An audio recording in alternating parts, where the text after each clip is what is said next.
Now this is weird. They said 2 months. Now all of a sudden they changed it down to 6 weeks.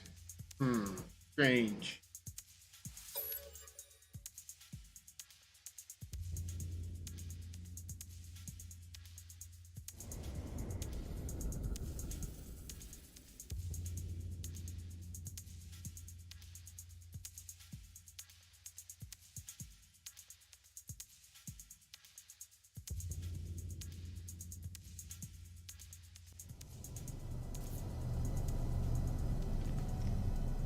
Alright.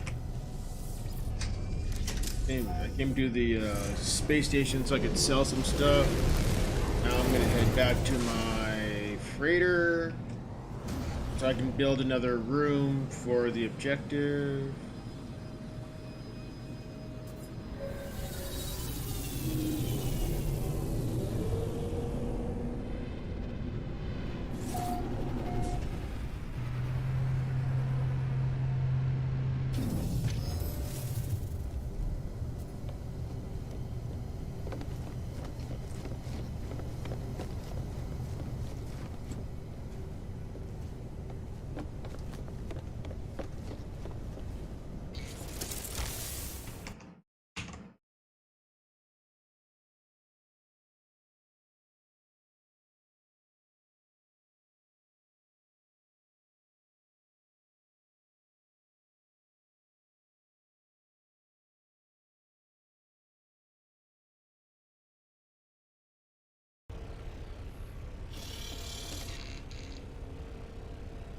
Alrighty.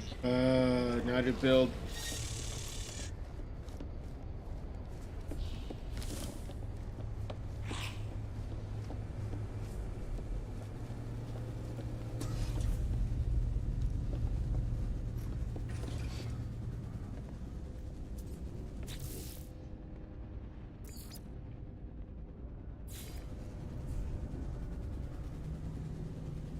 Put a scanner room.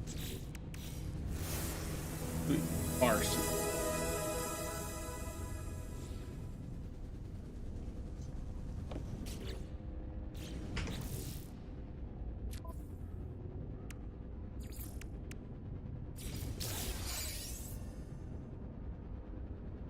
So now I just need you to out for galactic room. Ooh, glass corridor. Neat. Reinforced window.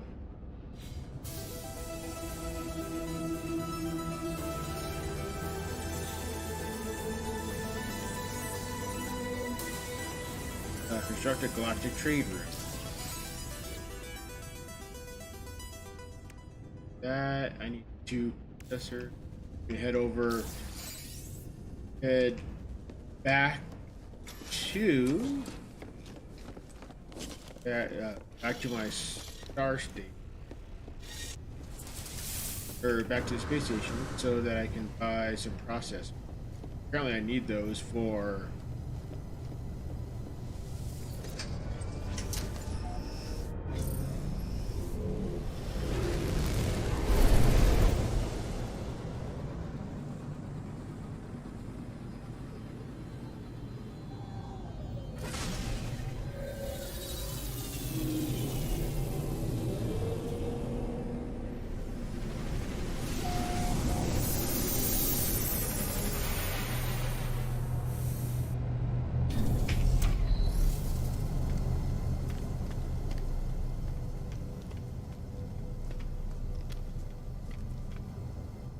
No, the vendor's over here.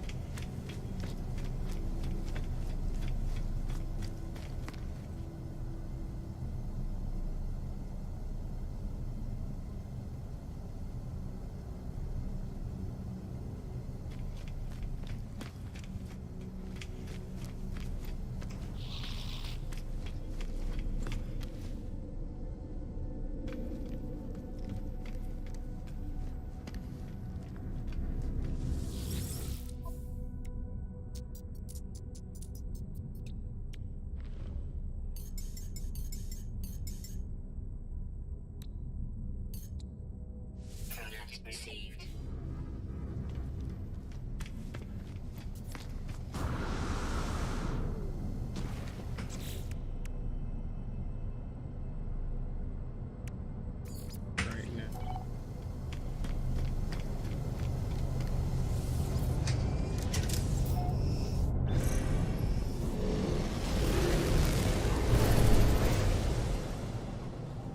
head back.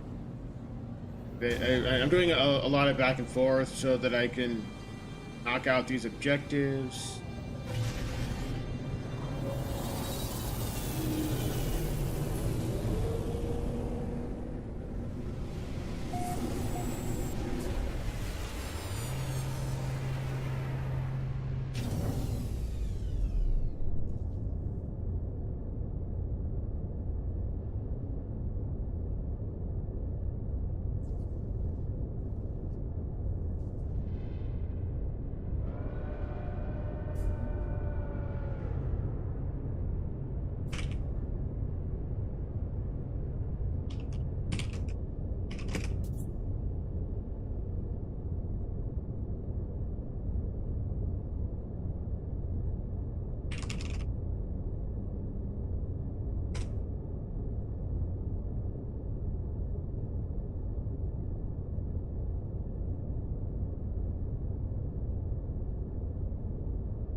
Head back over. Oh.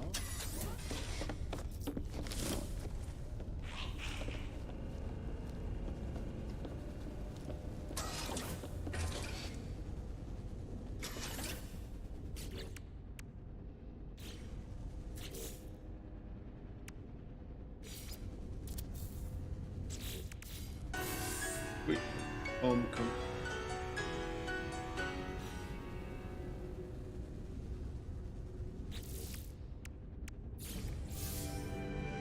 Bulkhead, floor plans, exterior platform plans. Huh. Neat.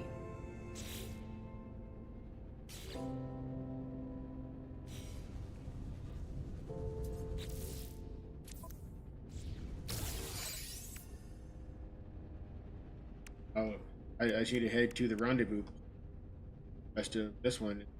Now, rest of.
Entry.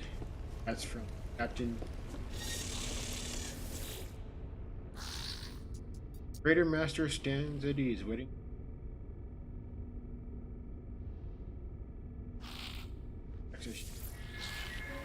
Date stamp 2383.9. Arrived in the Hodinab Alwa system. A ship is a poor imitation of a planet. Even the best ship, you begin to see it for what it is, a vast metal skeleton. We miss the warm earth, embrace of the soil, a soft changing light. I'm sorry, the soft changing light to dark. The stars are beautiful, but they are cold and unforgiving. It is no life to float endlessly through the expanse. It is no life, but it is life.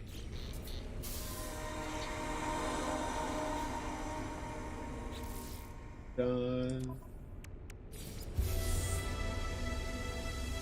Decorative set, turquoise paint. Nice.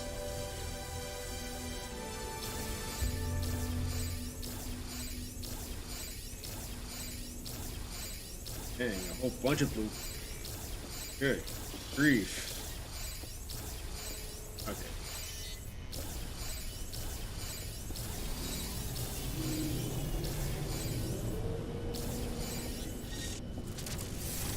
Now to head down to the... Okay, where the flip is my ship?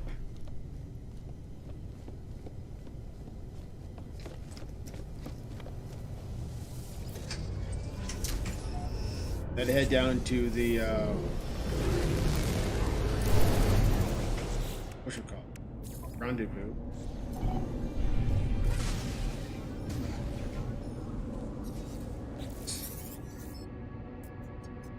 I have no idea what the heck you're saying. Provision infused with static alien speech, garbled. One thing is unmistakable, this life form is in great distress. A trusted fruit, hologram fit. Planet. Oh. The planet in distress. No. I want the rendezvous. Alright. Rendezvous appears to... Okay.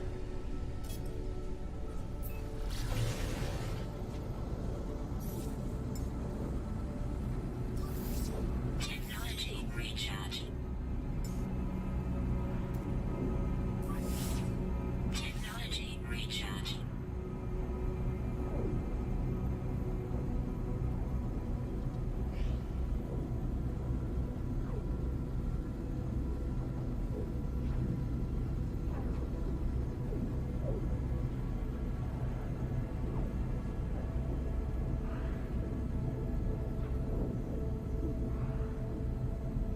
Right, it appears that I'm going towards a frozen planet. Yeah, frozen planet. Frost crystal, copper dioxide.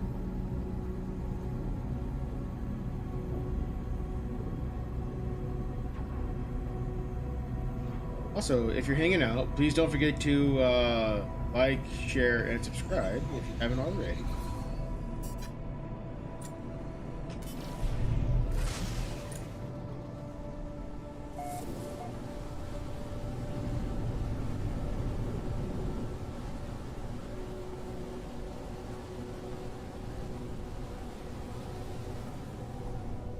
Okay, so it appears to be like a little peninsula.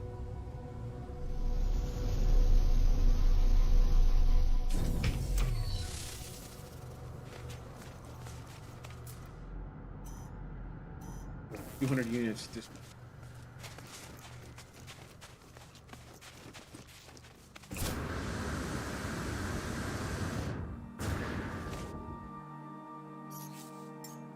Technology recharge. So it's in the water? Protection falling. Okay, so it is in the water. Yep. It's another crashed vessel.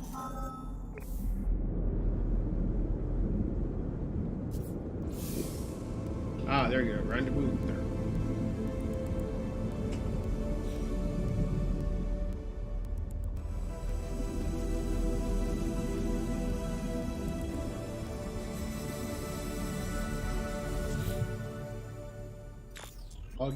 Log damage. Partial records available.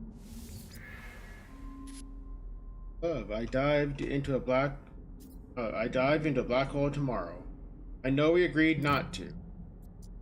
I warned them about advisability of such a large vessel moving through the rift, but they are arrogant, vain creatures, are they not? We emerged into the skies above the anomaly. Reality itself has abdicated here. Vast hexagons litter the landscape of this once proud planet, now become the plaything of our plaything of our unseen foe. I fear I will not be back home for time. We drank the water. My love, forgive me. Ow. Saddening story.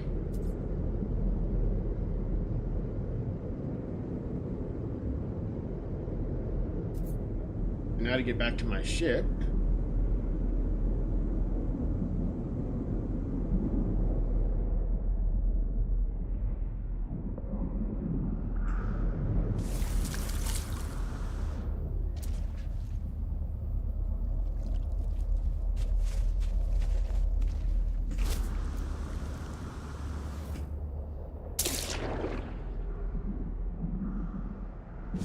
Help is.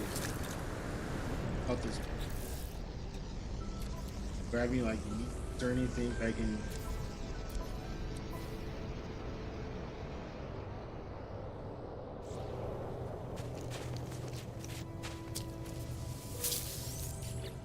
I can use those to get my help.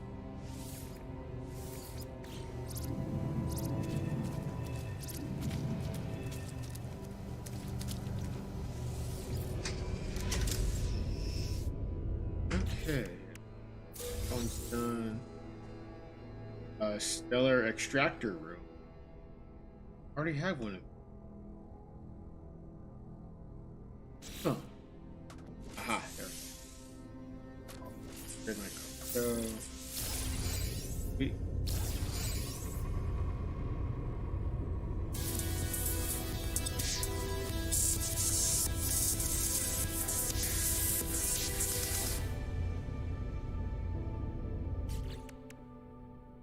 This one, like, this one, I sent a,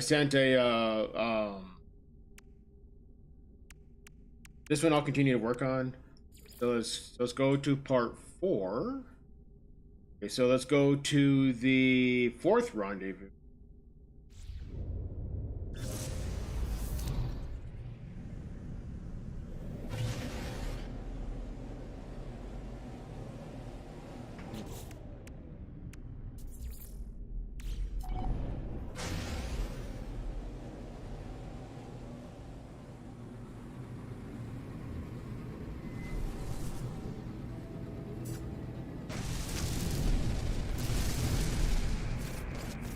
Okay, where the flip is my.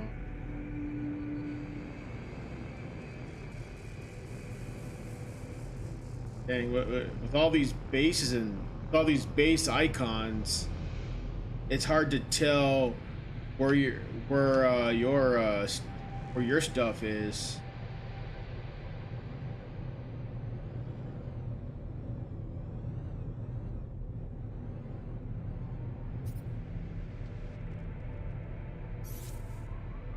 I'll just warp the next one.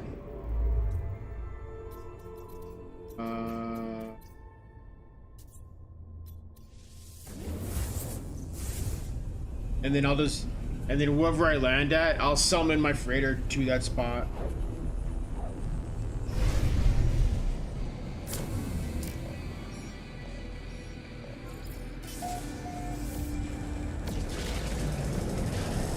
Oh, lovely. I joined right in the middle of a firefight. Oh.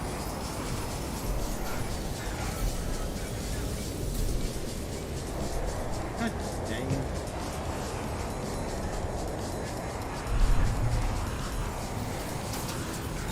Hostile ships approaching.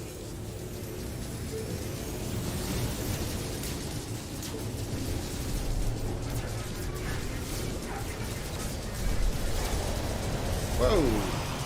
Freaking kamikaze assholes. Jeez.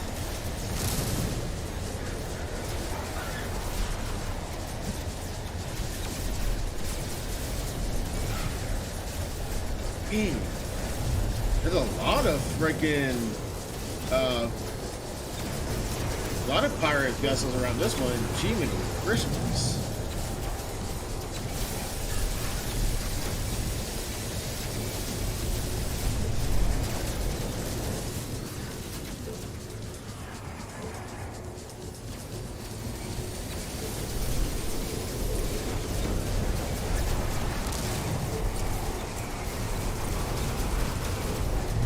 One down and like 20 to go.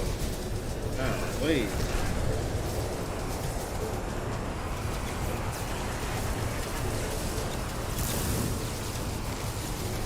Hey, dang it, you NPC shit, get the heck out the way. Jeez. What the hell are you kamikaze? Oh. Why the heck are these idiot ships doing kamikaze crap? 2 down.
There's a lot of pirates around this vessel. Demon.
Dang, there were so many that it didn't, that it couldn't count them all. So now I'm down to 3 left here.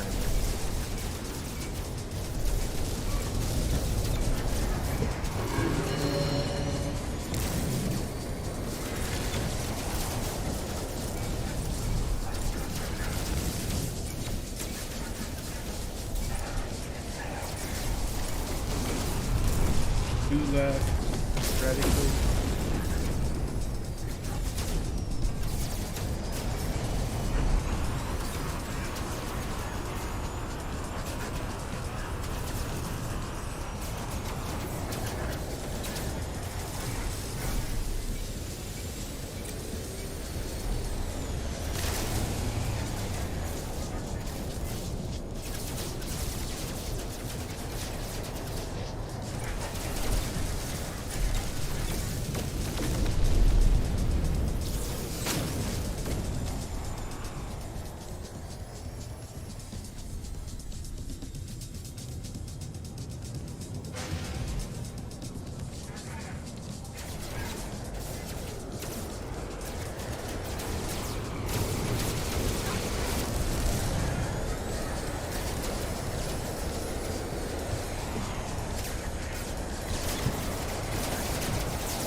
freaking NPC ships get right in the way, and then you wind up shooting down NPC ships that you didn't mean to.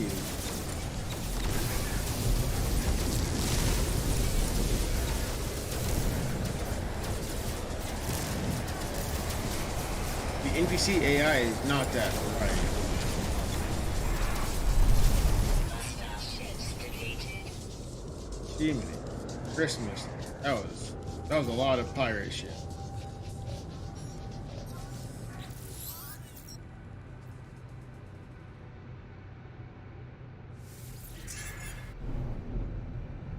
Alert.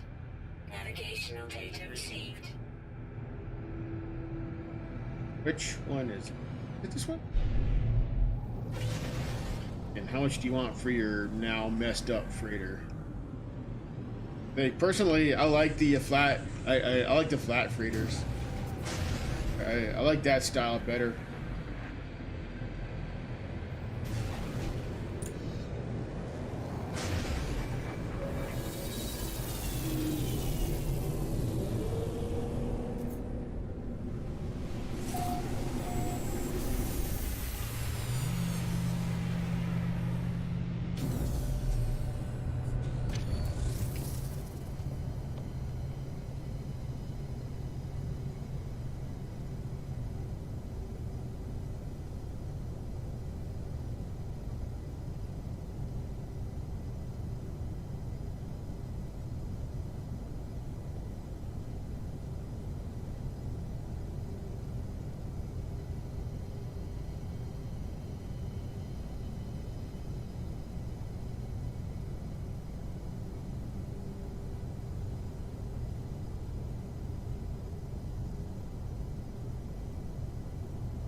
All right. Sorry about that.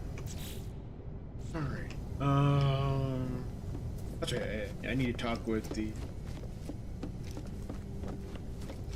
I want to see how much he wants for his freighter.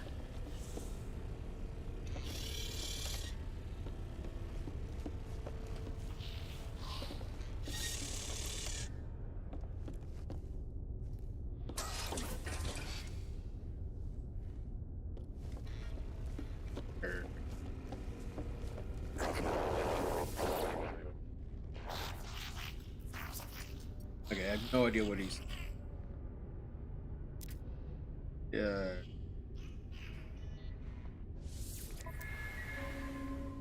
Oh, Alpha Class. And I don't have enough. It's 134 mil. Oof. It's an awesome freighter. Oof. I don't have enough.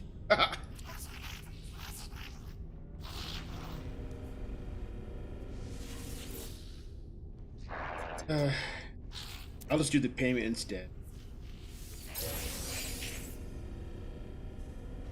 Oof.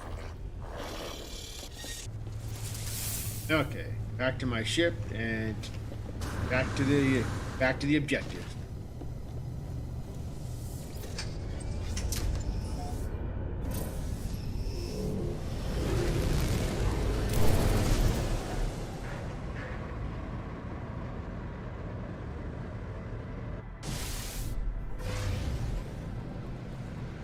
Okay.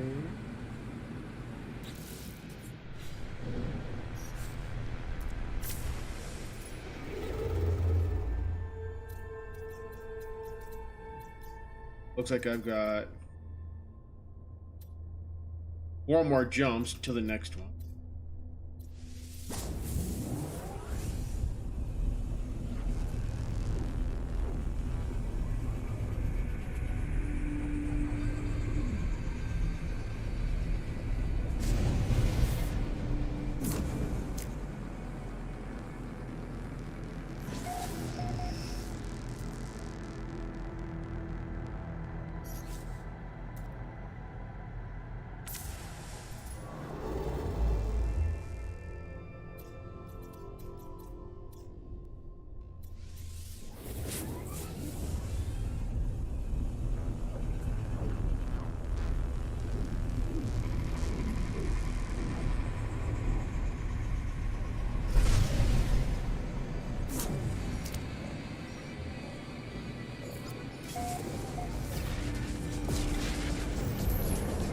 Dang, another freighter in trouble.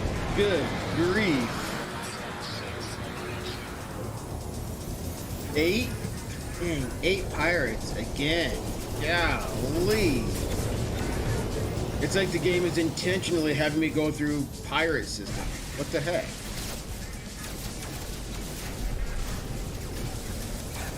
Or have me go through systems that are in the middle of pirate raids. What the heck?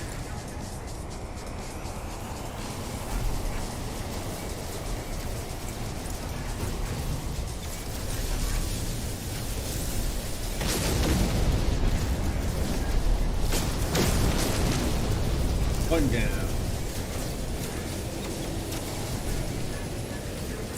7 to go.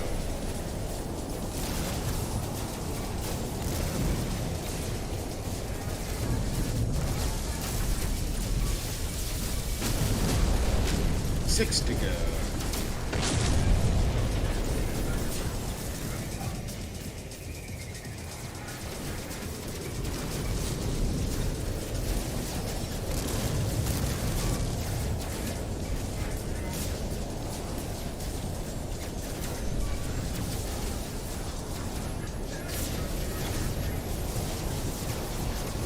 God dang. I'm just sitting here spinning and this guy's like, nope.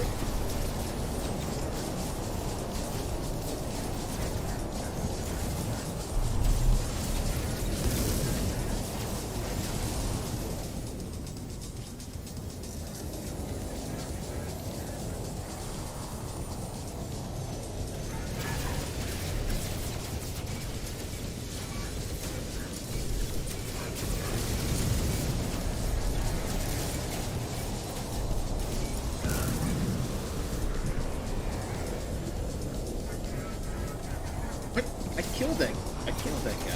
Why is he not dead? There he goes. Okay, 5 to go.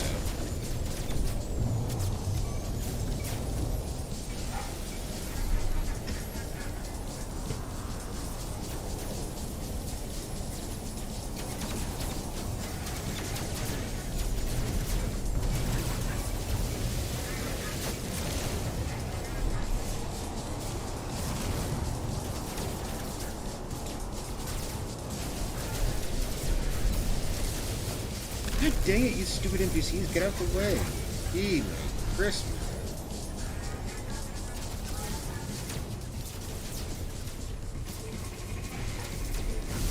The friggin' having a squadron flee is not that helpful.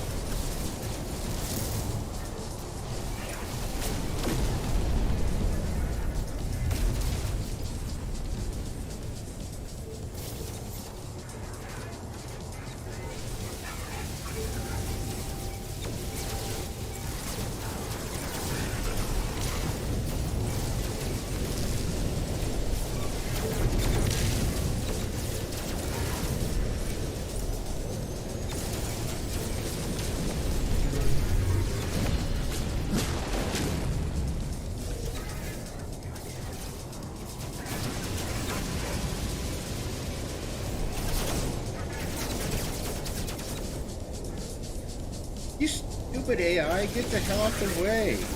Jeez.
So one of my frigates got destroyed, got foobarred.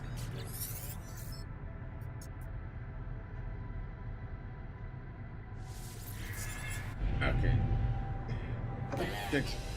Navigational data received.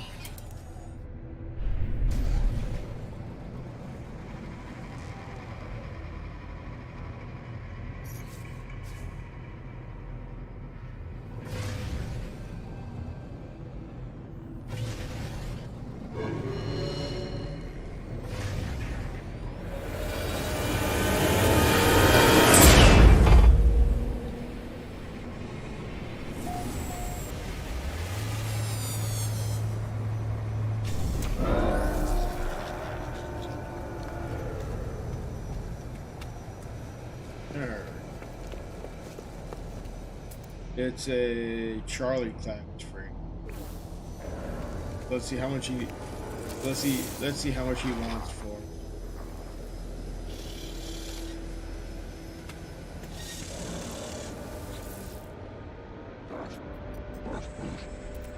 Okay.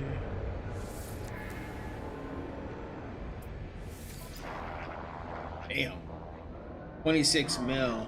I've got 11 mil. So I'll just do payment instead.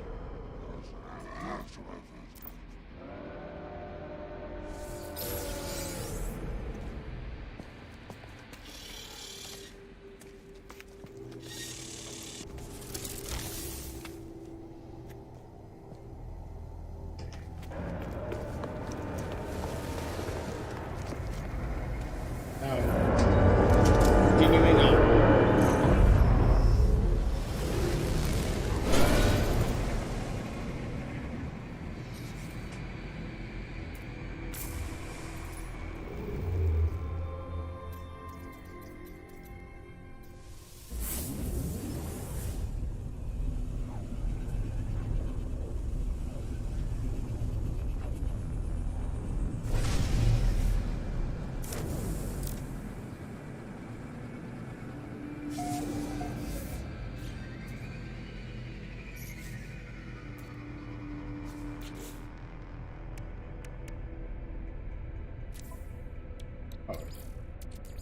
Technology recharge.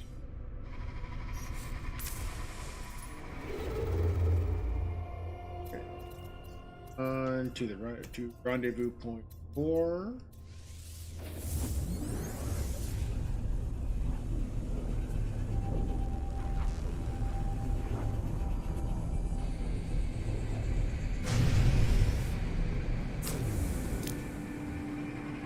Alrighty.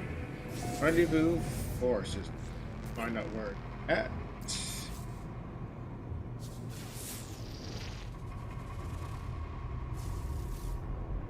Appears to be over here. Ah.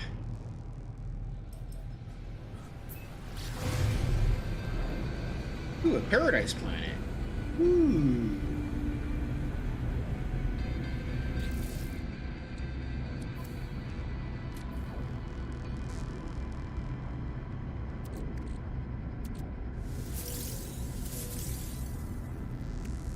Evelyn.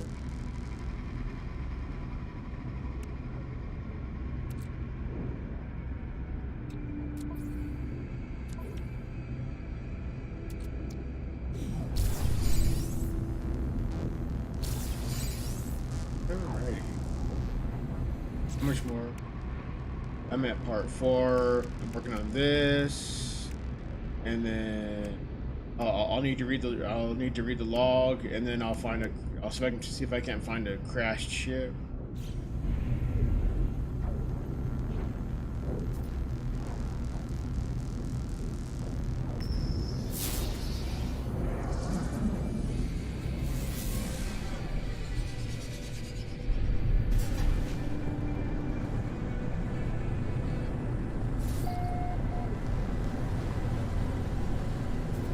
Oh, it's another crashed freighter. Wow. All the, well, not all, but a lot of the whatchamacallits are crash freighters. Like this one, the previous one, See, points 2, 3, and 4 are crash freighters. Interesting. Very interesting.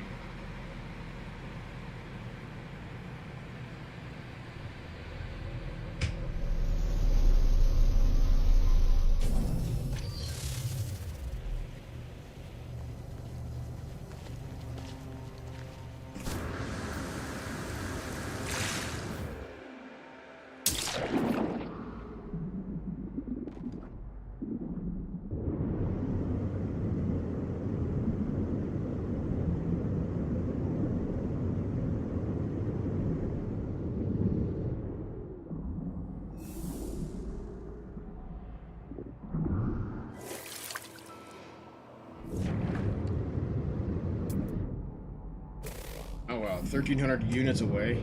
Yeesh. Yeah, it's gonna take it.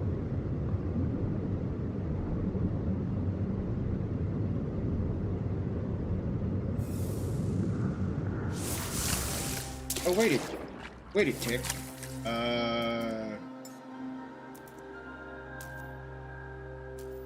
What? Why not? This is a yellow zone system, is it not? Yeah, it's a yellow zone system. So why can't I bring my freighter here? What the flip?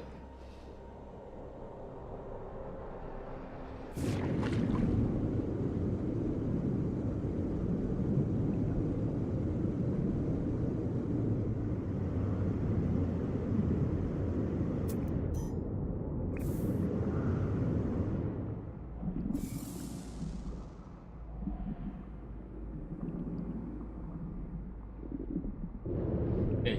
Now I see why they why they give you the freaking the Nautilon early on. Now it makes a lot of sense, and here I am doing it the hard way.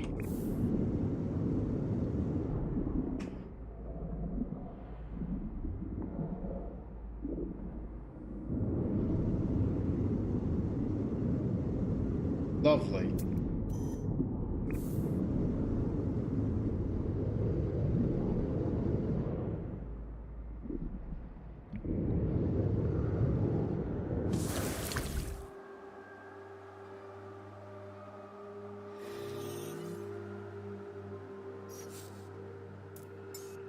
Technology recharge. Alright. Continuing on. It's a sunken freighter over here, but the nearest landmass to land on was like 1,000 units away, and I can't summon my freighter here.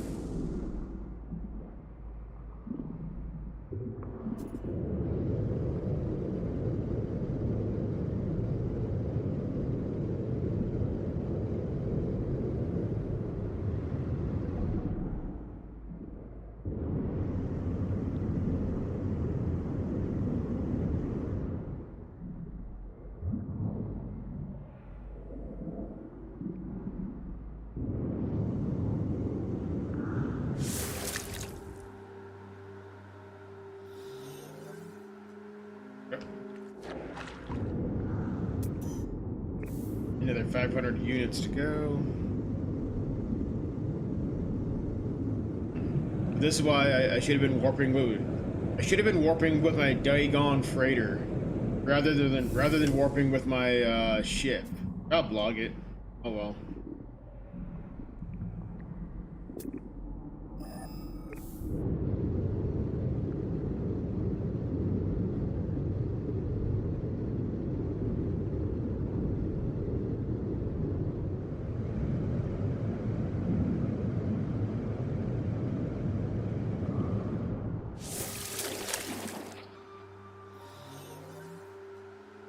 Alright, continuing on.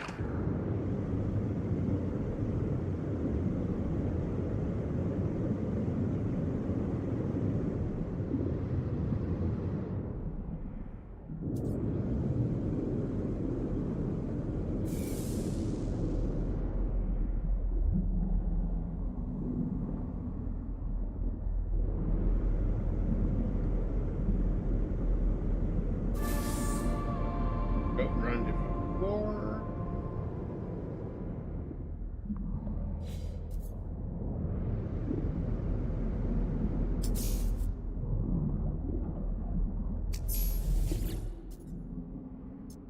Log entry compromised. Patching. The log. I do not like this. Forced to harbor Gek on board. Give them safe passage across the stars. I lodged a complaint. We encountered remnants of the Viking Expeditionary Force. Their ships decimated. Fragments of flesh and steel floating through the asteroid. Sentinels scan the debris. We leave. I refuse to take my crew any further. You should have told me why we were doing this. Why? There is no hope. Is there?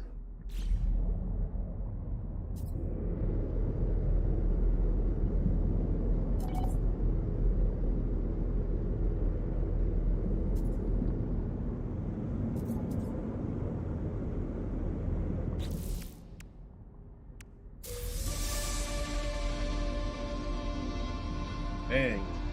Bunch of nanite.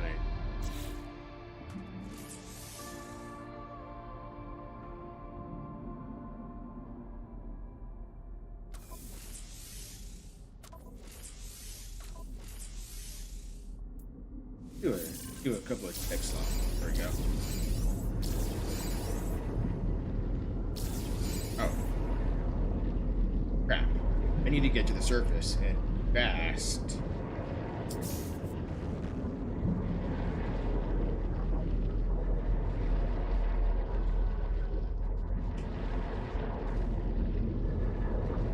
Life is going down.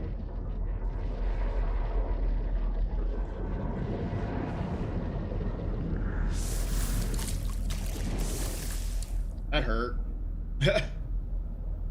Oof, that hurt real bad. Technology recharge.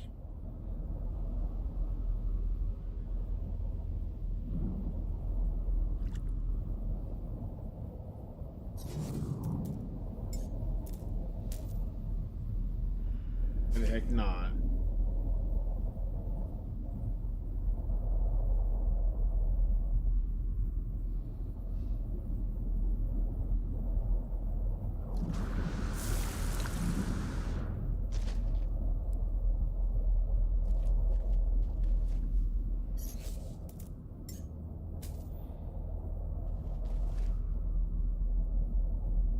Get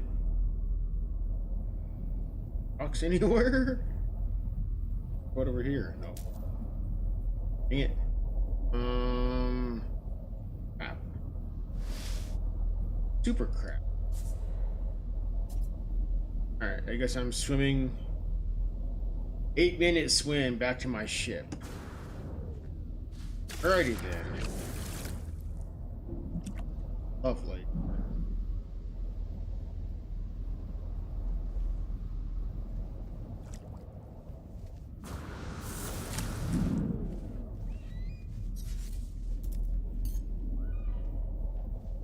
Okay, so that's why it went. Ah, crapple. Alright. Looks like I'm swimming back to my. Lovely. Alright. 8-minute swim. Lovely.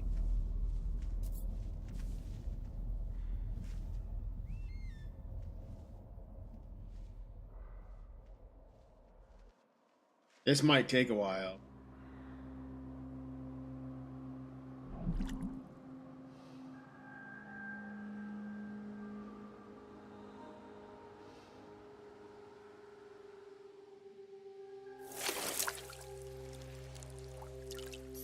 Here.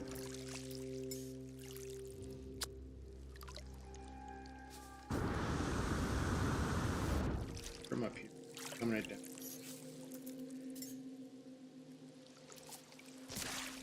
Oh, right.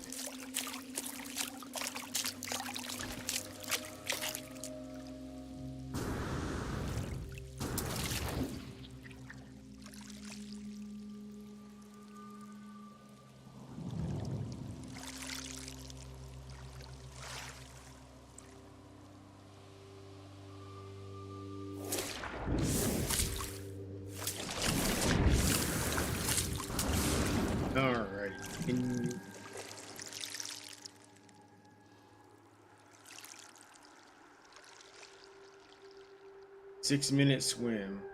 Yay me.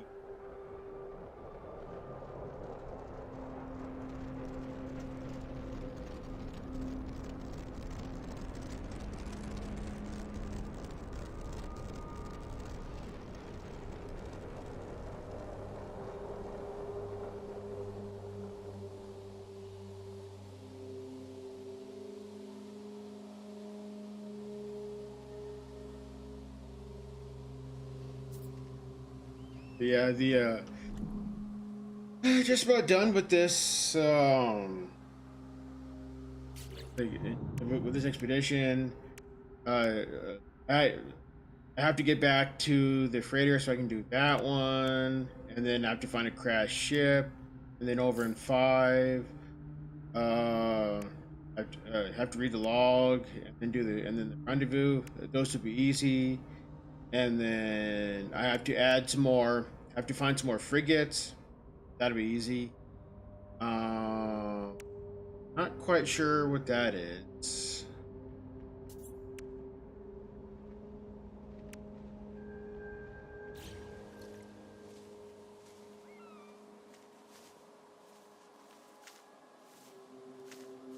Yeah, this swimming's taking forever.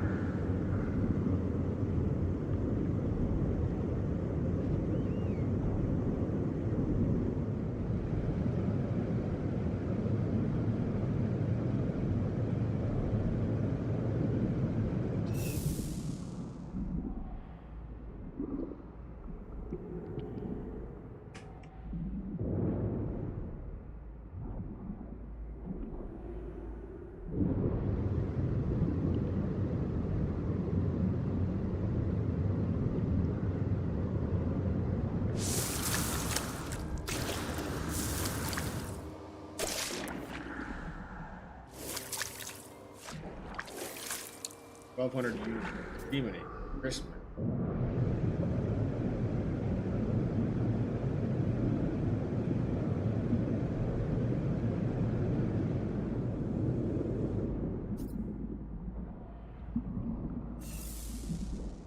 I'm gonna jump into space and see if I can't summon my freighter here. Like for some reason, it's not letting me summon my freighter from the planet. So I'm gonna jump into space and see if it'll let me summon it. Like something goofy's going on. Gotta be.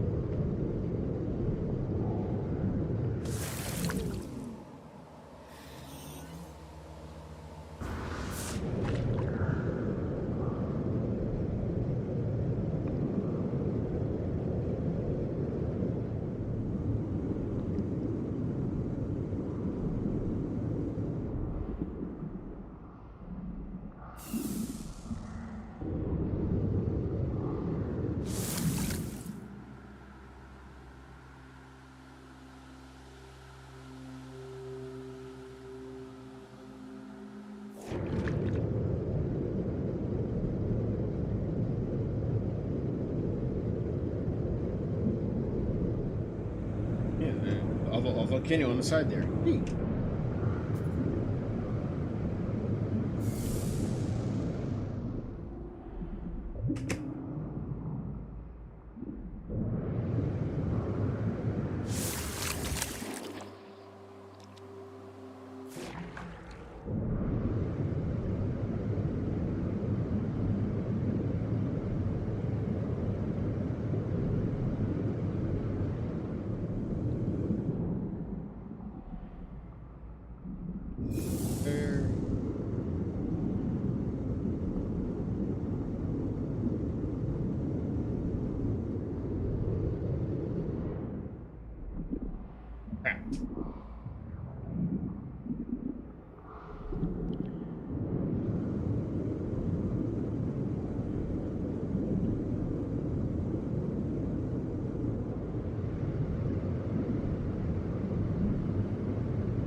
There we go.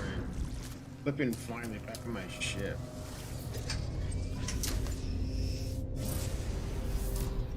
Alrighty. Get back to space. Tell me my day going.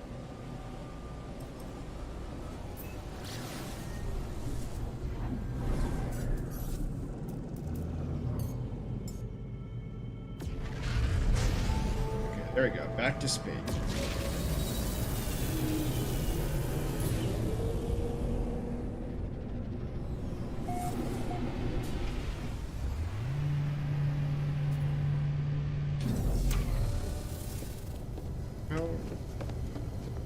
I need to go speak with the commander so I can get the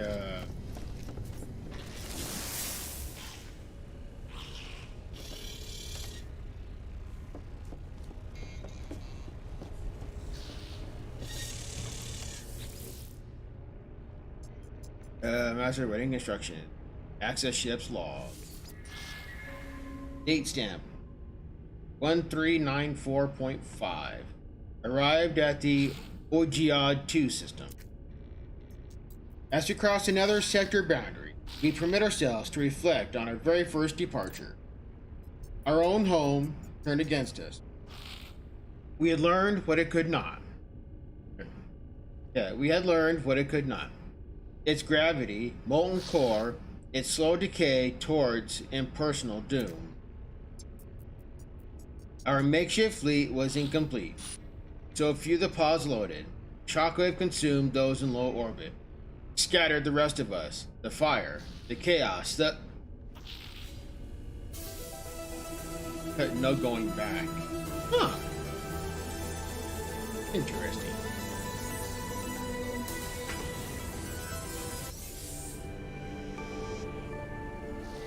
Powerful underwater oxygen upgrade. Life support gel.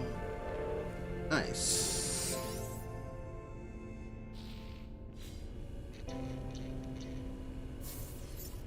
Very nice. So now for part 4, I need to find a crashed ship.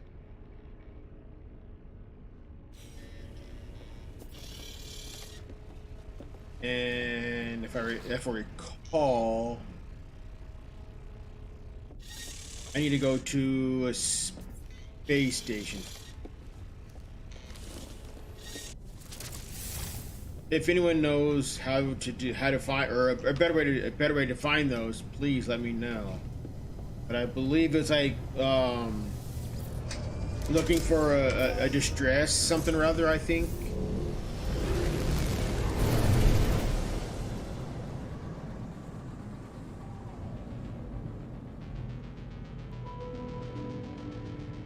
Wait, what? Hey. I'm gonna land on this frigate here so I can fix it up. Because apparently it got messed up.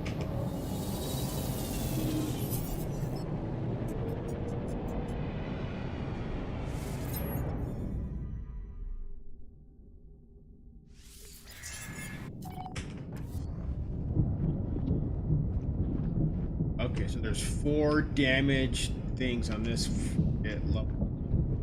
And where are...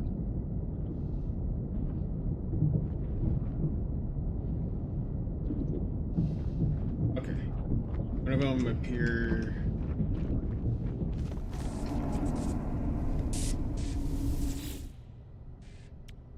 Technology prepared.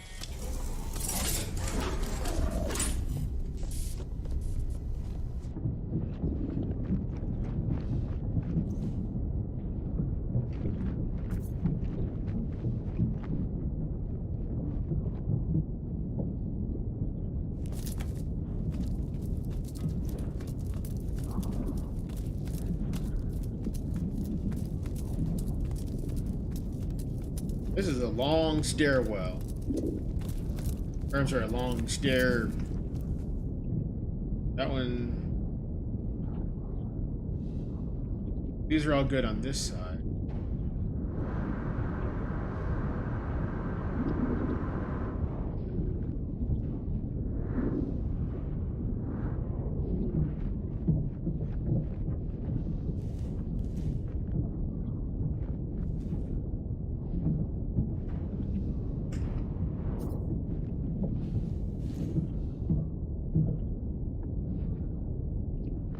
go. Very nice.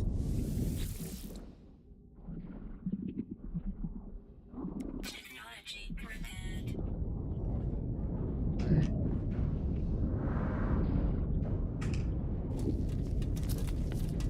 God dang it, game.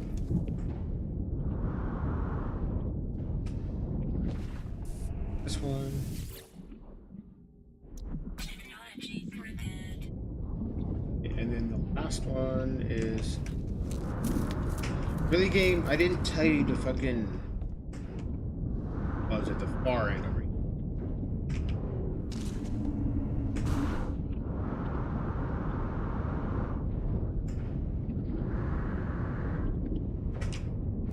Okay. Technology prepared. Very nice.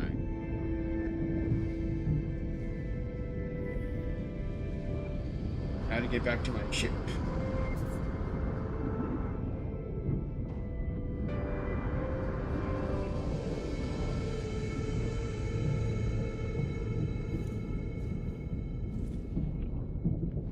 Yeah. Very nice. Okay.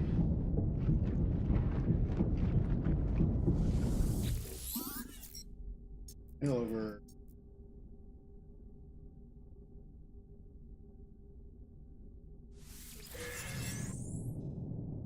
Okay.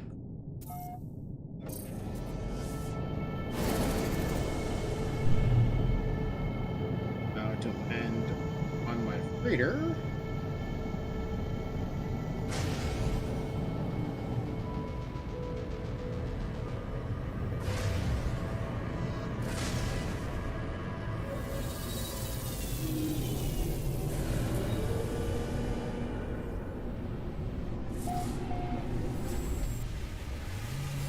Use my freighter to do the Oh wait, no. I need to go to the space station. That's where.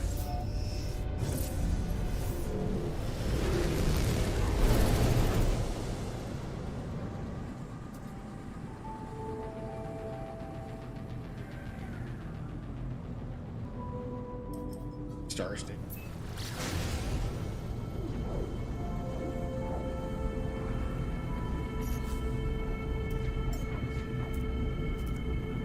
Technology recharge.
Alright, so if we can't find.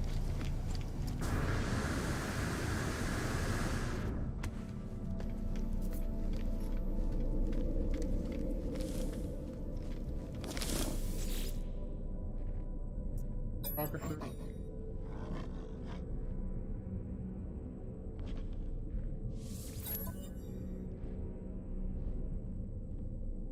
I think it's emergency.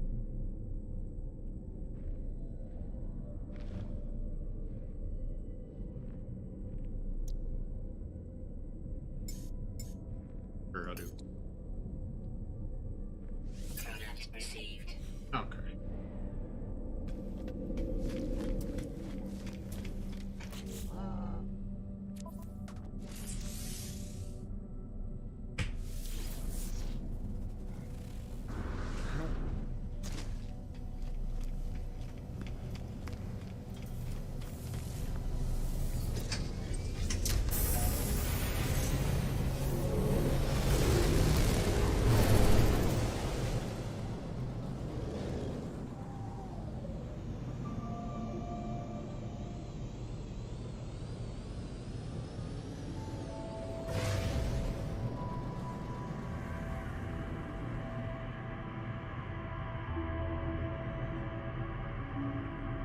it's on this.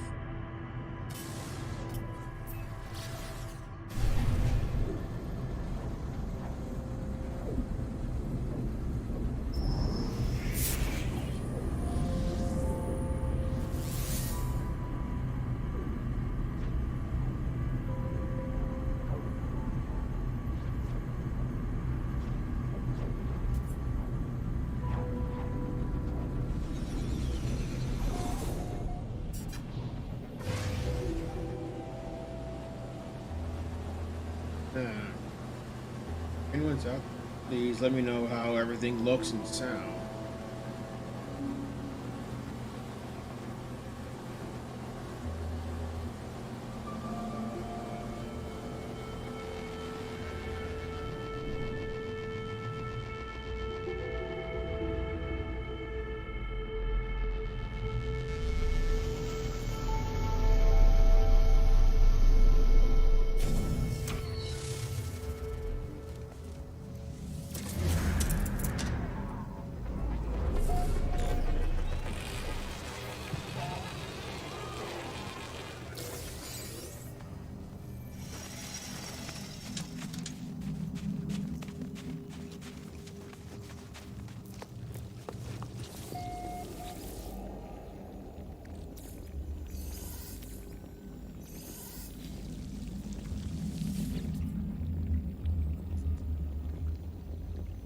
Data log for analysis.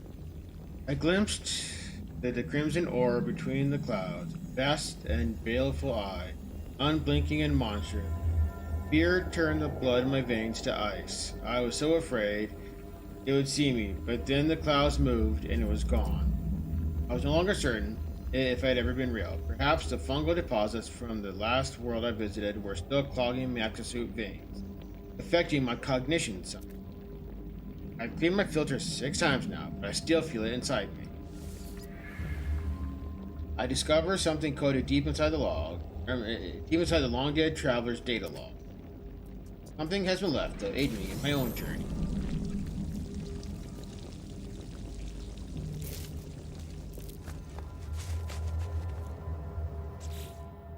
Okay, so let's try another one.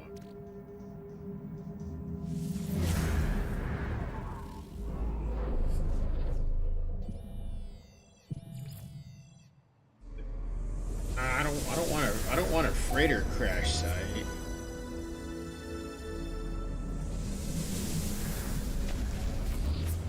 I want a fallen ship, not a freighter crash.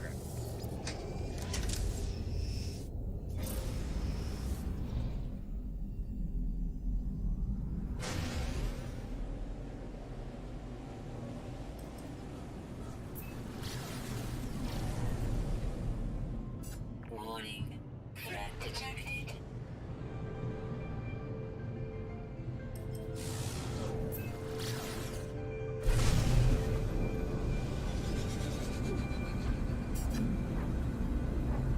Life incompatible. Oh wow, a lifeless planet.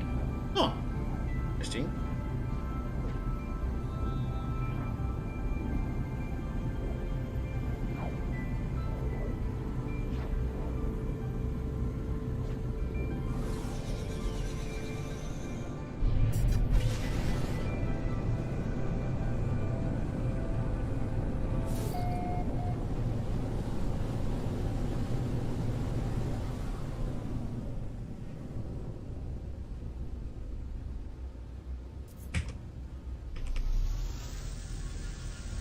Freaking land.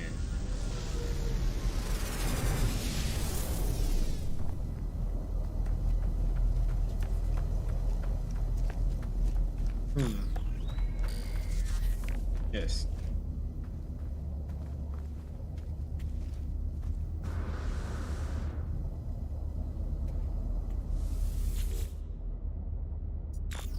Accessing log. These Corvettes really are something, aren't they? We tried. What made it tick? What was the point? It just stared at us. We made a great deal of profit in last port. We asked the Corvettes what it wanted us to do with its share. It spoke for the last time since boarding the freighter. It said, Corvax showed me a secret. There is not long to go. We must head towards the center. We must. Hmm.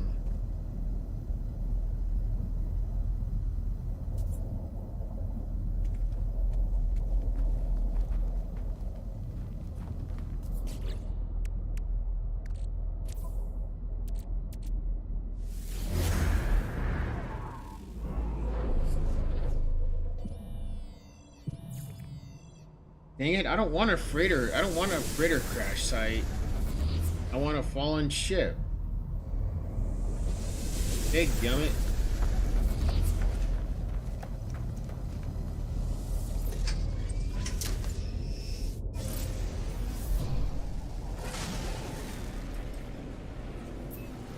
Warning. Threat detected.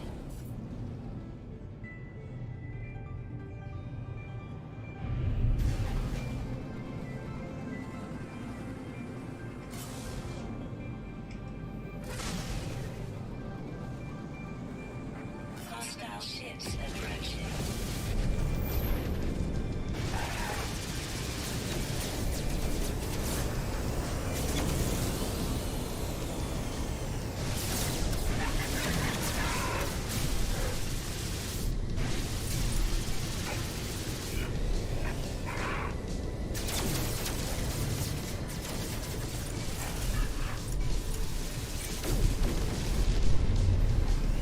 Hostile ships defeated.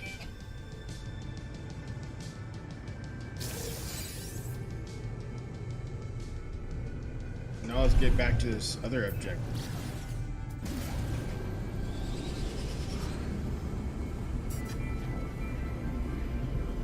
It's on the same planet, just on the opposite side of the planet. What the hell?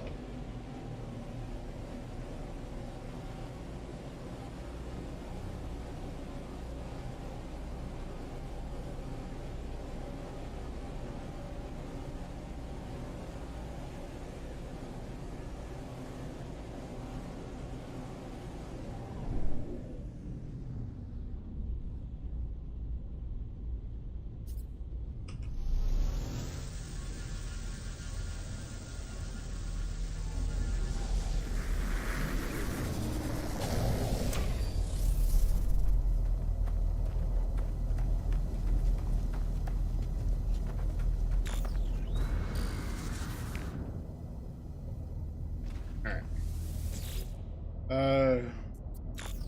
Crew manifest missing. We approach the temporal anomaly. I have to admit, I'm excited. I must be the first. The system possesses impossible properties. Last night, sound briefly traveled faster. I asked him to forgive me, but he told me I was being a fool. He told me I was being a good captain. We drank until late in the. One moment, our instruments are decimated. The next, they seem advanced far beyond original capability. And the beauty of it, can't sleep. Stars. There are 16 of them now. I'm going to approach. That's 16 again.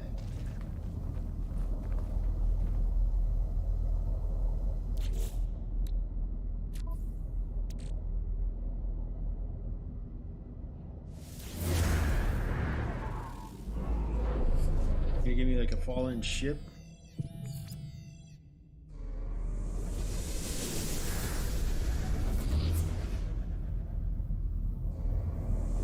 Alright.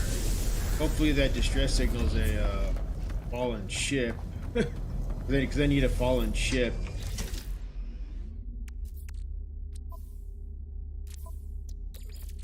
Technology recharge.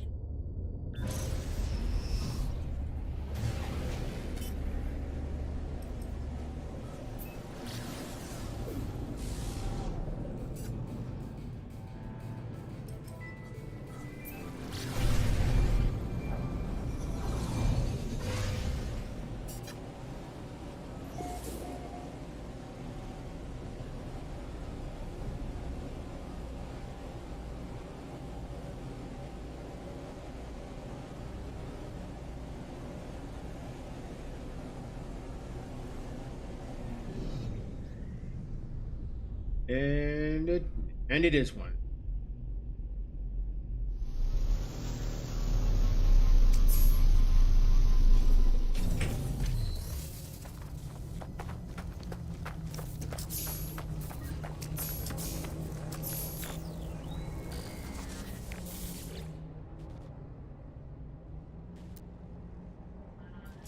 Ooh, it's a Bravo class shuttle. Yep, I'm gonna claim it because you have to claim it to fix it.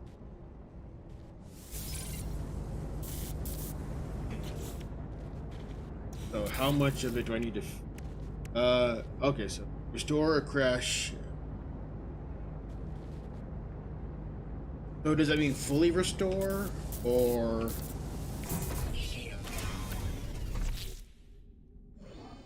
Okay, so I need a hermetic seal and a metal plating. Product constructed. See. Product constructed.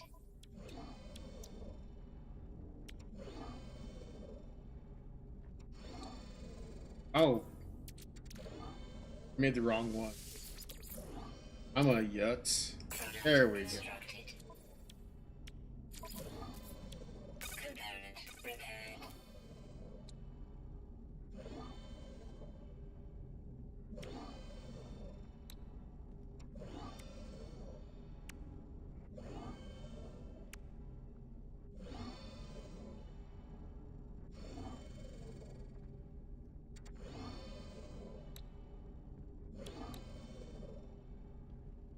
I get tired.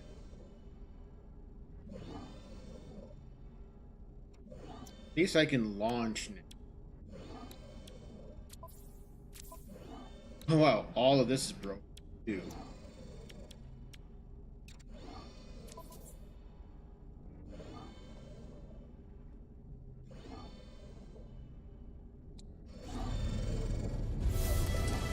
Aha!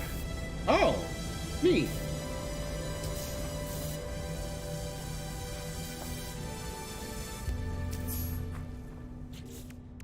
That's done.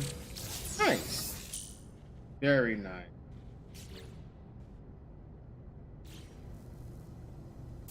So all I need to do is just fix the launch portion of it. Nice. Okay. Cool.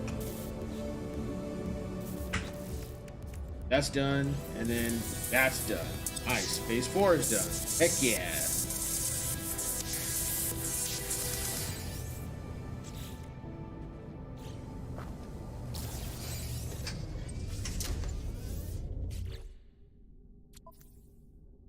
I do it.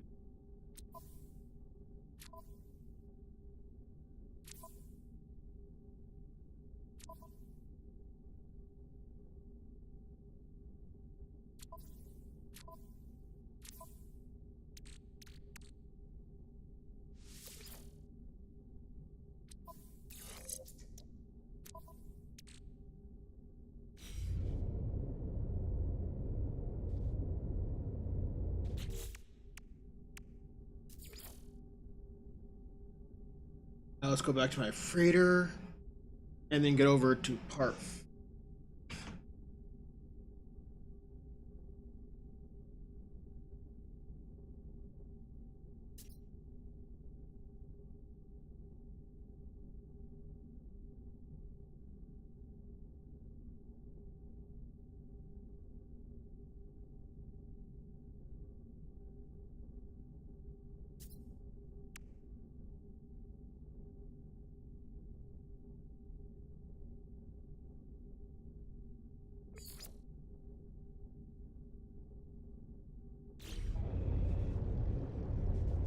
Let's see if I can claim. Cause I need to find some more. I need to find some more frigates to hire. So let's see if I can find some more frigates. Cause that's one of the objectives. Let's pulse around to try to find some frigates.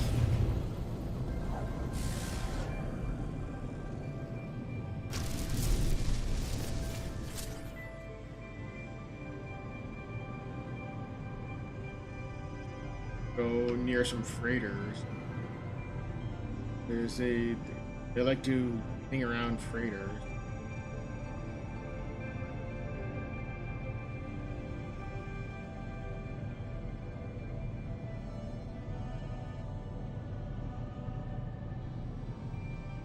That's my freight. What about other freight? Other freighters in this? Not that I see.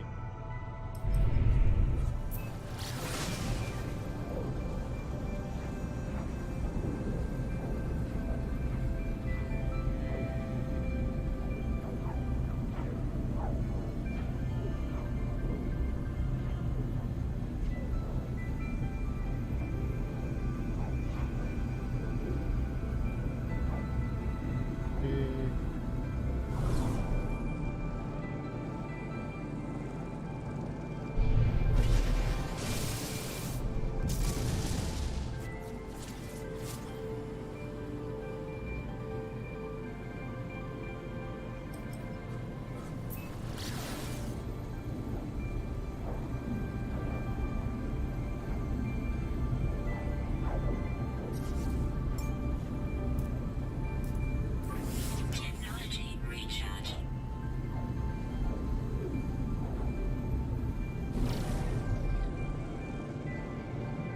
Freighters in the system beside. I don't see any on the HUD. I'm back to my.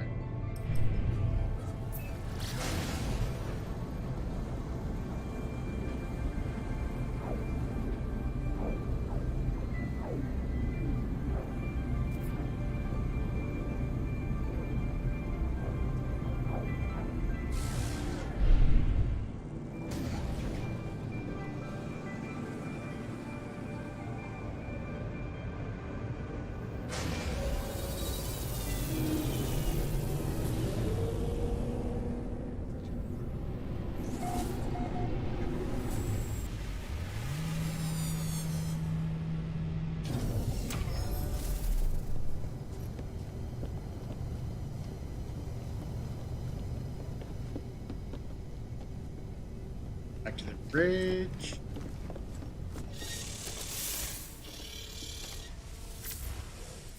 Let's warp to jumps. And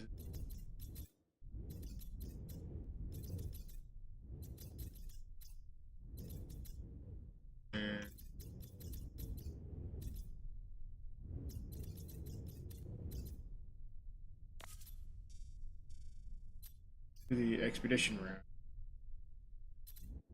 So it's 1, 2, 2, 3, 5 jumps.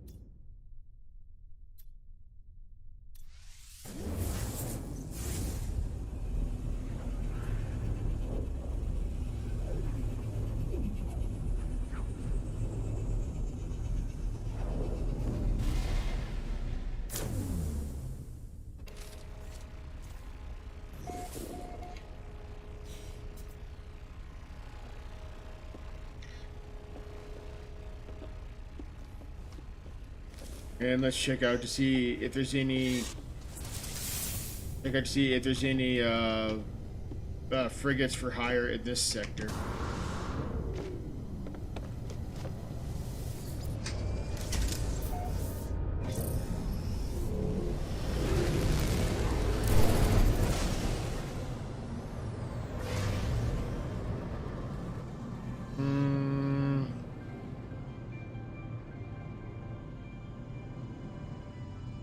It seems like the only freighter in this sector is.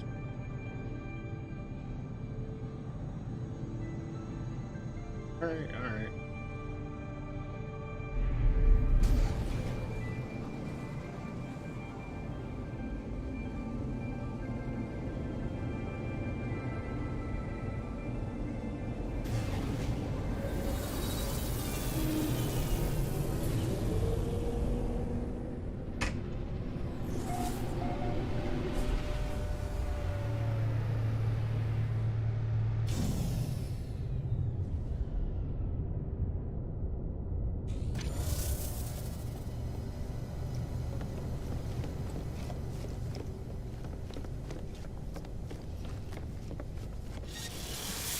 Okay.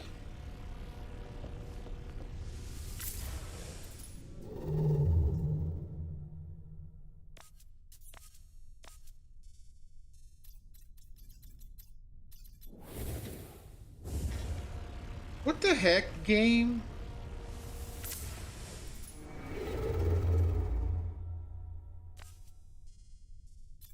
That was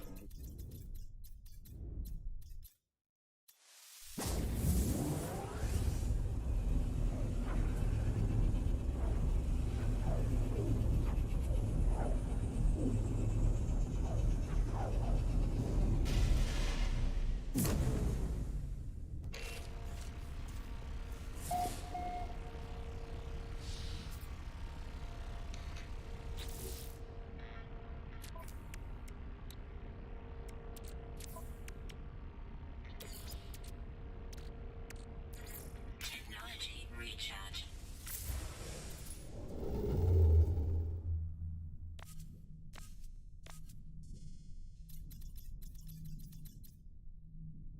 two more jump.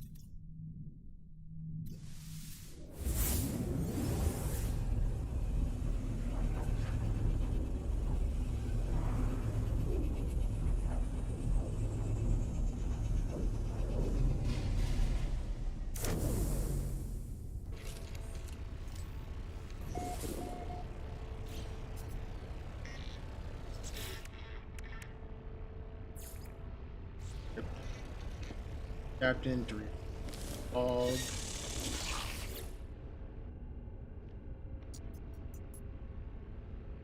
Log. Date stamp 2736.4. Arrived in the Kiriash system. So still we sail on. Still we search. There is an infinity of worlds, but there's only one home. We are scattered, but we are not destroyed. The others are out there, somewhere. Each warp, each scan, each signal analyzed. The odds are low, but they are not zero. Interesting. Very interesting. Homeworld repeater, antimatter, salvage, hyperdrive, and orange.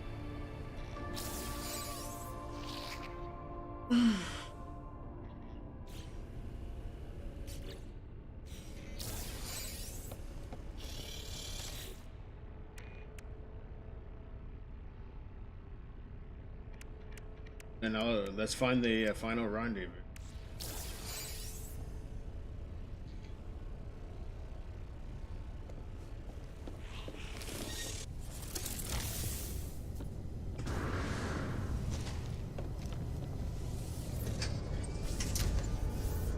And then let's also find some frigates for hire.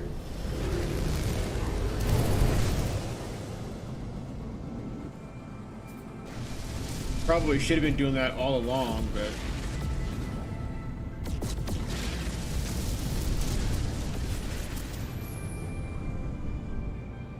did I just hear some other freighters pop in? I did. Fine. But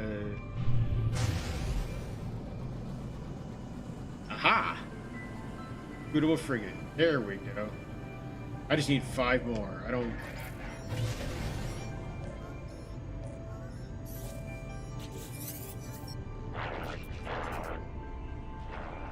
Big frigate. Oh, 3. It's a Bravo class. Sure.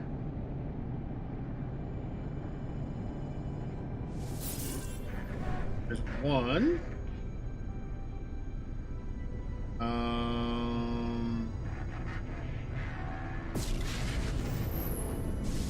So I need to hire in 4 more? Yeah. So I need to find 4 more to hire.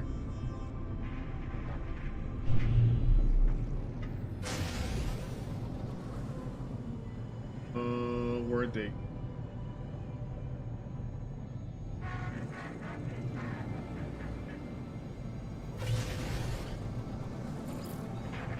Alright.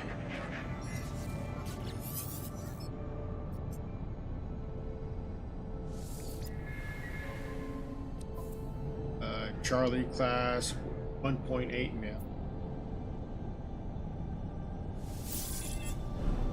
Yep, 3 more. Yep. Okay.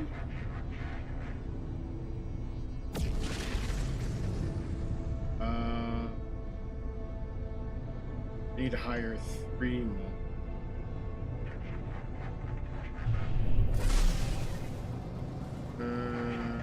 Where is it? It was just on my HUD.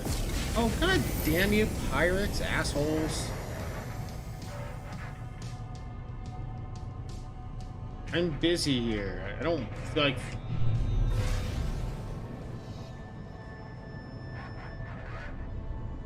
I don't feel like dealing with you, idiot pirate.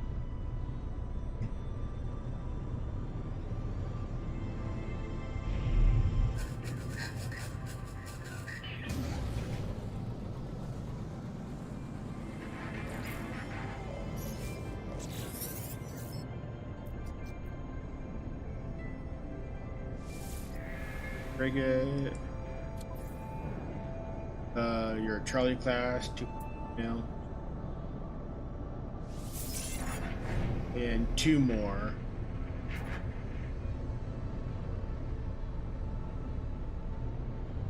I don't see any more. I don't see any more frigates on the HUD. Dang it. Did I get them all? I got, yeah, 2 more to recruit.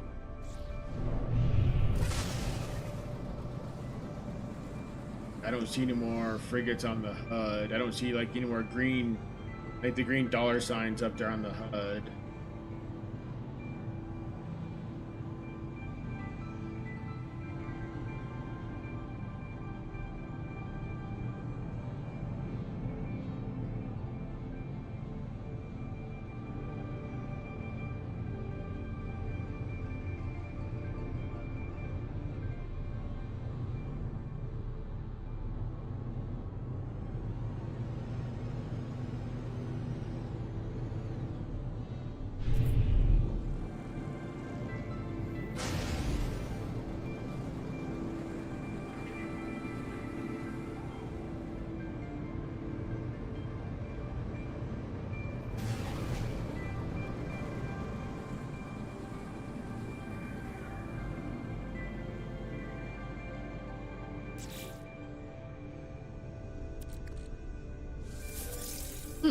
Next. And hey, Orsis, how you doing? Good to see you, bud. How you doing? Ow.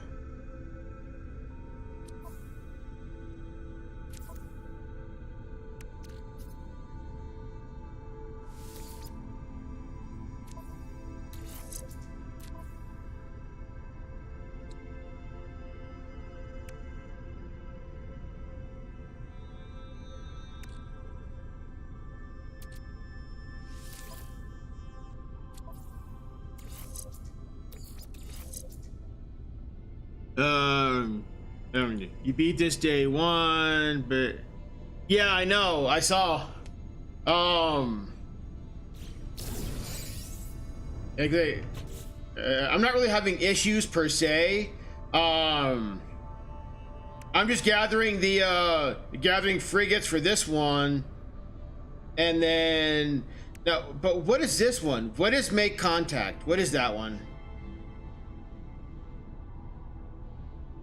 I don't know what that. I don't know what that is. What is?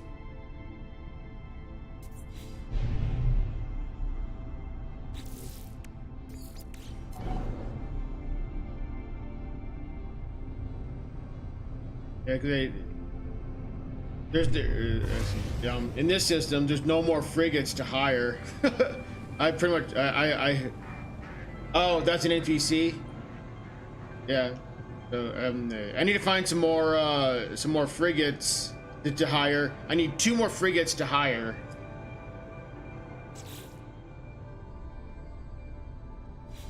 Okay, so let me do the rendezvous first.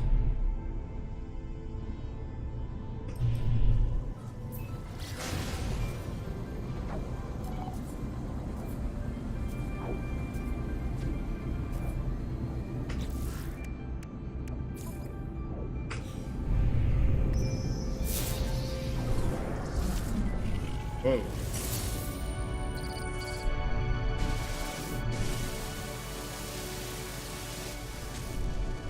Oh, okay. Oh man, I had to go off the beaten path for that one. Had to had to head to the galaxy core galaxies. Oh, okay.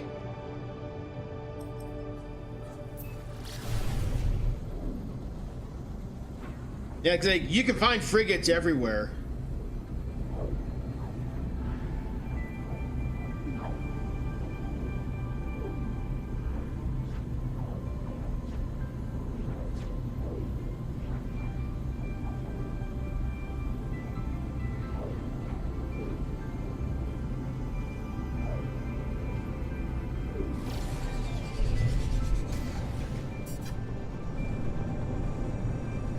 Yeah, because the route of the rendezvous had very minimal frigates.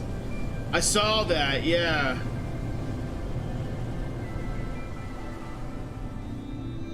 Weather warning. Incoming storm. Oh, great. I noticed that rendezvous points 2 through 5 are crashed freighters.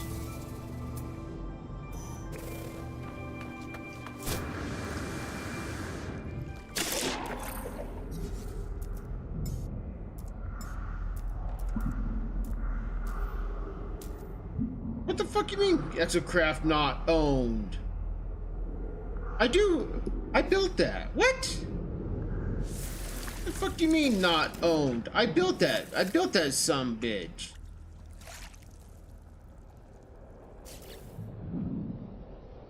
Yeah, I built that some bitch for the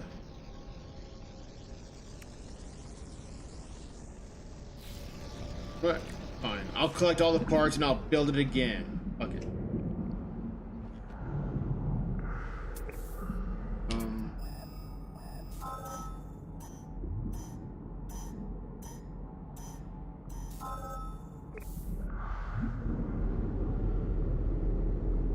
Oh, that's dumb. But with the bay, with the exocraft bay that I built on the freighter, as long as you have the freighter in that system, you should be able to summon it any planet in that system. So it sounds like it's Borg. Limited? Huh? What do you mean limited?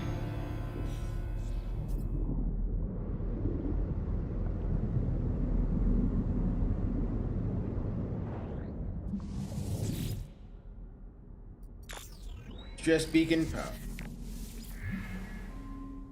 We have crashed. Huh. Like that, okay. We have crashed. It was much calmer than I thought it would be.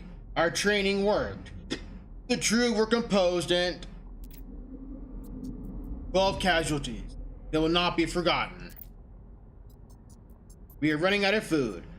Whenever we attempt to scavenge, whenever we attempt to fight our survival, the Sentinels arrive to prevent us.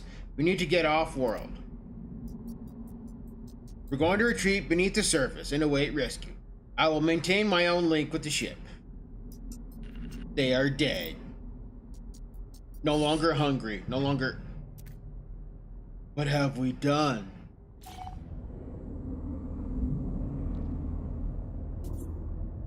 I just gave up and yeah. That's what I did too. Like the previous one, it was a fucking 10-minute swim. Hey, Orsis, would you mind helping? Granted, this one's optional, but would you mind helping me with this one? 'Cause, like, would you mind loading in so I can land on yours?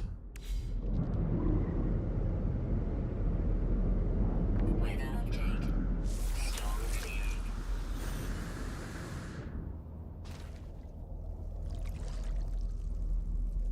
Where's my ship?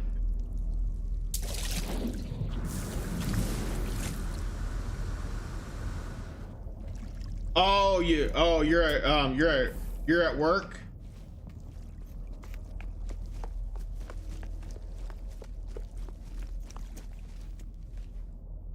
Right on. That's fine.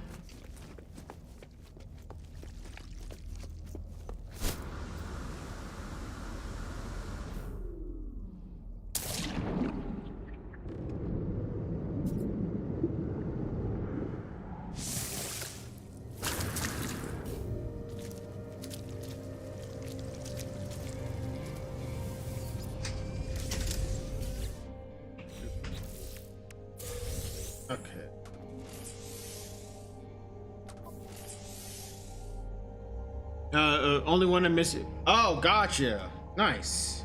Well, we've got 6 weeks to do it, so.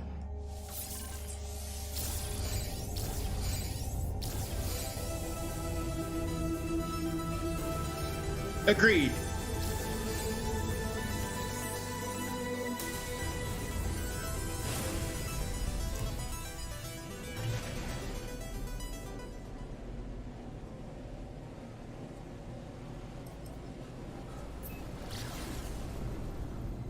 Oh, by the way, how does everything look and sound, by the way? Okay. And it only gives mediocre things. Gotcha, okay. Okay, so I need to finish up this one. So, what's that one? Make contact with the others. Thank you, I appreciate that.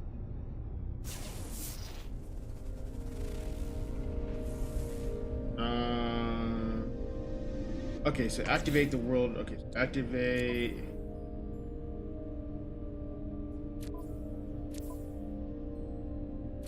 Pressure.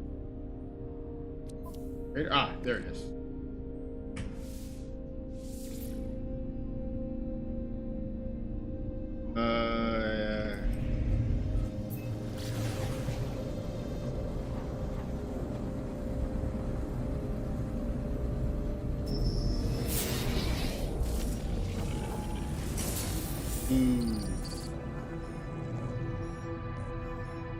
Make contact with. Oh. Where'd you see that? The signal has led me to this huge ship, an interstellar life raft drifting slowly from whatever cataclysm consumed its home planet. There's no reply. I cycle across channels searching for some sign of life. Eventually, there's a signal in the static. Gravity divided us. Gravity will reunite us. There is a path. The message repeats, looping mindlessly. This was their final broadcast. Alongside the words, the message appears to contain plans for some sort of technology. I do not know what befell this life raft, or how long, or how far they made it.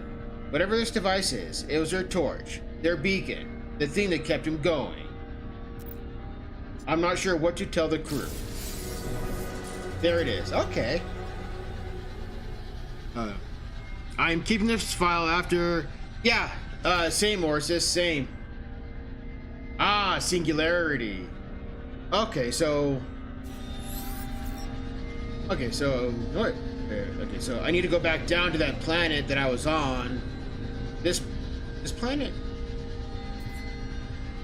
Yeah.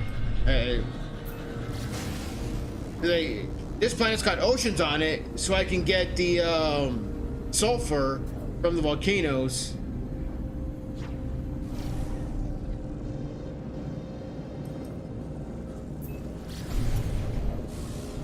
I've never used it. Really? It's not controllable? Wow.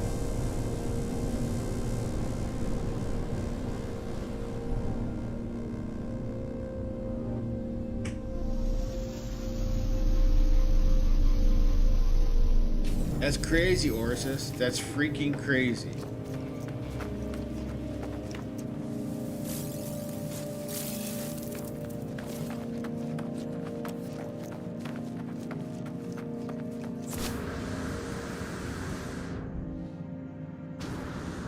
And yeet. Okay.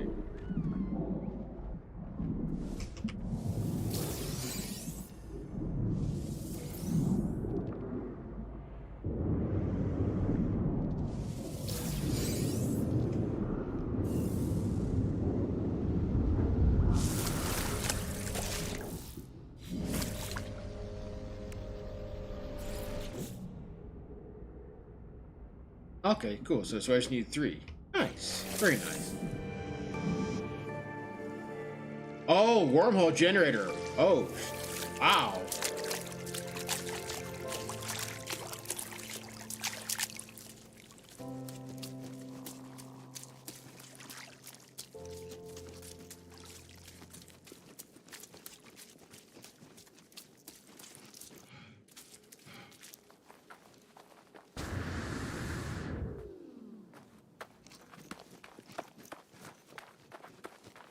Yeah.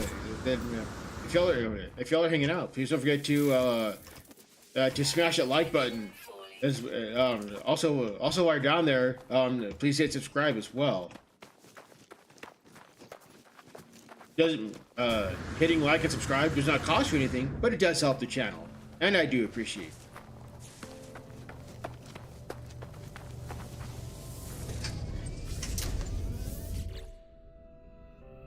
Oh, let me show you something real quick, Orsis.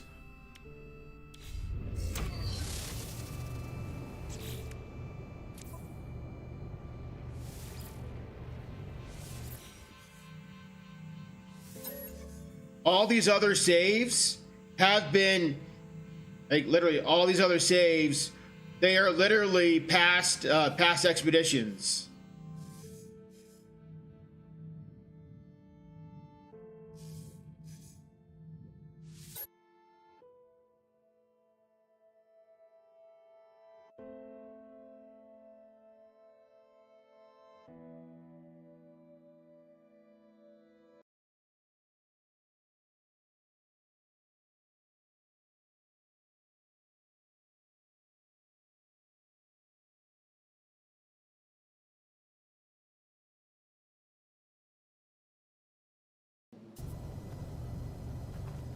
Yeah, I've done all the expeditions.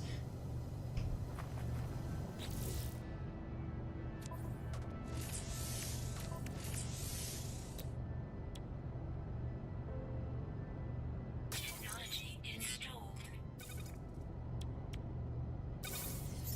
Now I need to get, now I need to find some cobalt.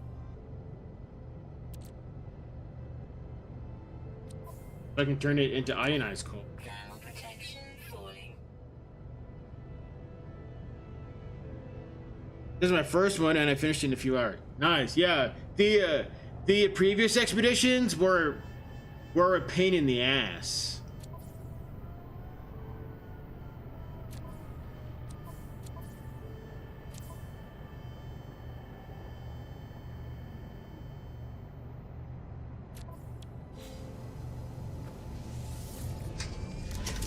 The recent one that was a permadeath save.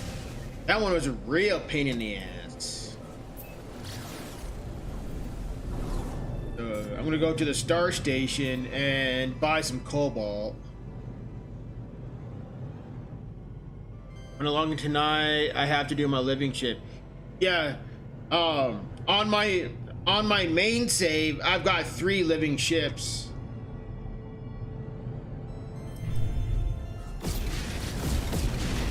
Wait.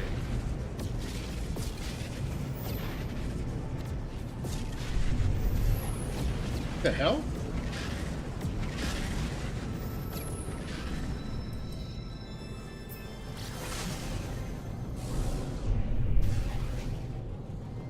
Okay, that was weird.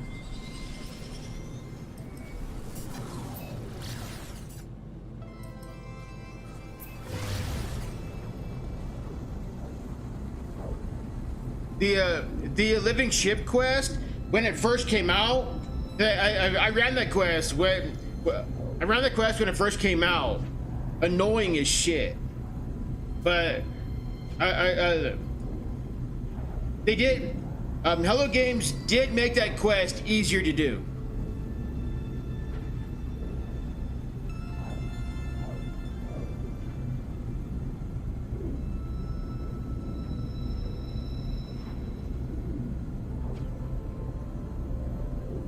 You still have to wait like 72 hours because I have the egg, the synapse, and now the living sun.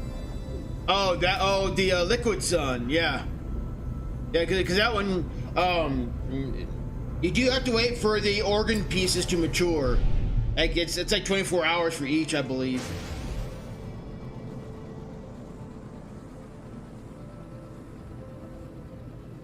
That part annoyed me the most, but in terms of the lore, I do get it.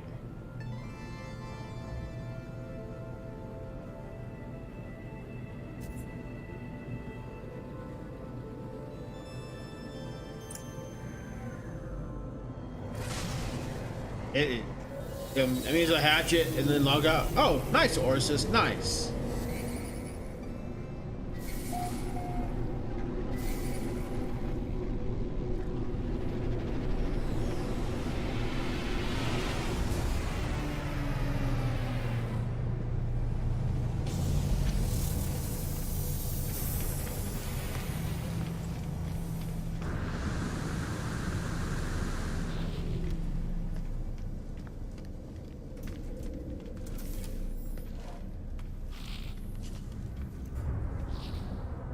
Yeah, because that's not my kind of game.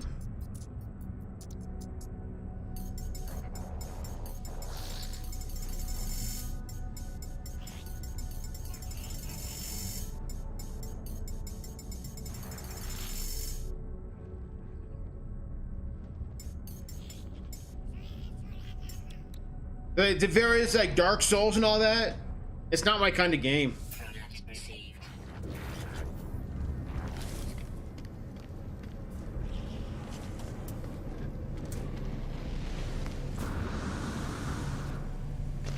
That's understandable. Just mindless violence. That's understandable.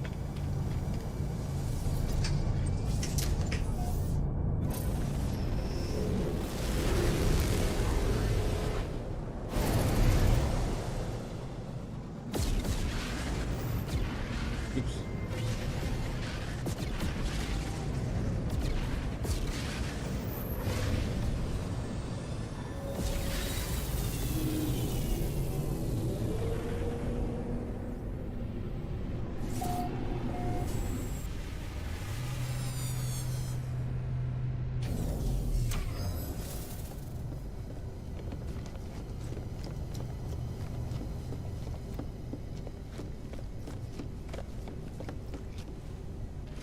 Okay, so now to go to my refiner, or yeah, my refiner room.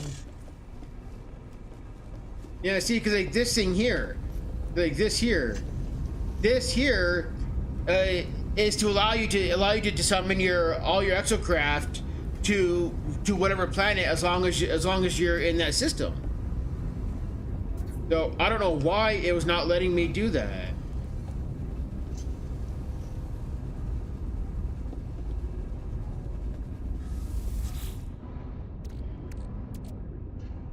Boring. What? I wasn't refining. What? Huh? Where'd that come? I have $100 on Steam and I'm clueless on which event, Orsis? What do you mean? Which event is bugged? Are you talking about No Man's Sky?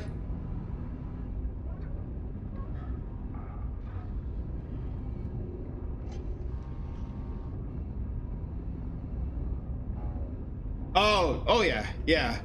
There's a lot of bugs with this expedition for sure.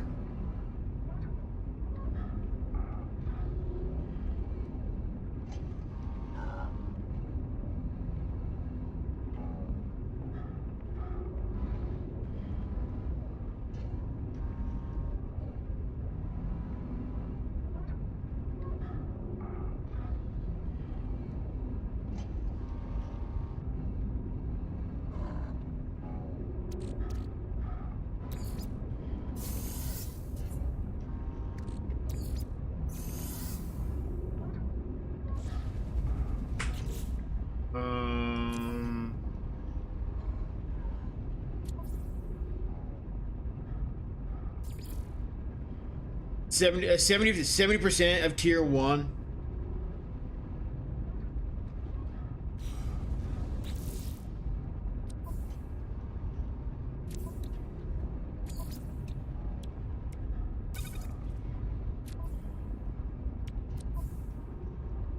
Yeah.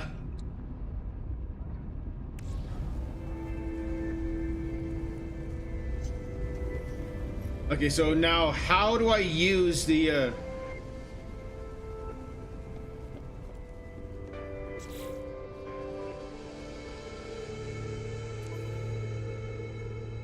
Okay, so how do I? Okay, so how do I do that? Yeah, I heard it was.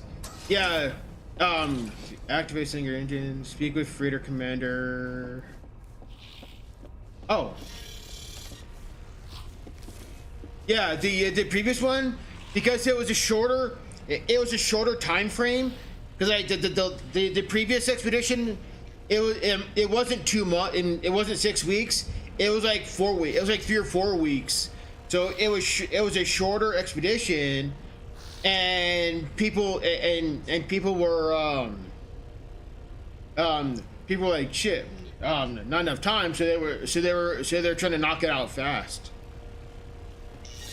This one here is 6 weeks, so people are taking their time.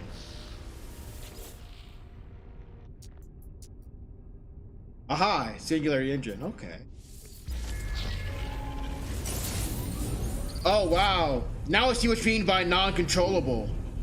Damn.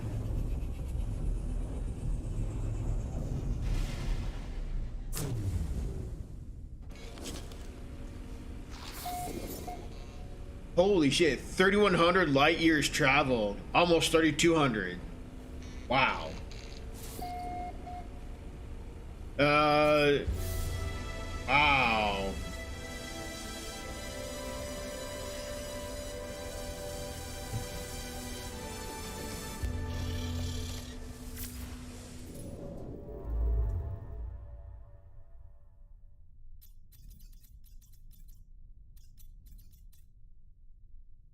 I mean, it's no different. It's no different than any other galaxy map.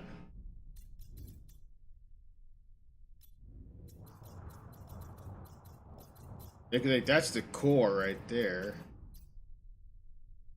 And the core, my current location is how many light years? 14,000.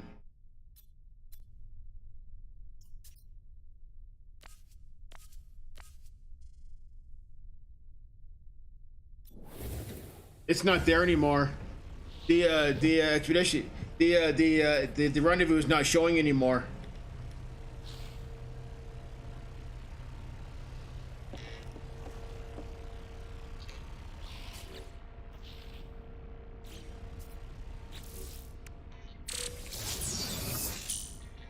Ah, chromatic warp shielding. Ah. Well,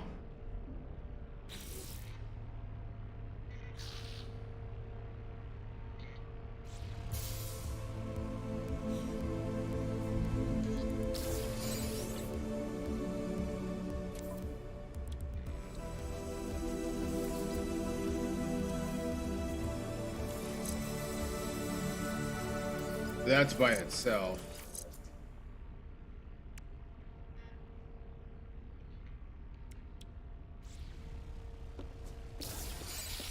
And now you can warp with your normal ship. Okay.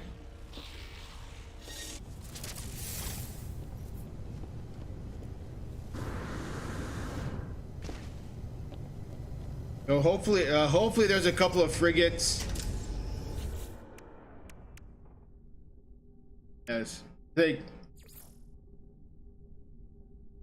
claimed, claimed. Done, done, done. Well, no, this one's not done yet. That one I'm still working on. I'm still running. I'm still sending out on missions and stuff.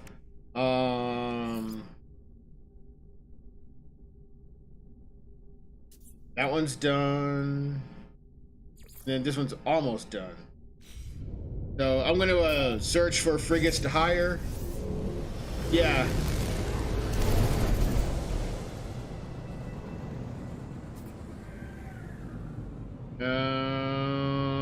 Well, let's see. I don't see any freighters other than mine in this sector.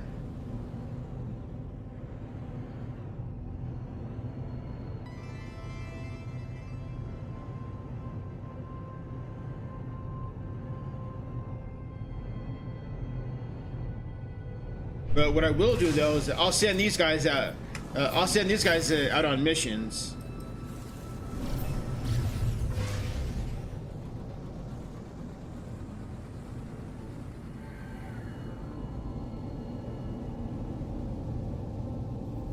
I'll send them out on short missions, like short 1-hour missions.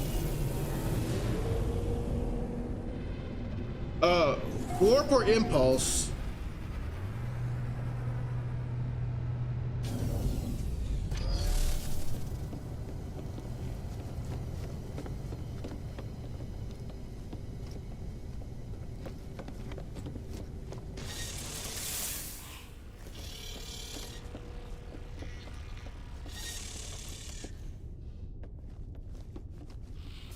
Oh, okay, going from one system to the next. Gotcha. Okay, okay. Wait. What the fuck am I doing?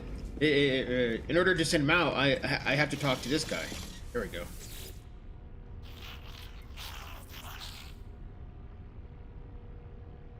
Oh. Okay, so I need to make another fleet room. Righty then.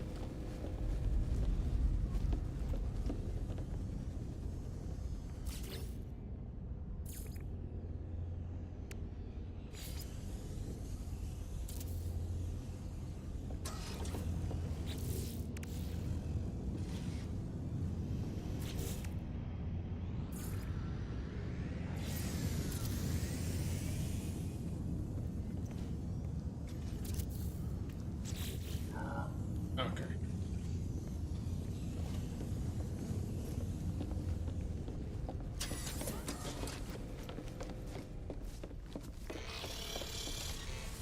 Okay. Let's try this again.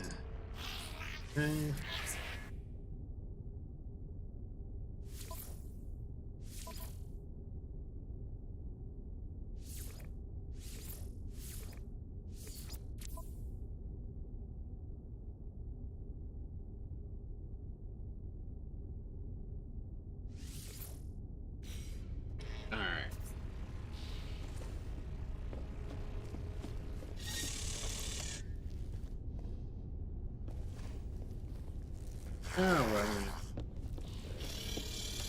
I'm gonna warp to the. I was gonna warp to like next system over.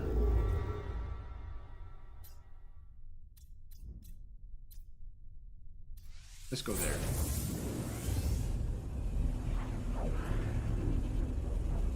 That fall. If that fails, go to the space station and back. Okay.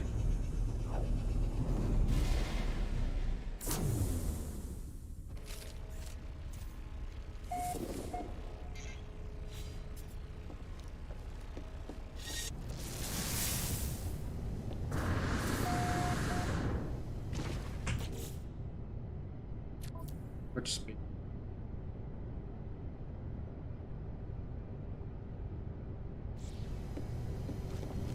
I'm gonna go to the space station. Essentially, you refresh your start system every time you enter and exit your. Oh wow! Okay, neat. I did not know that.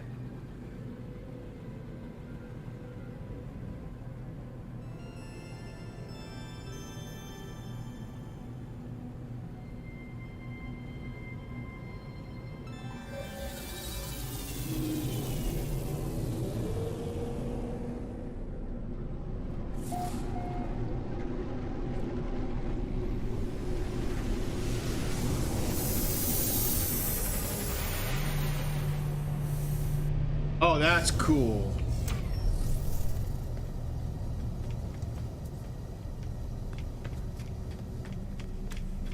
Yeah, cause what's his name? Cause Zane's World. Cause I got Zane's World running it. As I'm doing my stream, I'm also watching Zane's World as well.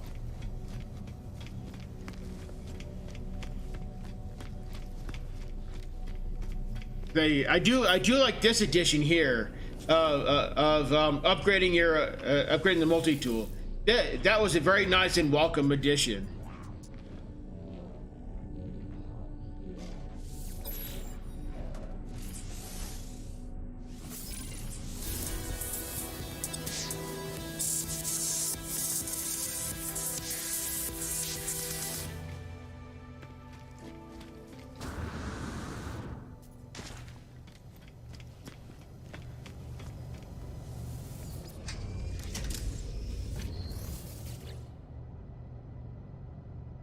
Ah, okay. Nice, Orsis. Nice.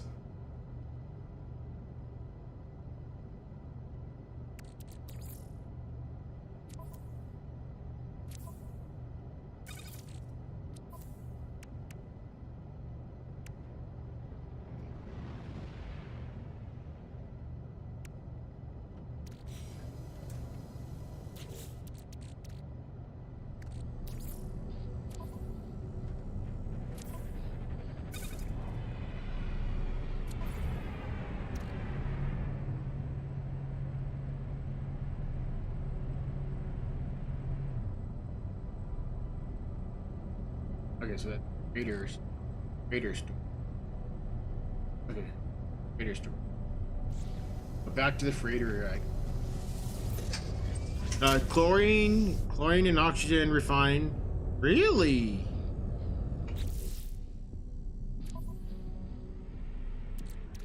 Really? Oh shit! 1.8 mil. Damn. Well, 1.8 mil for that.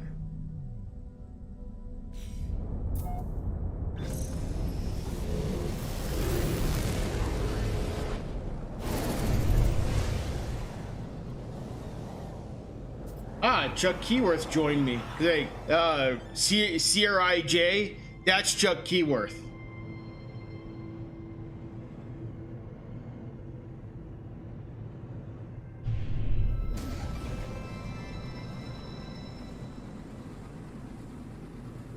Will do, Orsis, will do.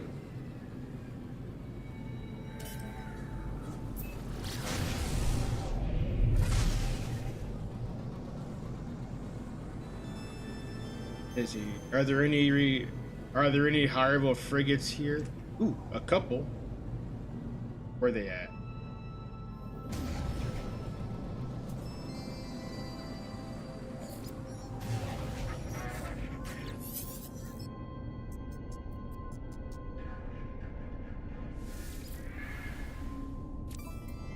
Okay, how much do I have? About 1.8 mil. Sure, I can upgrade you later on. Okay, and one more.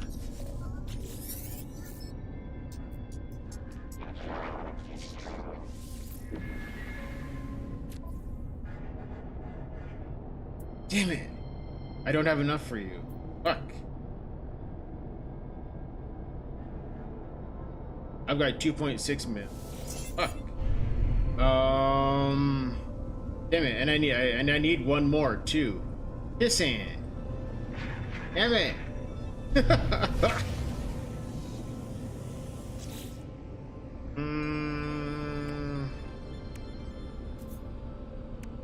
What high value item? Yeah, exactly, Orsis, exactly. Let's see, cause that's one. So, but chlorine refines down to salt, though.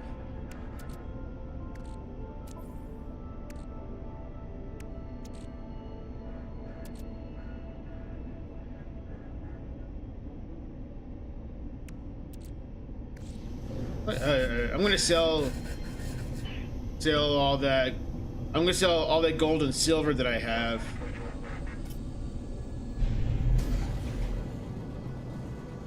Yes, I do.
Let me send Chuck a message real quick.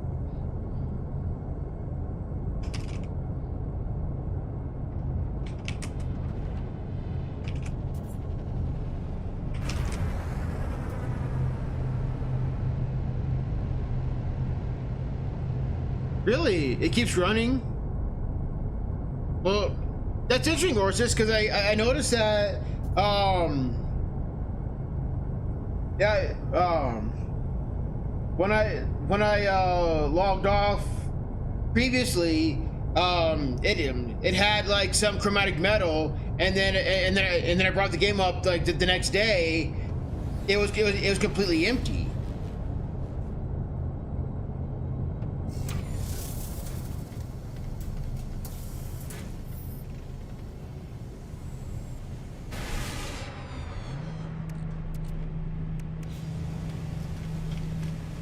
So that's what made me think that the collector only works while I'm in game.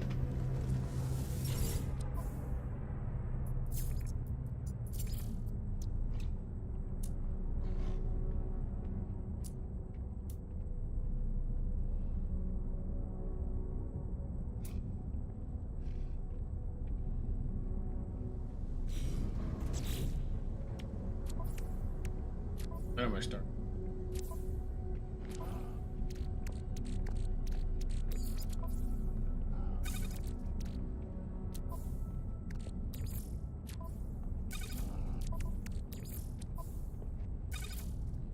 Yeah, I installed it when I was speedrunning. I went back and had like 9,000 sodium and chromatic. Dang, Orsis, dang. Hey, for me, it wasn't showing for me, so. Okay, so 3.6 million. Units received. And then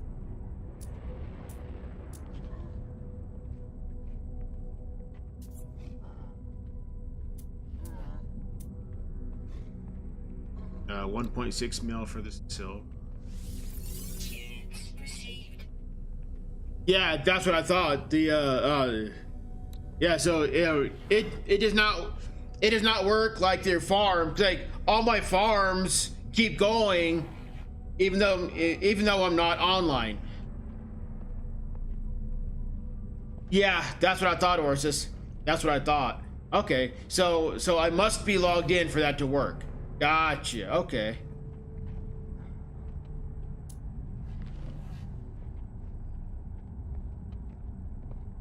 So like, would I be better selling the stack of chlorine now, or should I refine it, or should I refine it?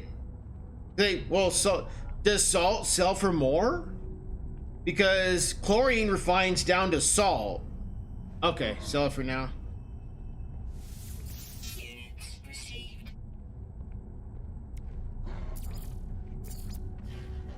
And then out of my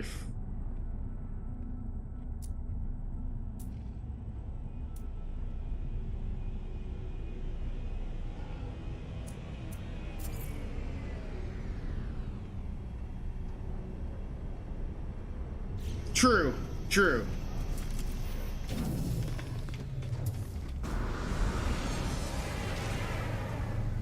But let me send okay, let me send Chuck a message through Steam.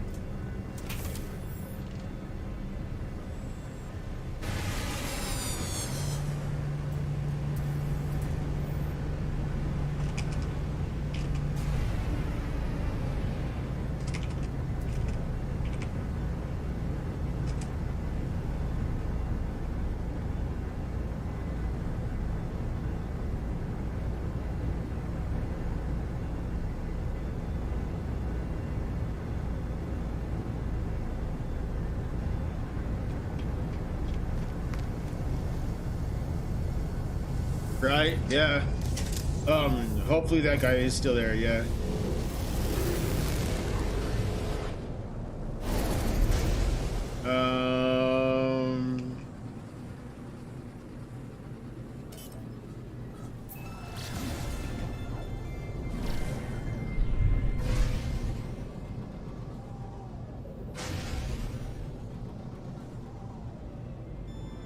I see it on the HUD, but where's he at? There he is.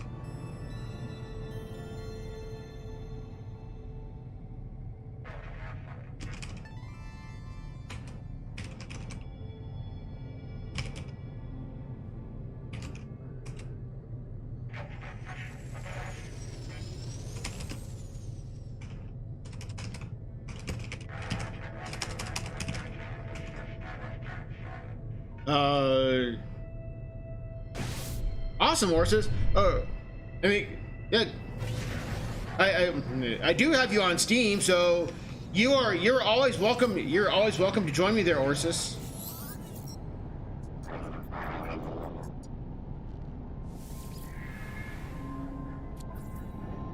There we go. Finally. There's that one. Yeah. Howdy, sir. Welcome, sir. Why are you all low now? Huh? I need to fix this shit. I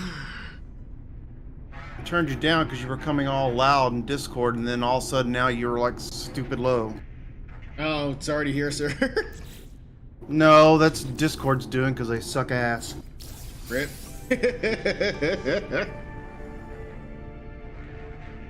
That or you were closer to your mic for a moment. Maybe that's why you're coming. I don't know.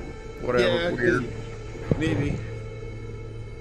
They need to turn off this stupid freighter thing, man. That shit's annoying as fuck. What do you mean? Oh, I saw your freighter and I was gonna try to go and land in it to get the accomplishment. Yeah. And I kept getting hailed by this other stupid freighters. I'm like, look, I don't give it. And you can't just X out it. You've got to do the dialogue, go through it, and then cancel it. But then 20 seconds later, they're hailing you again. I'm like, man, fuck off. Well, I just hired a bunch of them. So, okay, so so let me go. Where I was like, I don't need to be hailed by a million freighters. I'm just trying to, and I couldn't find your landing bay. I guess it's just not appearing for me. Okay, Maybe so it's a game glitch. Possibility. So let me go to my. Okay, so I'm gonna land Which on is my. weird because I joined in on your game, but yeah. Yes. Hey, at least we could be thankful that they didn't break the communication, which is normally what happens when they start an expedition. Right. Oh God! Don't even get me started.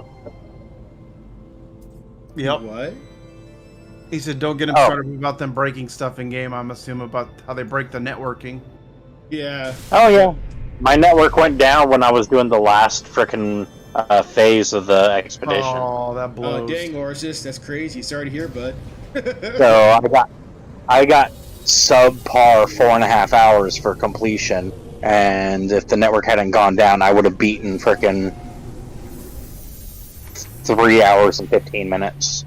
Rip. Like, That sucks. Sorry hello, to hear. games, I will murder you. Yeah. Okay, I landed on my freighter. Fix your networking shit. Right. I landed on my freighter there, Chuck. So Okay. if you come towards my dot on the All right, I'm just gonna finish up here in the space station real quick, and then I'll head right over there. It won't take me but a minute or two. You got lucky, AnCap, with that frickin' A-class frickin' freighter. I had to hire a whole bunch of C classes. I was not getting A class or B class even until the living frigate happened. Okay. And I fired someone to make sure that I could, get the living frigate. Yeah.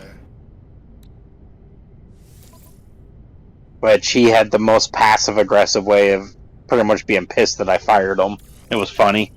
Oh shit.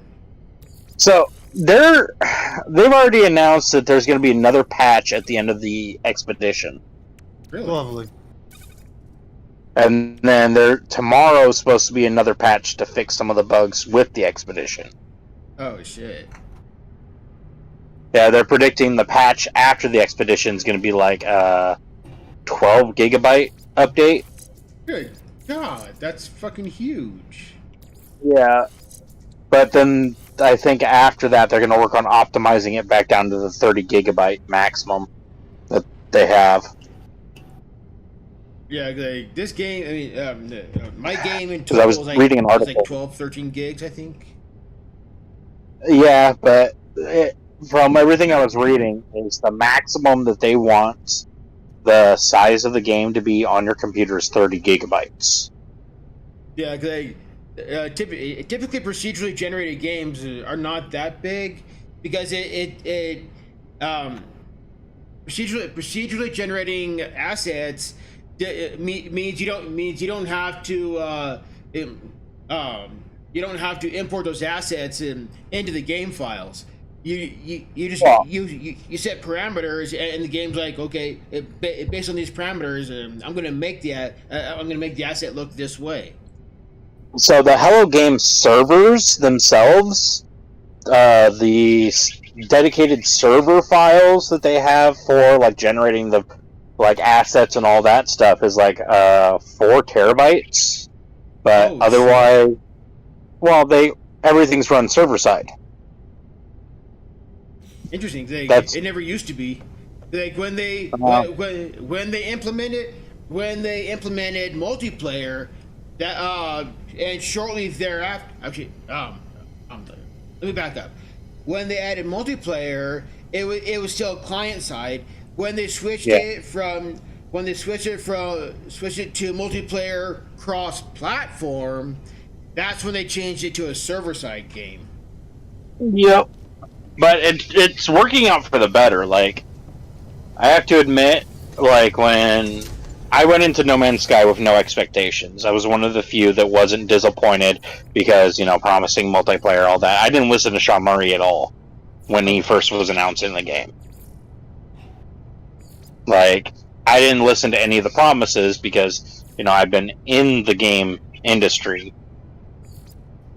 before, and I know that you don't always get what you promise when you first release the game, Right. Cyberbug. Which is now changing hands. Oh, don't get me started on CD Projekt Red. Oh, I can imagine. Well, but because of the low expectations, I was not disappointed with the game. Mm-hmm. I held on to the game. I didn't refund it like half of the frickin' United States. They got it. I kept it because I like the game. I like the game, and I freaking 100%ed it. I ran all 5 stories. I've seen all 5 endings. I got all achievements. So and I played as male and female V. So I like the story. Well, no, I'm talking about No Man's Sky on that. Cyberpunk, I had to mod the fuck out of it just for it to be enjoyable, so... My Cyberpunk file is set 125 gigabytes. Good God. That's brutal. I did a full open world mod for it, and I've been slowly working on that, so... And then I had to fix a bunch of shit. But with No Man's Sky, I was never disappointed because I already had low expectations because I knew it was, this huge endeavor that they wanted to do from Hello Games. Especially since I think No Man's Sky is their first game. Oh, okay. So, my expectations already were really low because brand new studio trying to do something that no one else has done before. Why is that not? To be fair, the only other procedurally generated space game that we have in existence right now, I think, is Space Engineers. Oh, okay. And Space Engineers is all client-side stuff. So everything's run by, whoever owns the dedicated server. It's not an MMO. So it was already doing stuff. No Man's Sky was already doing stuff that no one had done before. Sure, you have EVE Online and shit like that, but EVE Online is limited in the fact that it's a giant chessboard, pretty much. Gotcha, okay. that's what I want to see change with No Man's Sky is, and you could sell to the Galactic Network, but I want the availability of actually being able to sell my shit to players too. You know? Yeah, I can see that for sure. And players determining, like going the EVE Online route. Players make everything that's available in the game, and make it available, and you buy it from other players. Problem is, I don't think Games and Sean Murray have the resources to be able to hire a economics expert like EVE Online did. True. Like they hired a retired like I think he was a person who had a degree in like cybercrime, economic cybercrimes and shit. Why is it way overshooting? Oh, Chuck, because I'm flying. Chuck, I'm flying to the space station because I'm gonna scrap this ship. You must have boosted right as I was coming up. Yeah. I don't know where your starship is now, since I don't know if this is the one that like disappeared. That's alright. Okay, No rush. Hang on. I was thinking forever. I was trying to find something's wrong, so I might not stream today. Something's wrong with the audio. It's not monitoring like it should. So you're just gonna get like 10 million tons of feedback, and I'm not fucking with all that. I haven't been able to get it to work, so I'm probably just not gonna bother with it. Have you restarted your game yet? Yep. Okay. I mean, I just booted up, so it's not the game, it's OBS. Chuck is on Linux, OBS is so importing. Okay. OBS is importing anything. It's Yeah, see, I have no experience with Linux. Are you running it off of the Steam Deck? No. He's running. I'm running OBS and Linux. Okay. His operating system is Ubuntu, if I'm not mistaken. Yeah, normally it works. For whatever reason, it's not working today. But I know they did just update something. I think OBS just updated somewhat recently since the last time I used it. Something may be broken. I don't know. I don't have to fuck with it. All I know is this expedition made jumpstart me fucking ages ahead of where I was at with the other game. Like the other file. Mm-hmm. Just starting on a freighter and having some materials to be able to expand the freighter, like put me leagues ahead of where I was at. I had to have AnCap like come get me so I could hop on the like Paradise Planet to get a start on the other files. Mm-hmm. Yeah. It was rough going. So now, because this expedition and the fact that it's going to change over to a normal save, I'm probably going to ditch the other save. I'm going to make sure I close up my base first, so I'm not, polluting. Because the last thing anyone needs is game to bug out and have a bugged out fucking abandoned base somewhere. Right. Yeah, that would suck. Because that would literally put a hard point in a procedurally generated game, which would cause lag. I am impulsing back to my freighter there, Chuck. Okay.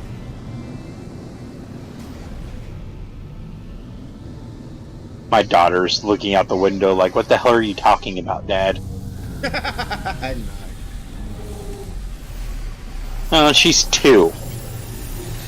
Ah, okay. And she's growing up with all these gamer nerds all around, so... How horrible.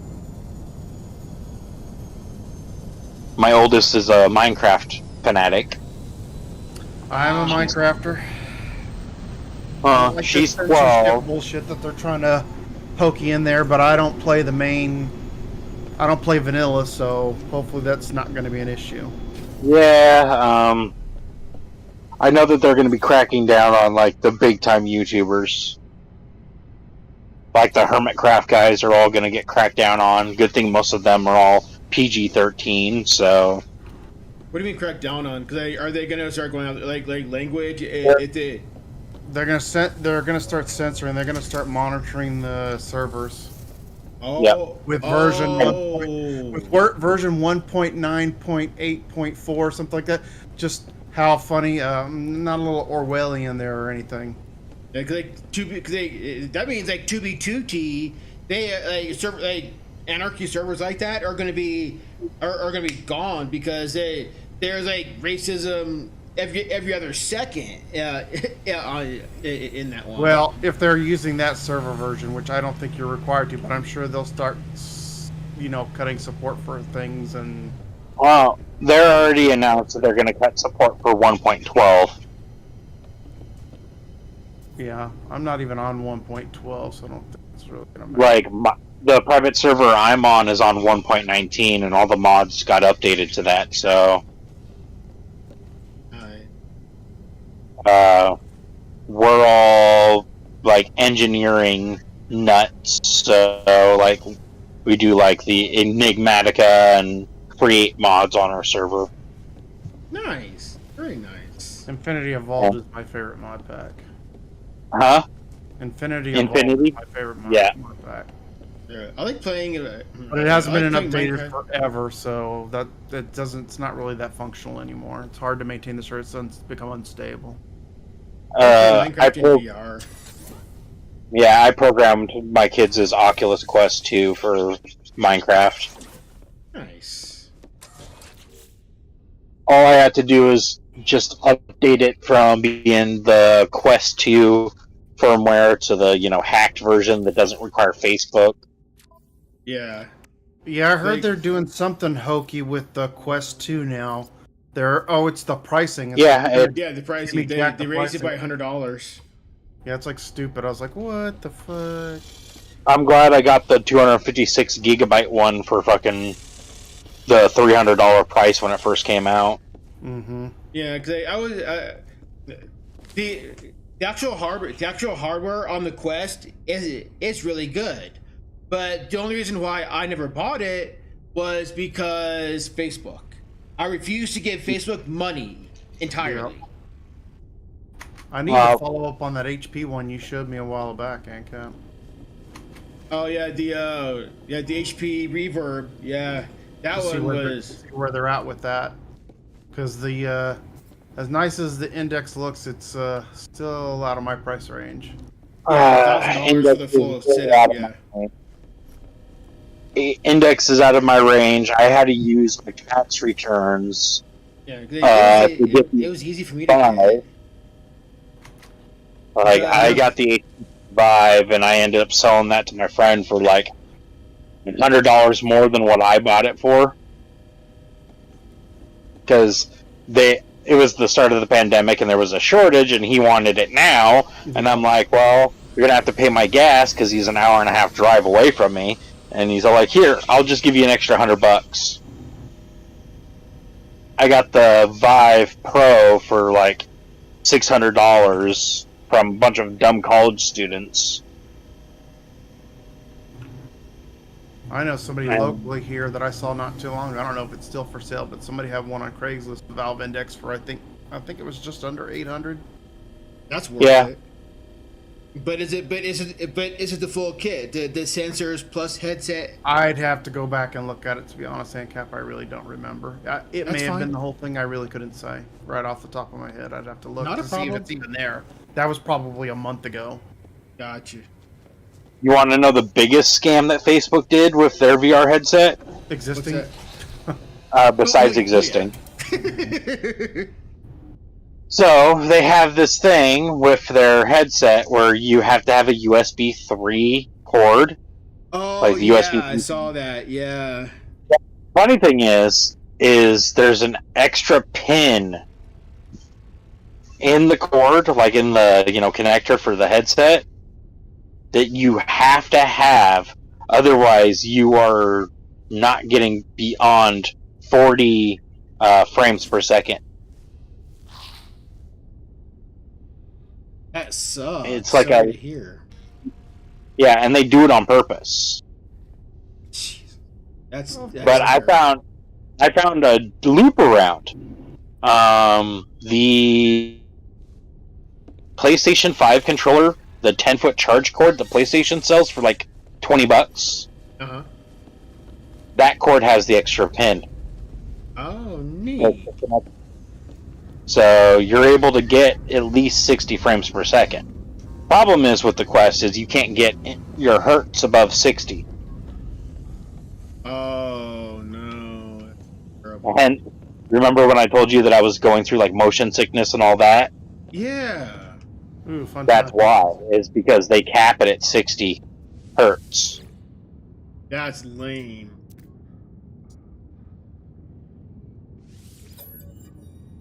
Like, I get it, your brain only processes, 90 frames per second at maximum. But the hertz make a huge difference on, like, your spatial awareness and all that. Oh, go away, stupid pirate, unless you want to die. I literally, that's how I made, like, my first couple mil, was just going after pirate players. Yeah. Pirate, you're gonna die. Alright, you've chosen unwisely. This is a shitty ship, but you're still gonna die. It's spam. Yeah, no, I didn't. Yeah, don't click any random emails, even if it's from a famous YouTuber. Exactly. I guess Mr. Beast is sending out email of Pirate his deleted. candy bars. Yeah, All of I these mean, missiles on this ship. I break their shield, one missile hit, and they're fucking toast. yeah. I'll be damned. Doing the freaking abort does doing the abort mission does count for some. That is weird. That's a weird.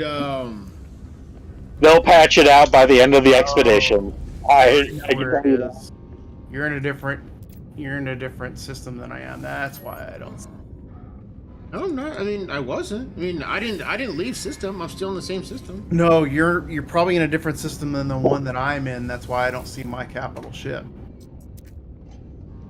Because I don't think it follows you. You should see No, mine. you have to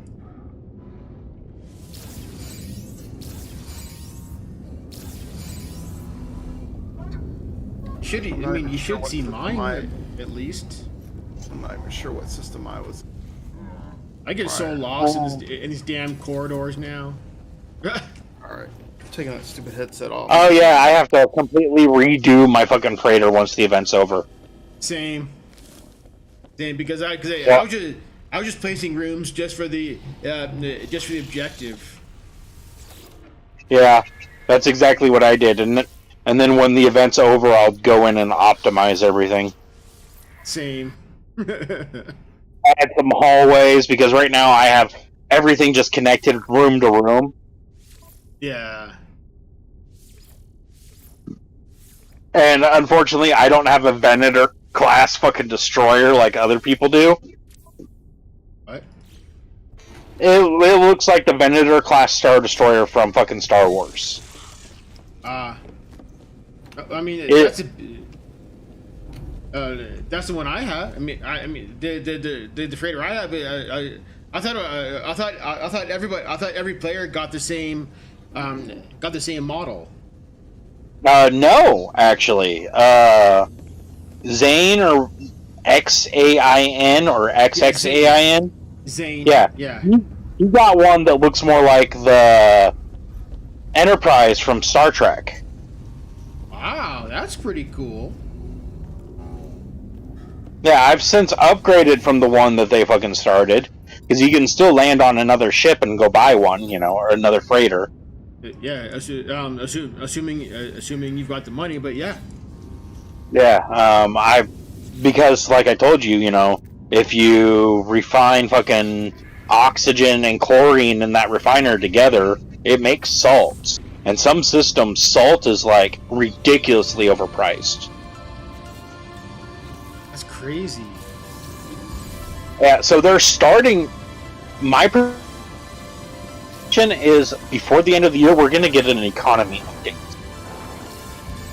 I hope so, because right I can crash on my main save, I will crash the economy with the active indium, and like it like 24 hours later, I'll crash it again.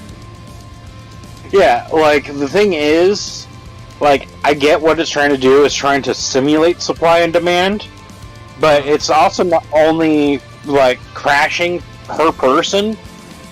Like, so if I went to the same system as you, I could still sell the active indium for the same price that you were selling it before you crashed the market. Oh damn. Yeah, but I predict by the end of the year, because a lot of people are complaining over YouTube about how fickle the economy is, like it's, you know, not consistent Right. in the game, that we're going to get an economy update. I hope so. Well, we're going to have to, because now we have settlements and all that too, and those all rely on economies in story and all that stuff, so... I'll have to do a system restart. I'm not going to do that right now. That's why it's not working. Because I pushed some updates not too long ago, and if I remember correctly, there's either an audio driver update in there for OBS or something, or for... Yeah, that's why it's not... I bet that's why it's not working. Okay. Hey, Juno. least- All right, Juno. Thank you for asking. At least you figured it out. Yep. Like, the biggest thing is, I can predict that No Man's Sky, like, a year or two down the line, because now they're doing constant updates and constant, like, hot fixes, it can compete with, like, games that, you know, have lasted, you know, a long time, like, for instance, Eve. Right? Because they're right now this game is $60, and it's still even with all the updates, it doesn't quite feel. It still doesn't feel AAA quality to me. To me, No. it doesn't deserve AAA price. Yeah. Well, right now it's, you know, $30 until tomorrow. Well, that's a sale. But what I'm saying is that the everyday price is $60, and this game is not deserving of that AAA price point. Yeah. But the thing is, the main reason that I'm saying it's eventually going to get to the point where it can compete with EVE Online is because EVE is actively doing stuff that is sabotaging itself. Really? Yeah. One of the flaws with EVE is the fact that the whole entire game is run by the player economy through a council called the Council of Stellar Management. They're big-time players that all make decisions for the game, and the developers implement those decisions. Most of the people that are on the Council of Stellar Management are part of these huge corporations and guilds of like 10 to 15,000 people. Wow. And like, so they're actively changing the game to favor these big groups of people that are playing. But I don't see Sean Murray ever doing shit like that. Right. Like, sure, you know, he misjudged, you know, the backlash and all that for, you know, promising a bunch of stuff and wording things wrong. I think that's what it was, is when he did the announcement for No Man's Sky about what the game was having, things got worded wrong. I don't think, like, he intended to actually, you know, not deliver on his promises. He just should have worded it to where eventually we're going to have, you know, online multiplayer, all this other stuff, you know, all those promises he should have put as eventually instead of upon release, saying promising upon release. Agreed. That's where he fucked up. But I also don't think he wrote his speech. Oh, okay. I think he hired someone to help him write the speech because, you know, it was a big event. I think it was, what, at E3 that it was announced? Oh, shit, okay. So I think the company hired someone to write the speech for him because the guy's been really busy. Yeah. Like, he's a developer too.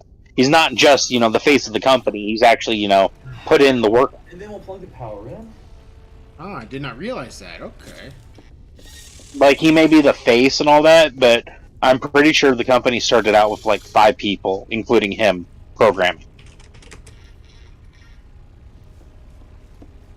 I don't know the full details because it wasn't until recently that I started getting back into No Man's Sky.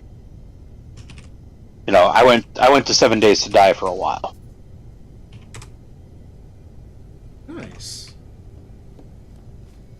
But I honestly, in about a year's time, I could see it overtaking games like frickin' EVE Online and frickin' Star Trek Online easily.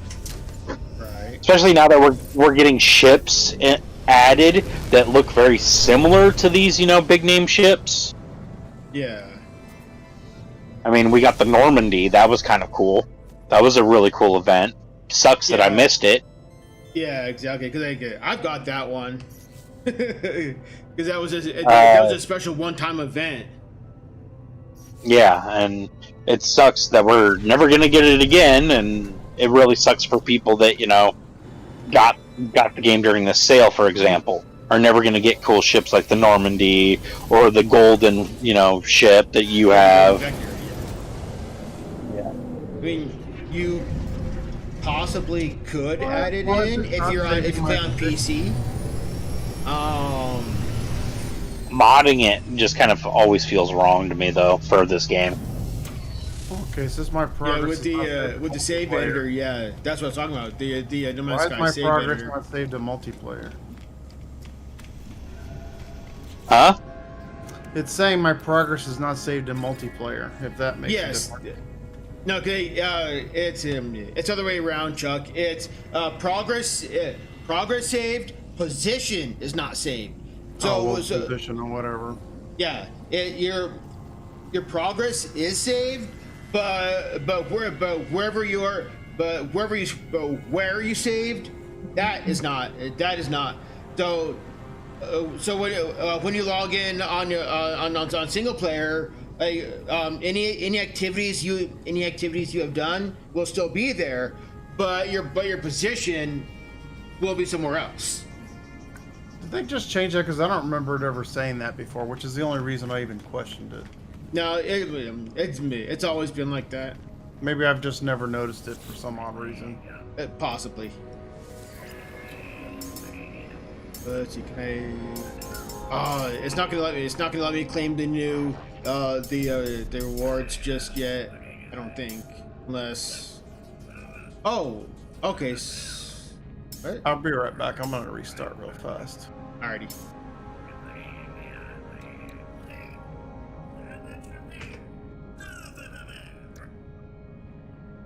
Yeah, because the various capes were added. The capes were added. Capes were added in the game. I thought that was pretty cool.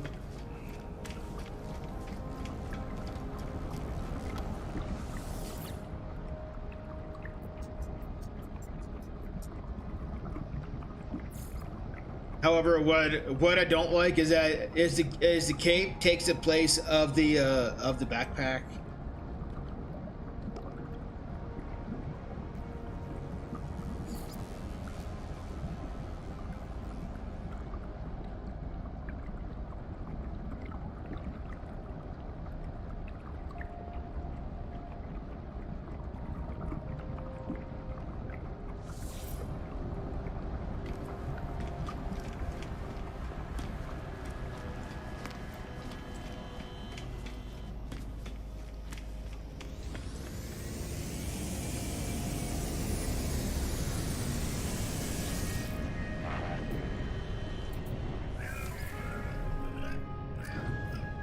God, I love that the workday's over. What? Workday's over. The what's over? My workday. Oh, gotcha. Okay, nice. Still can't log in for about 2-3 hours though, but pretty much done. And then I redid my desk too before freaking logging into work. Ah, gotcha. But yeah, pretty much my workload is done, but you know, still on the clock. Oh, okay. Boss doesn't care. My boss plays No Man's Sky also, so. Cool. But he plays on PlayStation 5, and he plays by himself, and. Oh, he doesn't do multiplayer? Nope. Oh, okay. I mean, this game is cross-platform. Yeah, but he doesn't like playing with other people because of he's been shot out of the sky too many times from fucking pirates. You can turn in your network settings. Just tell them go to network settings and turn PvP off. As he put it, here to just play offline than to fucking do that. That makes no sense. He only like turns the internet on his PlayStation when he needs an update or he's got a new game. He's like me. He's got a freaking 200 gigabyte internet connection, and that's it a month. Oh shit. So yeah. Difference is though is I'm a hardcore gamer, so like I'll do my recording and all that stuff, which I decided not to record this expedition because I was just going by too quickly. And so like once the expedition's over and I start playing the game for real, you know, setting up the base, all that stuff, and on a normal save, then I'll start recording. I have a couple portals set down across, like, the stars of, like, spots that I could pick out for my bases and my extractors. But the only thing that sucks is, like, when I swap over to this, like, the expedition save full time, I'm gonna lose that whole power tower, everything. Because I made literally a tower that was nothing but solar panels and batteries.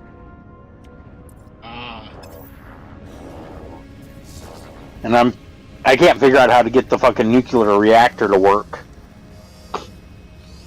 You have to make radioactive cells, I think. I can make those. It's just like I'm trying to put it down and it won't do it.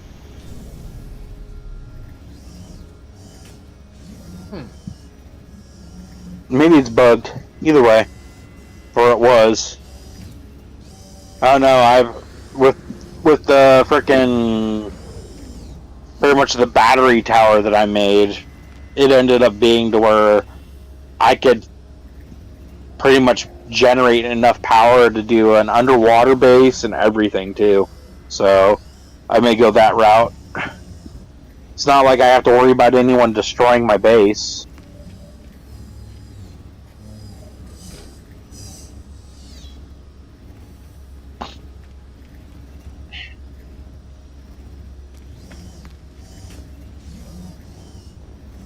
I have this screenshot that I really freaking like, though.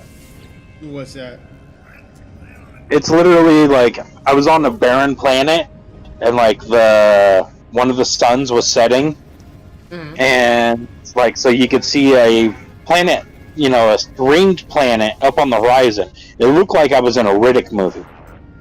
Oh wow! Because you had to like up on the horizon, you had like the ringed planet, and then there was a moon behind it that was a paradise planet. So I grabbed that screenshot as soon as I could. Oh wow. That's the main reason I even play the game, is like you never know what you're gonna see in it. That is true.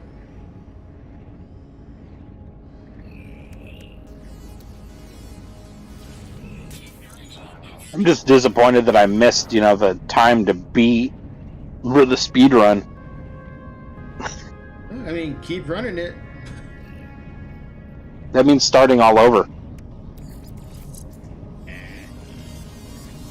Oh yeah, I mean, start a brand new save, and then start a brand new expedition save. Try to run it, and then if you don't get the time, kill a save, start anew, and it'd be like, Yeah. okay, I messed up. That's literally how Jason plays. How saying that's exactly how they do it. They will delete their save and start over. Yeah, fucking Jason. I think he's the record holder right now. For this current for this current expedition, because I know he was the record holder for the previous expedition, but I don't know if he was still is for this one. I know that, like, so when the expedition first dropped that day, when I had logged into a stream, he was already on phase 5.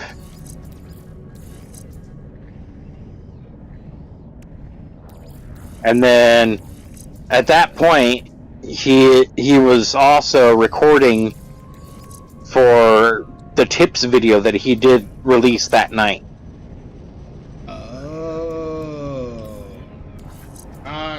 Okay. The guy fucking multitasks really well in No Man's Sky. He does. He really does. He's really insanely good at that. Like, he had the worst fucking spawn on the freighter.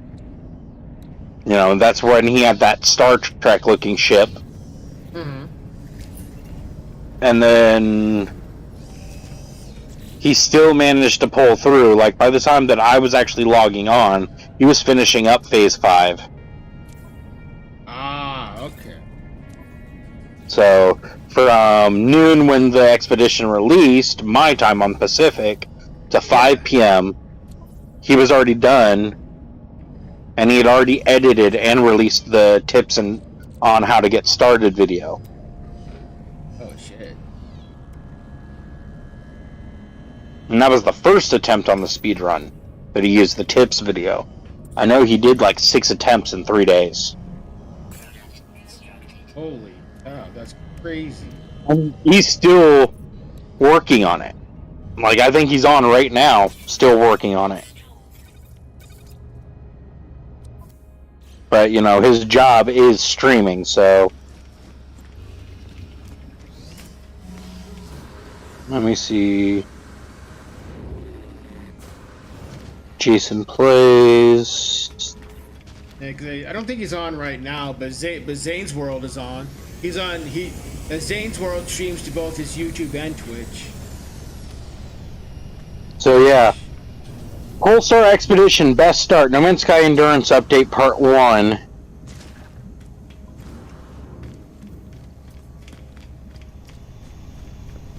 He just finished 9 hours ago. Ah, okay. So he was on early this morning. Yeah, and he was working on the Helios jellyfish pet. Nice. See, speedrun stream, world record, 5 hours and 44 minutes. 5 hours? 100%ing. Yeah, but that's 100%ing it. Okay, so how do we get? Okay, so how do we do the? I want to get the optional one because on the previous expedition I got all of them to include the optional one. So I want to figure out. I want to get the optional one. It says so. The optional one, the one that says something about home or something like that. He literally said that you have to land on someone else's freighter. I tried that because I landed on another player's freighter last time I was streaming, and nothing happened. I was like, what the hell? Okay, well, have you tried landing on an NPC's freighter? Yes, and it would not work. Okay, maybe that's the one that's bugged. It's a possibility.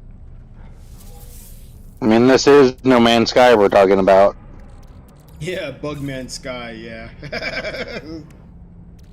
Let's see. Speedrun stream. Here it is. How to visit other freighters in Expedition Hospitality Milestone. It's 1 minute and 47 seconds. Hold on, I'll mute.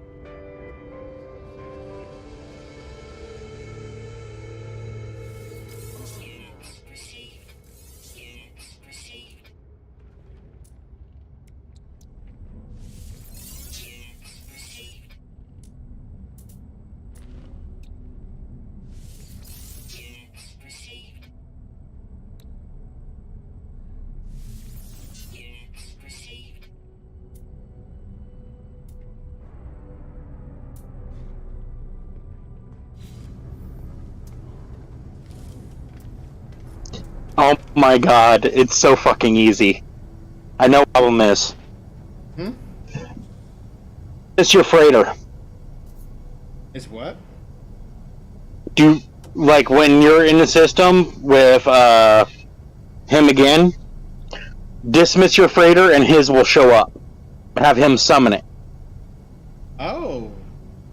Okay. There can only be one freighter at a time in a star system for this update. Oh. So freighter. So, and then you just reverse it. That's why. Oh, that's interesting. Okay. Yeah. So when he comes back from his update and restart and everything, hey, we figured out the bug.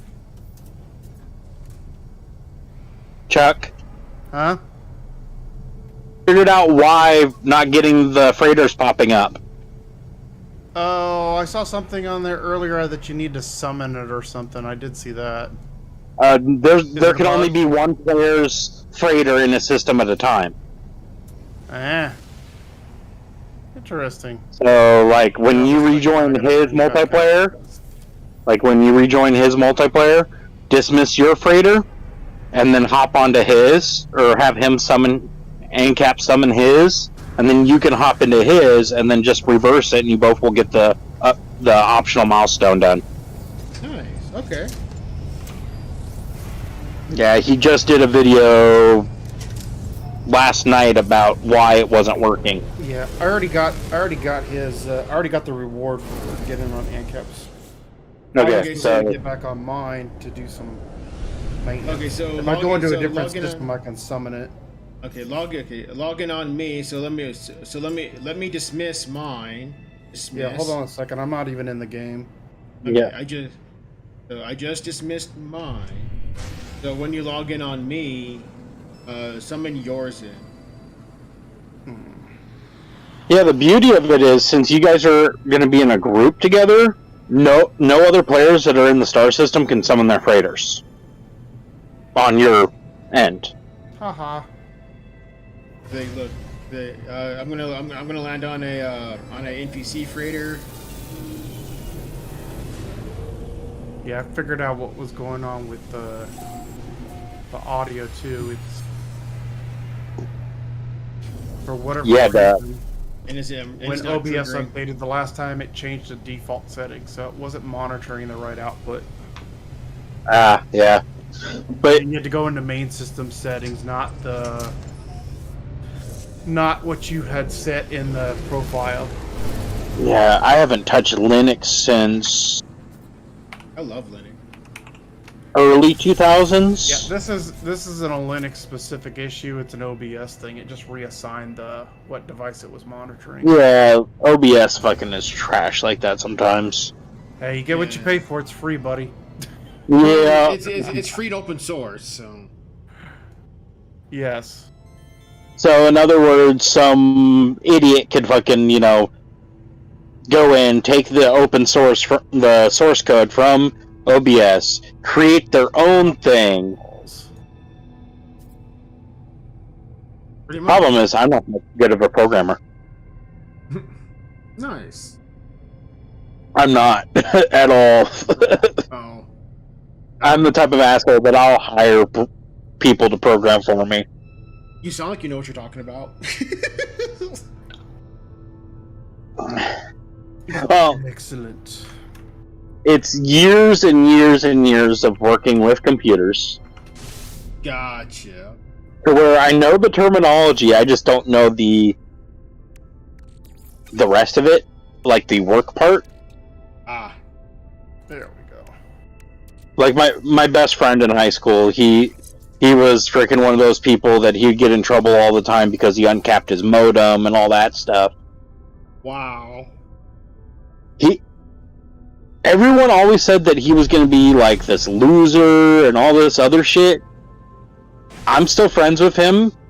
He, out of high school, didn't go to college or anything like that, made his own tech company down in Georgia, and then a bank bought his tech company for like 7 figures, and then hired him on to run the company out of the bank. Oh, wow. He makes 6 figures a year. So they literally bought his company and then pay him a salary to keep running the company that they bought from him. Dang. Cheaper for them to do it that way. Well, he was really fucking... He was one of those kids that, like, he took nerd to a whole new fucking level. Oh, wow. Like, he was uncapping his modem at home. He'd uncap my modem. Oh, wow. So what you're saying is he's a virgin. He's married. I'm joking. It's It has a kid on the way. stereotype that people think because all of us nerds, we're some sort of monolith. We've never been laid or even touched, even so much as seen a girl. Wow, that's funny. Yeah. The problem is my high school had a very high rate of teenage pregnancy. Oh no. Northern California, you either do drugs or you get knocked up. Hmm. Well, It's funny though, he ended up in Georgia of all places.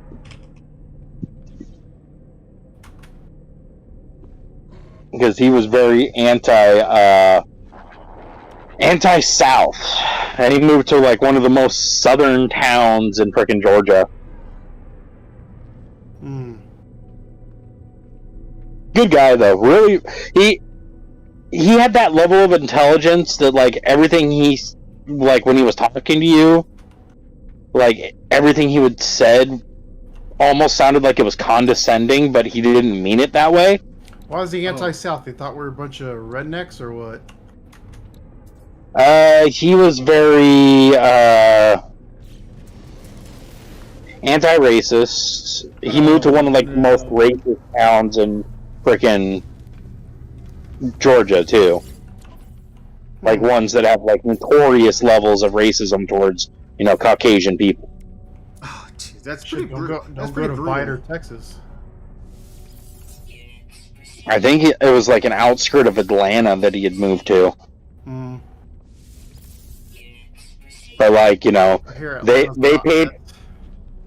they paid for him to move over there when he sold the company to them. He was still living here in California, and the bank bought it. Oh, gee. And they needed him in person to run it.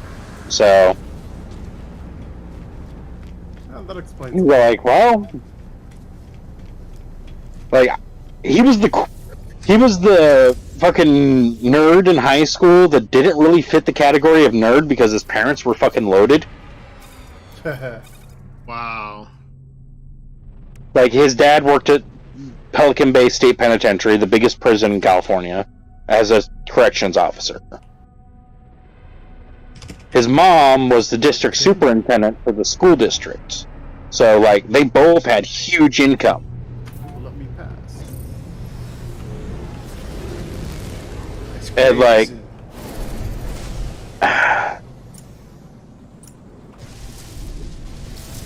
I need to get a new audio interface. I became his friend because in middle school, like back when I was in middle school, Team Fortress Classic was like new and all the rage, And he started up a Team Fortress club, like a computer gaming club at our middle school, after school. Oh shit! Don't do that. And yeah, I was already a video game addict, and then you add in fucking Steam games. Yeah, I've never actually played that game. I was a game addict. I was a game addict before Steam was even a thing. I was I grew up on I grew up in gaming on Windows 3.1 in terms of PC gaming. So I grew up on friggin' DOS Doom. Good old dude. You just made me feel old. I'm 40, so. I know, but I'm 35 and I'm like Commodore 128 Bard Scale. I'm 35 and I was playing on a Commodore. Oh wow. Commodore 64. Yeah, I've got an You wanna emulator talk? I've got a Raspberry Pi emulator. It's got like 50. It's got like 55 different different emulators on it, from Commodore 64 to NES, SNES, and everything in between. The games I played when growing up, like I grew up in a very fucking poor family, so like half of the shit that I got, my mom got from like a thrift store. So that's how I had the Commodore 64, the 128, the Amiga, all that stuff, is because they were already outdated. I never had one. I couldn't afford one. I mean, Yeah, but they were already outdated by the time that I got a hold of them. mm-hmm. Everyone already had Sega and shit like that, and I was still playing on the old stuff. Well, I'm the resident fossil of this group. Resident fossil. What the heck? Because I'm 50. Well, you aren't that much older. Like I said, I'm 40, so you aren't that much Well, older. than him I am. I'm 15 years his senior. Yeah. But my wife is 10 years my junior. Yeah. Oh, okay. Nice. My wife is 2 years younger than me, so Nice. yeah. I'm pretty much raising my kids right. They actually, have video games and all that. That they grew up in an era where video games are fucking cheap. God, I remember when Super Nintendo first came out and it was like $600. By comparison, they are cheaper than they've ever been.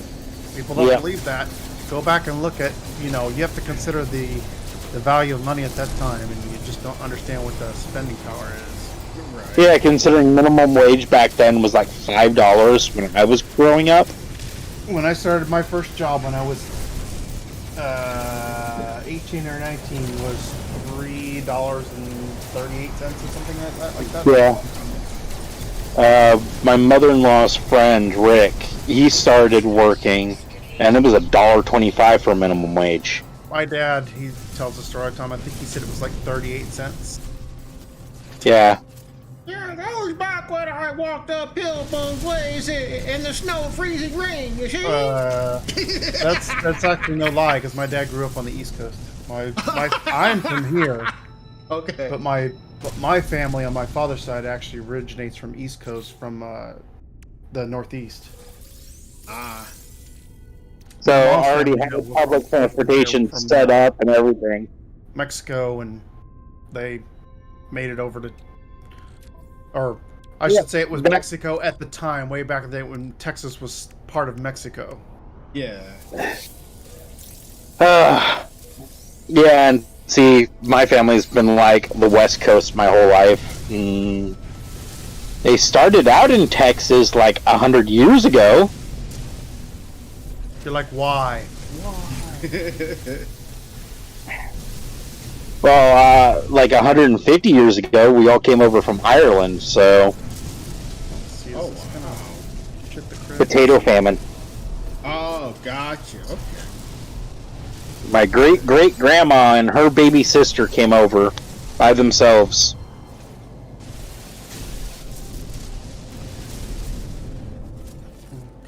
Where's my? Oh, I don't have my monitor. But yeah, I don't know. My family's so rooted in the West Coast that when I went traveling, my family couldn't stand the idea of it. Hey, Chuck, did you summon your freighter to this system? Because I just No, missed not yet. mine. I'm doing some other things in the background. Gotcha. Okay. I was starting my stream to see if my stream would actually start. I think it has. Okay, cool. And Because I figured out the audio problem, but I really need to get a new audio interface. There's nothing wrong with this one, but the problem is because it's a mono source.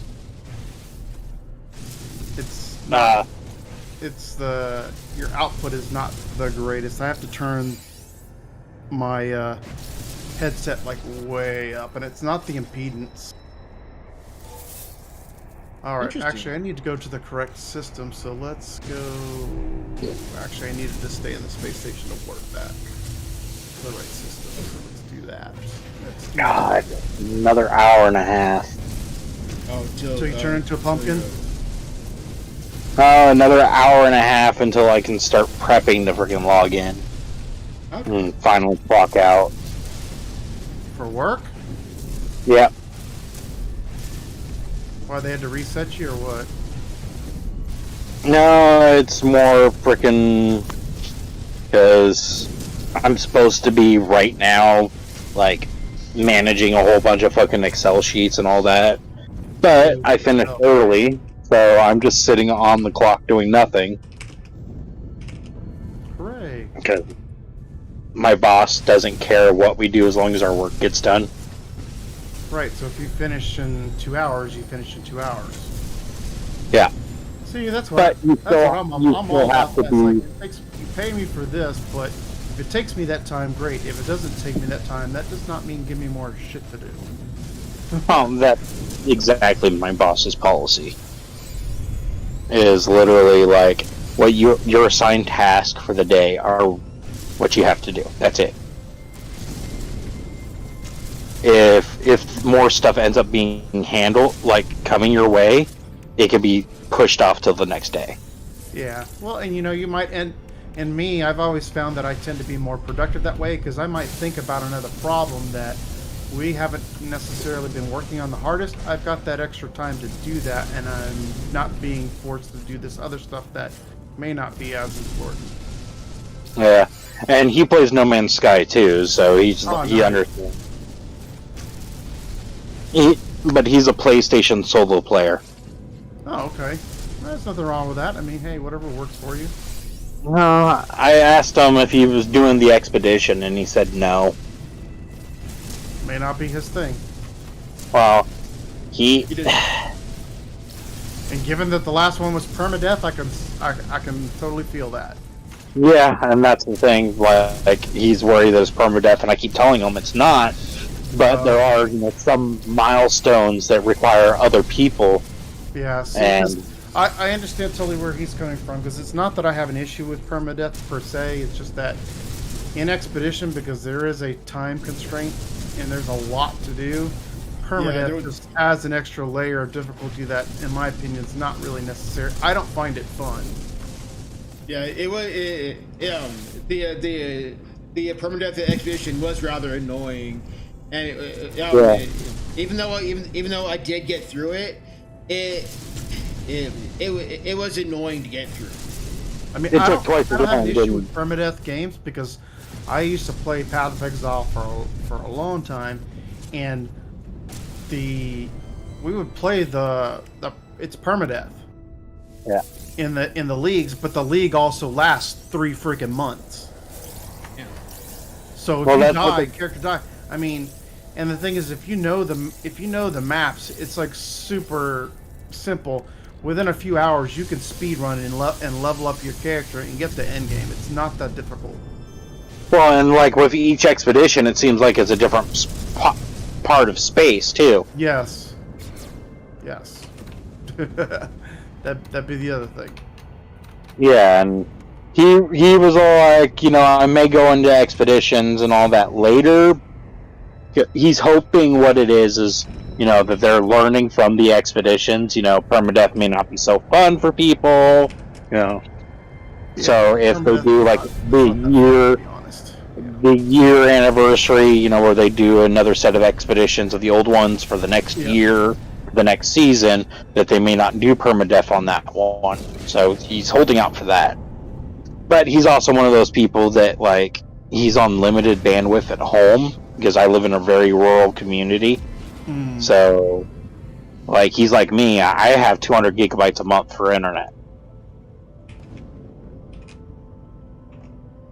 And then if I need to, like, install a game, I'll take the laptop and I'll go to a coffee shop in town that has better internet and more stable and install it there and just transfer it over with my external hard drive. You live in the boonies or what? Chuck's Trader does look similar to the friggin' Enterprise because Yep. because the circular front there. Okay, Yep. neat. So you live in the boonies or what? Oh, I live in the boonies. Yeah, that explains it. I live an hour and a half from Oregon, Oh, okay. up in the Redwoods. Yeah, I was actually out your way last month. I went to what's a couple different places. I was in Petaluma. We went to San Fran just for a few hours because we were close. We were in Muir Woods. I was on vacation. I was out in Tahoe. So. See, I'll convert to a stand. Yeah, so San Francisco is 6 hours south of us, Mm-hmm. and Tahoe's about 12 hours from us. Nice, Drexel. But yeah, I missed a week of 100-degree plus weather. I was really heartbroken.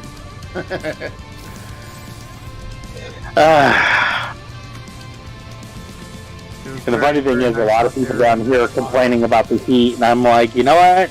I lived in Houston for 6 months. Houston sucks. It's very, very humid. Yeah, it's hot, it's wet, so sticky that your back sticks to everything. Yeah, It's a lot. It's sort of like Corpus, except Corpus there's usually somewhat of a breeze there, so it doesn't get quite as humid as Houston does. yeah. Corpus is nice. My family's from there originally, Oh, so yeah. I lived there for many, many years. home of the Marine Corps. Yeah, my dad was. I'm somewhat of a military brat. Luckily, my dad was further along in his career, and we didn't have to move too much. See, my dad was Army during Vietnam War, while my stepdad was Army. My dad was Navy in Vietnam War, Special Forces. My stepdad was Army boxer, so that doesn't really... I don't know if that counts. He did boot camp, all that stuff, but he ended up, instead of going to fight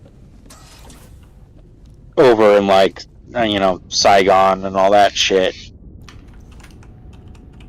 he just beat the shit out of people and got punched in the face a lot, Hmm. And then my legal biological dad, he was Navy, got kicked out of the Navy for being a drunk. Oh no. Oops. You know you have an alcohol problem if the Navy kicks you out. Well, yeah, I mean... And that's where he met my mom, was while he was in the Navy. Found out my mom was a stripper out in Norfolk. Ah, lovely. Well, Yeah. I mean, nothing wrong with a stripper. I mean, people make their money however they want. I Nothing try wrong with not. I that. try not to judge. I mean, she could be a perfectly decent person for all I know. Exactly. She's heavy. She's drug heavy now, but literally, like, I'd never met my dad. He took off with my sisters when I was like 6 months old. Oh, how nice. Found out why from him and his brother, because I recently got in contact with all of them. Pretty much my mom partied too hard, cheated on him and all that stuff, and yeah, so he split, and because for one reason or another, I got left with my mom, which we all came to the West Coast, and been here since. Well, at least you don't live in one of the major cities, because I understand rural California is not that bad. Pretty decent by all accounts, from what I understand. Yeah, where I live, you get a mix. Mm-hmm.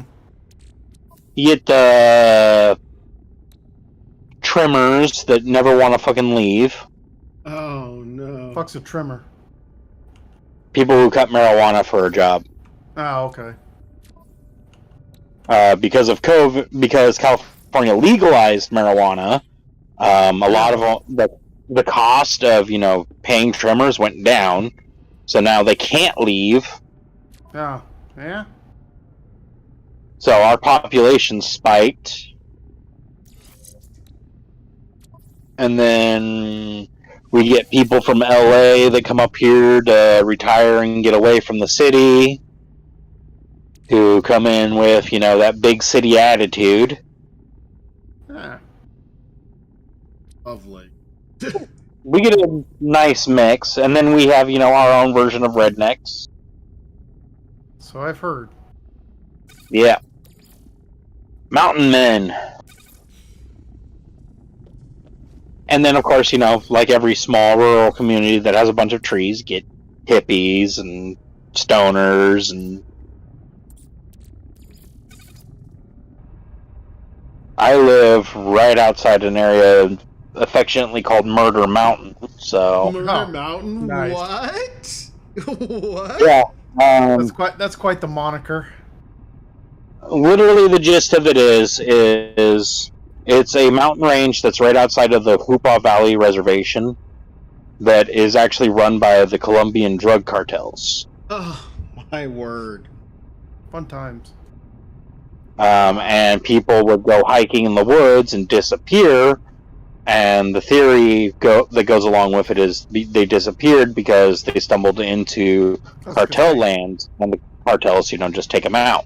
Yep, you show up somewhere where they don't want you discovering things. Yeah, but a lot of this, is changing because they legalized marijuana, and the cartel lands were just these fields and fields of marijuana that they would grow and, sell.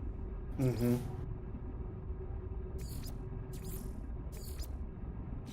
And with it legalizing, it's less marijuana and more shit like coke. Mm. Oh, jeez. And I mean, they need something that's profitable, Yeah, and marijuana is not profitable anymore. I could literally walk down to a grocery store. When you reach economies of scale, that sort of thing tends to happen. Yeah, I can go down it's to profitable, but the margins are greatly reduced. Well, it's now all government run. You can't sell marijuana unless you're selling it to a dispensary or private people now. Yeah, that's funny. So we need to beat down the drug dealers by becoming drug dealers. Yeah, pretty much. That's the governor signed the state. Long live tyranny. Yeah. And then, if you want to sell marijuana on a scale to dispensary, you have to get a special permit from the government, and then you have to pay taxes on everything you sell. Of course. Fuck God. So it literally becomes the Boston Tea Party with a different thing. Because there's people that are rebelling against this whole idea of taxing, marijuana and all that, and grows. Never mind the fact that, Colorado has proven that by taxing it, the economy has boomed. Yeah, it shouldn't be. Well, nothing should be taxed at all. But that's just my opinion. Taxes actually didn't come about until like the 50s. I thought they came about like World War I or II, because well, actually no. I mean, taxes as we know it today didn't come out till the 16th Amendment, which was to defund the war. But back in the ancient Roman times, taxes were still a thing. Just how they handled it, like how they took the money was different. Yeah, well, like nowadays, it's literally like in the Roman era, you could pay taxes or you could go to the military. And if you became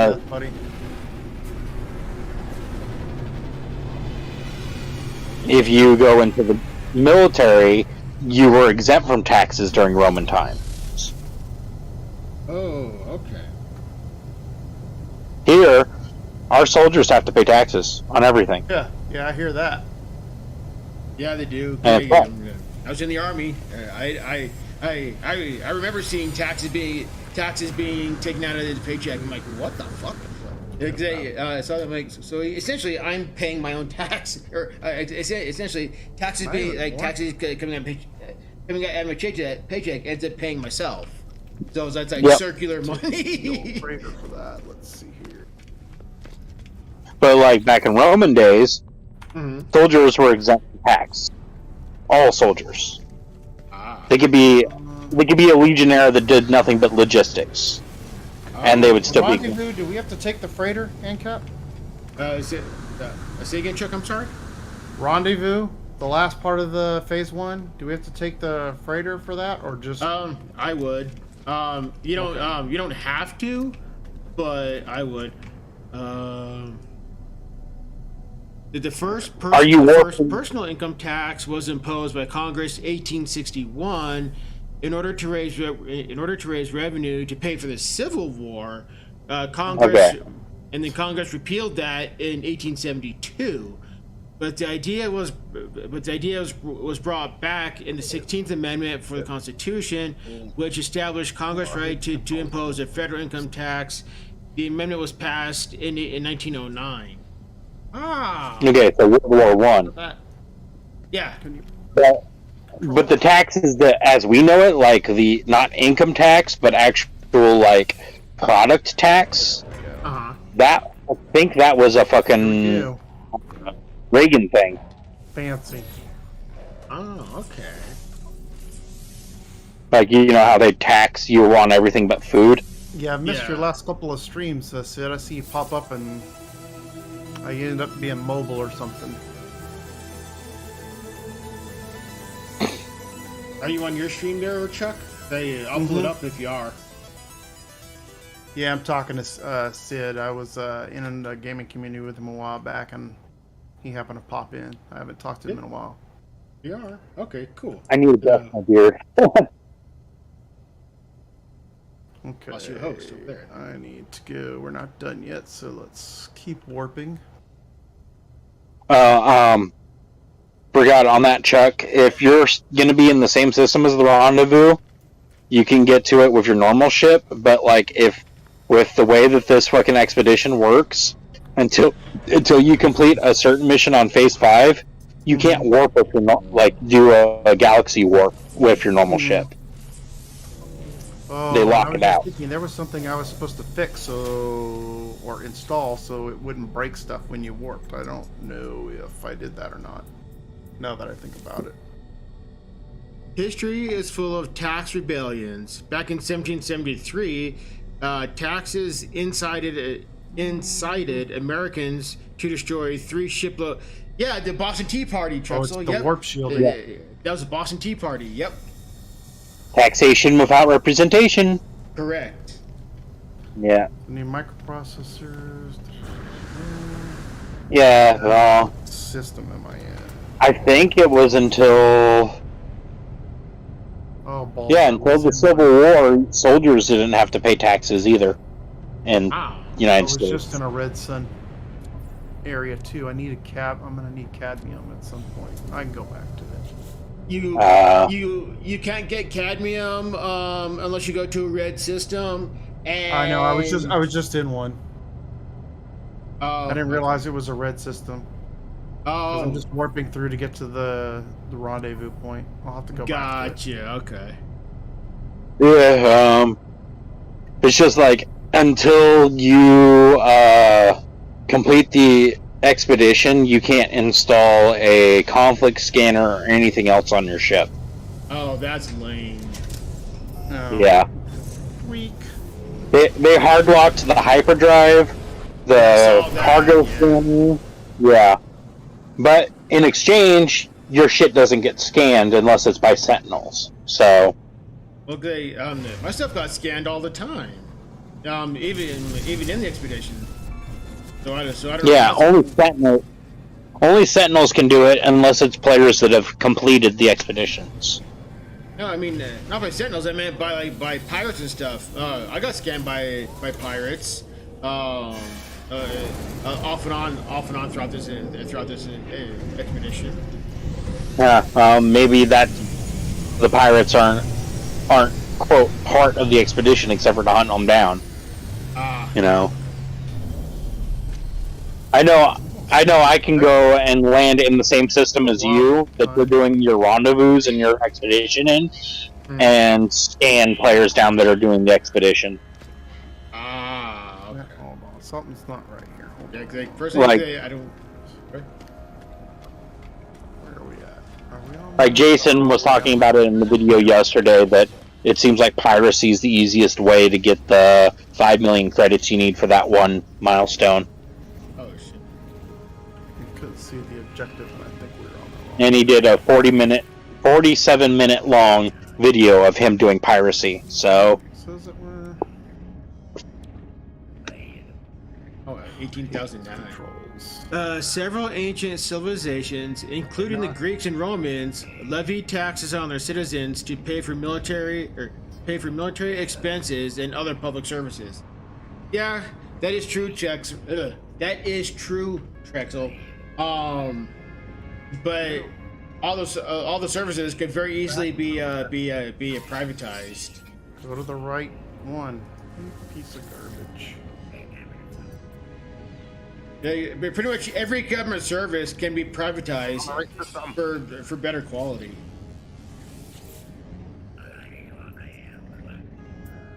yeah,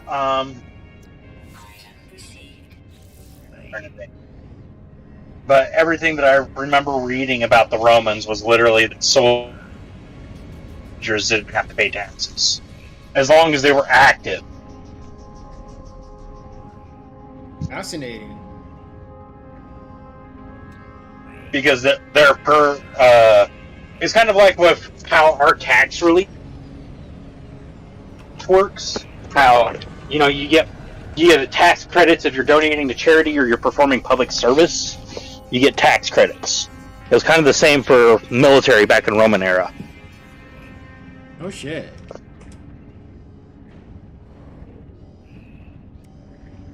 Or you could volunteer to become a gladiator and you would be tax exempt. That was the other one too. Yeah, gladiators typically fought in those arenas and died pretty often. So. Yeah, it was a public service. You were volunteering your life to keep the crowds entertained and maintain peace during times of trouble. Makes sense. That's why, gladiators, a lot of the times, if they had a family outside of the arena, the slave master that ran the gladiator, if their champion died or anything like that, the slave master would buy the freedom of the family if their champion died. Oh wow. Yeah. There were, more times than not, though, really fucked up, slave masters during the gladiator times that would, enslave a whole family, but, Caligula was famous for that one. Oh shit. He enslaved whole entire, families of people to fight in the arena. Oh damn. That's brutal. He was fucked up. Sounds like He didn't live very long as emperor, though. Yeah. Didn't Caesar cut off people's heads for those who are? He would decapitate gladiators that would be found boring. Oh damn! Yeah. Hey, you're boring. Off with your head. Yeah. Well, the Russell Crowe movie Gladiator is loosely based off of one of the best gladiators of all history, which was a Marcus Aurelius. Oh no shit! Wow. Yeah, it was very loosely based off of him. The fact that he was a military general that Caesar at the time enslaved and turned into a gladiator. That part was true, but all the other stuff, was for Hollywood and all that. Okay. Marcus Aurelius wrote books while he was incarcerated at the Colosseum Oh shit. that eventually ousted Caesar and, allowed him to get his freedom. Yeah. But he kept fighting in the arena. Oh, wow.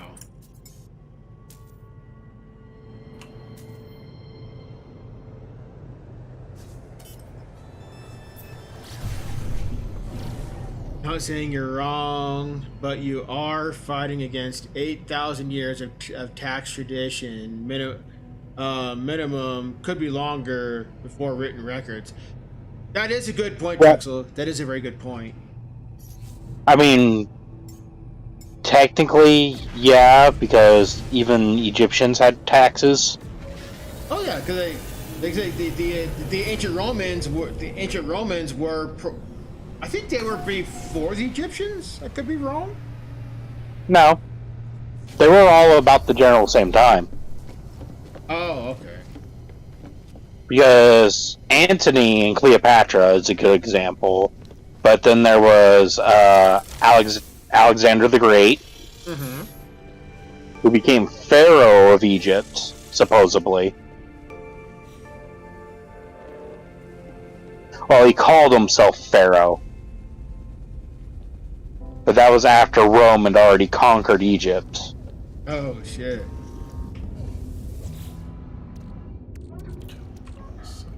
Hang on, let me check something real quick, because I'm not sure when Rome itself started. No, go back. Gotta love frickin' Google. Right. Google food. Quick to the Googles. Okay, ancient Rome was founded 753 BC, or 853 BCE, which is the way that anthropologists now use it. Egypt was the 14th dynasty of Egypt when it became pharaohs, which was 1553 BCE. What is BCE? Before Common Era. Okay, so that's from like is that year zero? Is that year zero backwards? BCE is 0 backwards. CE is 1 forward. Gotcha. Okay. It takes out the whole, anthropology wanted to pull itself away from the Christian terminology for, dates. I've always known it as a BC and AD. Yeah. Oh, that's the Christian. Huh? That's very Christian, Gregorian calendar, and a lot of anthropologists wanted to pull away from that. So, because BC was before Christ and AD was after death. Okay, that's a very good point. When you look at the Gregorian calendar, there's 100 years missing. From 0 to 100 is missing on the Gregorian calendar.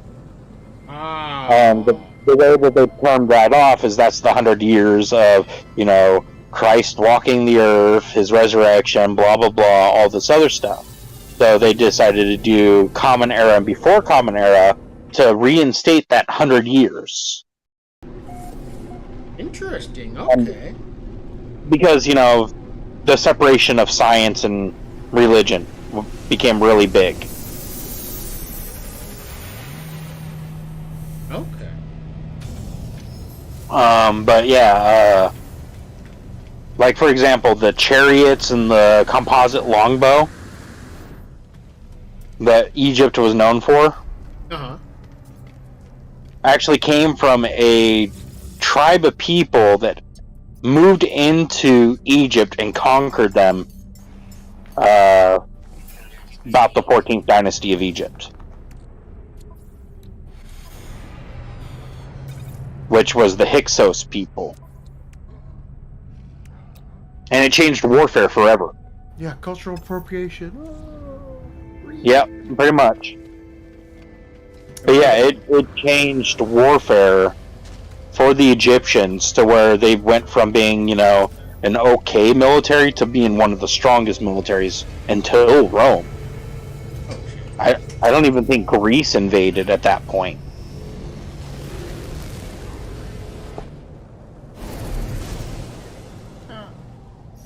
sorry. That part of history was always very interesting to me. So, but yeah. That's fine. This is a very awesome discussion. So you're totally fine. The point is that Egyptians had taxes too. So, because the pharaoh would take half of someone's crops. So Trexel is right. So Trexel, at the end of the day, is right, and I'm wrong on it. Because the Egyptians would levy, a food tax,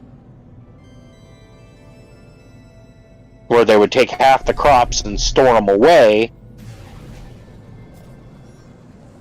just in case a famine happened or what have you. Which a really big famine did happen, and that made it into, the King James Bible and all that stuff, or not King James. That would have been the Quran or the Torah, the Hebrew Bible.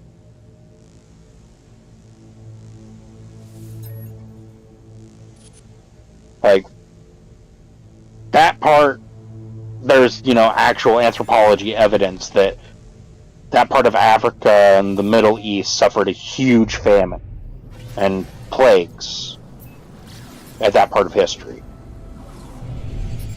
In the standards of BC and AD, Christ was born year 0, thus BC being before Christ, and AD, Anno Domini, which translates to in the year of our Lord. Oh, that's why people kept prefacing it, quote unquote, in the year of our Lord. Okay. That makes more sense. Wow. I always clarified it as after death, but well, yeah, same here. I always thought of it. As after death as well. It's Latin. So yes, it's just an acronym of the Latin term. Correct. Yeah.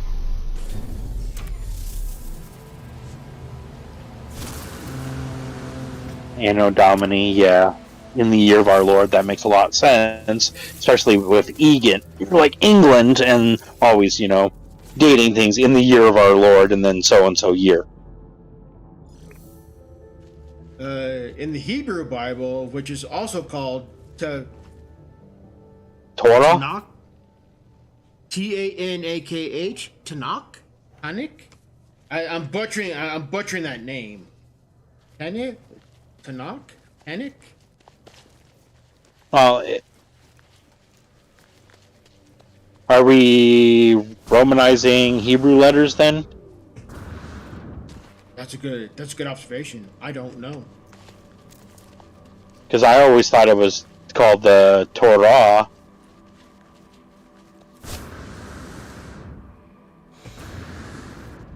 Because the Quran is the Muslim Bible, right? Yes. Is it? Yeah. The Quran, yes. Which means that the Hebrew Bible is the Torah.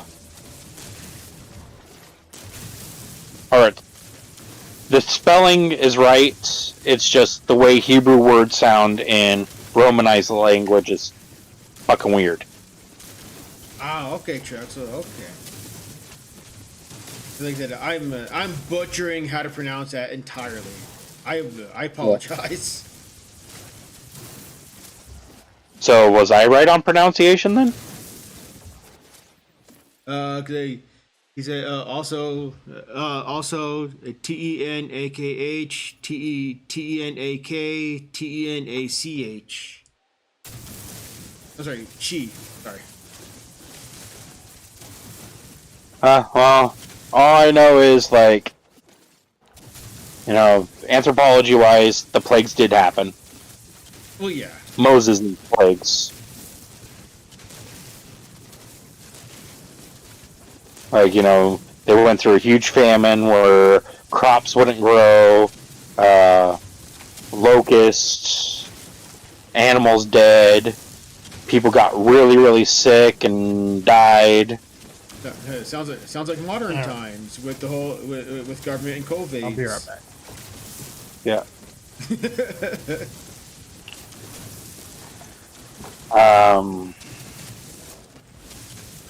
I don't know. No one knows exactly when this happened in Egypt.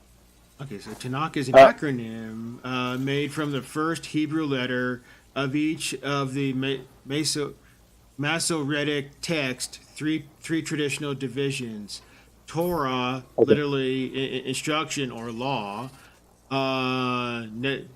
Nevlim, prophets; and Kutuvim, writings. Hence Tanakh. Ah, okay.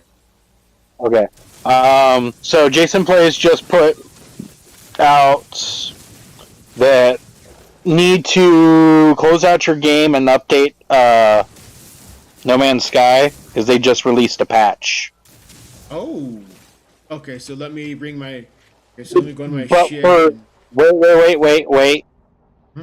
Did you get an update notification before you started it in the download saying that No Man's Sky? No, I didn't. I didn't see anything actually. Okay, So let me. then yeah, because Jason Plays just put out a video saying Dream Aerials is fixed. No Man's Sky Endurance patch notes. Because I'm looking on Steam right now, and I don't see any updates for No Man's Sky. Yeah. So they may have fixed it server side versus client side.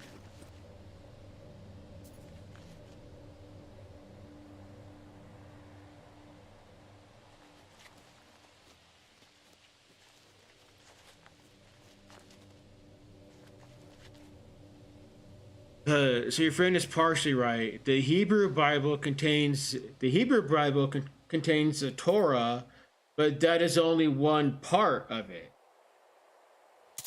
Okay, and is the Torah just the Old Testament in games then? Because I know that like King James only picked and chose what he liked to put in his Bible. Yep, yeah, that's why it's King James version. Yeah, he cherry picked Yeah. what he wanted and didn't want. Okay, so the update, I just watched a little bit of Jason Plays' thing. I guess it's for console, the hotfix. That's why we didn't get notification. Okay. 3.98 is the hotfix. So we're good for at least a day or two. All right. And it was released at 11 a.m. Eastern time. So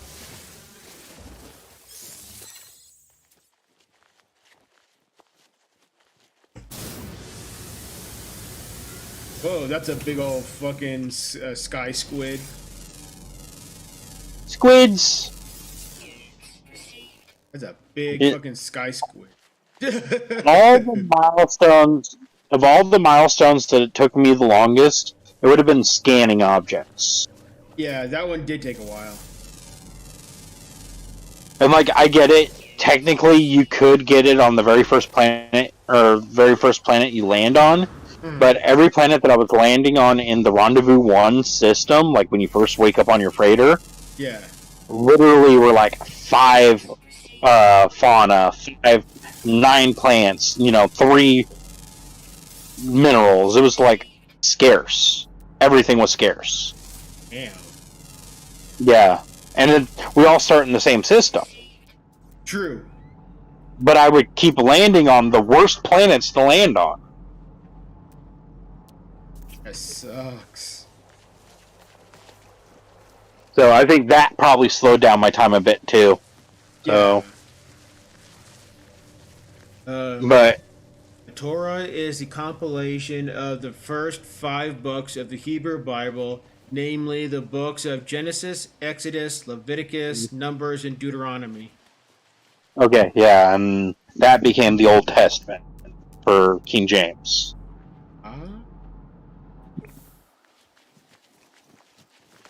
Yeah, one of the greatest stories ever told was, out of Genesis and Exodus.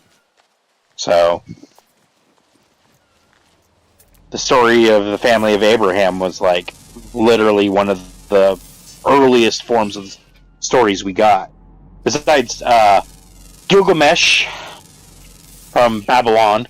Mm-hmm. Yeah, like the Epic of Gilgamesh, I think is that story like that. Yep. Ow. You okay there, Chuck?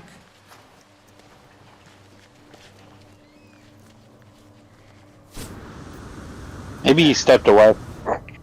I did. I said that. He just didn't hear me, probably. Yeah. No, because he said ouch. He said ouch as he was getting back in his chair. Yeah. Yeah, tweaked my knee. I kind of bent it weird when I was sitting down.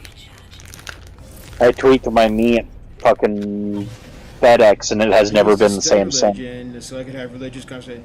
Nice, Chuxel. Hey, that's amazing, Chuxel. Great on you.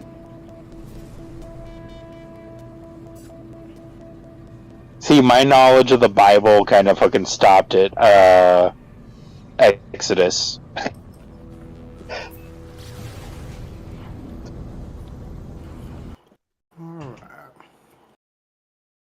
Which is really funny because I grew up in a Mormon household and they like throw the Bible down your throat plus their book. Wow. Their book that was supposedly transcribed from golden tablets that were found in the ground in the middle of Kentucky. Oh, jeez. Yeah. Fucking Joseph Smith and Brigham Young. Oh, lovely. Yeah. Brigham Young, the guy who gave the sawed-off stock and barrel shotgun a bad name.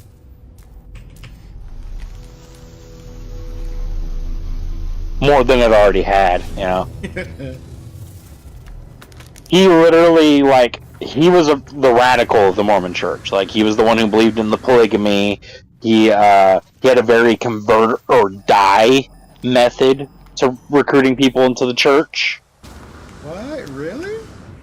He would go around, do pretty much the missionary work that you see today, where, you know, go door to door to talk to people, and if they wouldn't invite him in their house, he would shoot them. What the? Who was this? Brigham Young. Oh, what a weirdo.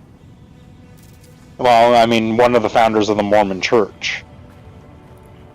What a weirdo. Pretty much. But yeah,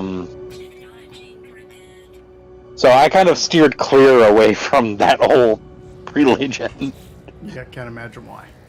Yeah. Actually, I mean, Well, in truth be told, I have some people that are perfectly normal that are Mormon. I mean, well, nowadays, yeah, there's perfectly normal people, but then you get the ones that are like crazy gung ho fundamentalists, yeah, those. Yeah. Some interesting people, to say the least. Well, to me, it proved of how orientated. So one of the things that a lot of Mormon churches, I don't know about like in Utah, but like out here on the West Coast, pirate. Look, like what they would do is they would demand 30% of your paycheck as tithe for the church. I demand 30% of you kissing my ass. And What I'd tell them. like, don't get me wrong, like, if you did it, you know, you got great support. You know, you had people that would literally help you pay rent if you needed it, or pay a down payment, or would, you know, provide food if you ever needed it. My grandmother, she was a radical in the Mormon church here on the West Coast, and, like, she would literally... the church would pay for her to have brand new furniture in her house, or if she was going to go on vacation, they would help her find a cheap motorhome that was usually it came from another member of the church. We joined. Sounds like an extortion racket. Tricks. Yeah, Trexel. Hey, Trexel, how you doing? Welcome on in. Goodbye, pirate. I Oh, want to bullshit! I killed him. I want to start off by apologizing by putting so much religious text into your stream. Well, No worries. I mean, 'cause, like, it's fine. 'Cause, like, this is Oh, good this is here. a very awesome discussion. 'Cause, like, we're not arguing with each other. We're not biting each We other's don't- throats. This we is a don't- we very don't awesome censor. discussion. So that's Yeah, we don't censor. Just don't be a jackass. I mean, that's yeah, no, that's the whole thing. Chuck's known me a long time, so Longer than I have. Yeah, 'cause, That's for sure. Yeah, I'll say out of the both of y'all, Truxel's known me. Truxel's known me a lot longer than both y'all. I think Yeah, I see, first met. I'm sorry, Trexel. I think I first met AnCap when he first started streaming. Actually, Yep. Celebrate the the punishment. So I met AnCap through Jake, Yep. which Jake? Sergeant Jake. Yep. Oh, Skywalker. yep, Yeah. I know him. Yep. He vanished off of Twitch, and he ended up like. From my point of view, it felt like he screwed over a lot of people. So Yeah. I'm like, He pretty much got canceled. yeah. Wow. See, I knew him for a time, and then like I stopped hearing about him, and I didn't know what happened. I did not know that there was like a whole canceling thing that went on. Yeah, it literally ended up being where people got screwed over. Good people got screwed over. A couple people that me and AnCap both knew quit streaming altogether because of how bad they got screwed over. Ouch. One person may or may not have ended up homeless. I don't know. We haven't heard. I didn't know. I about haven't that. heard from. I know that my friend, he goes by Aveline because he's a VTuber that plays a girl. Great person. He disappeared for a while. He's back now, but he only does Final Fantasy 14. Yeah, I was part of the Insomniated something or other that So was I. Yeah. Yeah, so was I. that he was in. Yeah, he I was was doing. Jack Darkness back then. You were who? I was Jack Darkness back then. Oh shit! Then we have actually encountered each other before. Yep. Oh, I had a whole rebranding after the whole thing with Jake. Yeah. Like, don't get me wrong. Like, I kind of treasure times that I got to hang out with everyone, but like the fact that it went down the way it did was upsetting. Yeah, I can see that. Like I said, I was a part of that, and then like my real life kind of took over, so I kind of had to start distancing myself a little bit so that I could focus on real life. And then I just stopped hearing from like literally everyone in that group. So it was like, okay, well, I guess that's a thing. I'm gonna go back to doing my own thing. Funny thing is, I still have the PDFs and the original copies of all the logos from Artificially Insomniated. Artificially Insomniated. Thank you. I knew it was an yeah. Insomniated thing. Yeah, so do I actually somewhere. I think. Is that channel still around? you die, you I don't scumbag. know if it is, but Nope, I was using it for my logo for a little while. Just because I can actually tell you if that channel is still around because I still have the channel link in one of my hidden Discord channels. God, so many of us streamers just have random hidden Discords. I have 3 hidden Discords that only have me in. I only manage one Discord, but I have a hidden Discord channel that I use for like graphics art stuff. I would get commissioned by some people to make like textures for a certain thing, and so I would use that hidden Discord channel to like upload the picture so that I could link it directly to them so that they could take it and then be the one to do the upload so that they had full credit for the image. So that makes me wonder: were you the one who designed the logo? No, but I was one of the first ones who made a comment about that there was a giant penis in the logo. Yeah. For the longest time, it stayed as my logo for my main email. just because my Google Gallery had it, and I'm like, oh well, this is Then fuck it, why not? You know?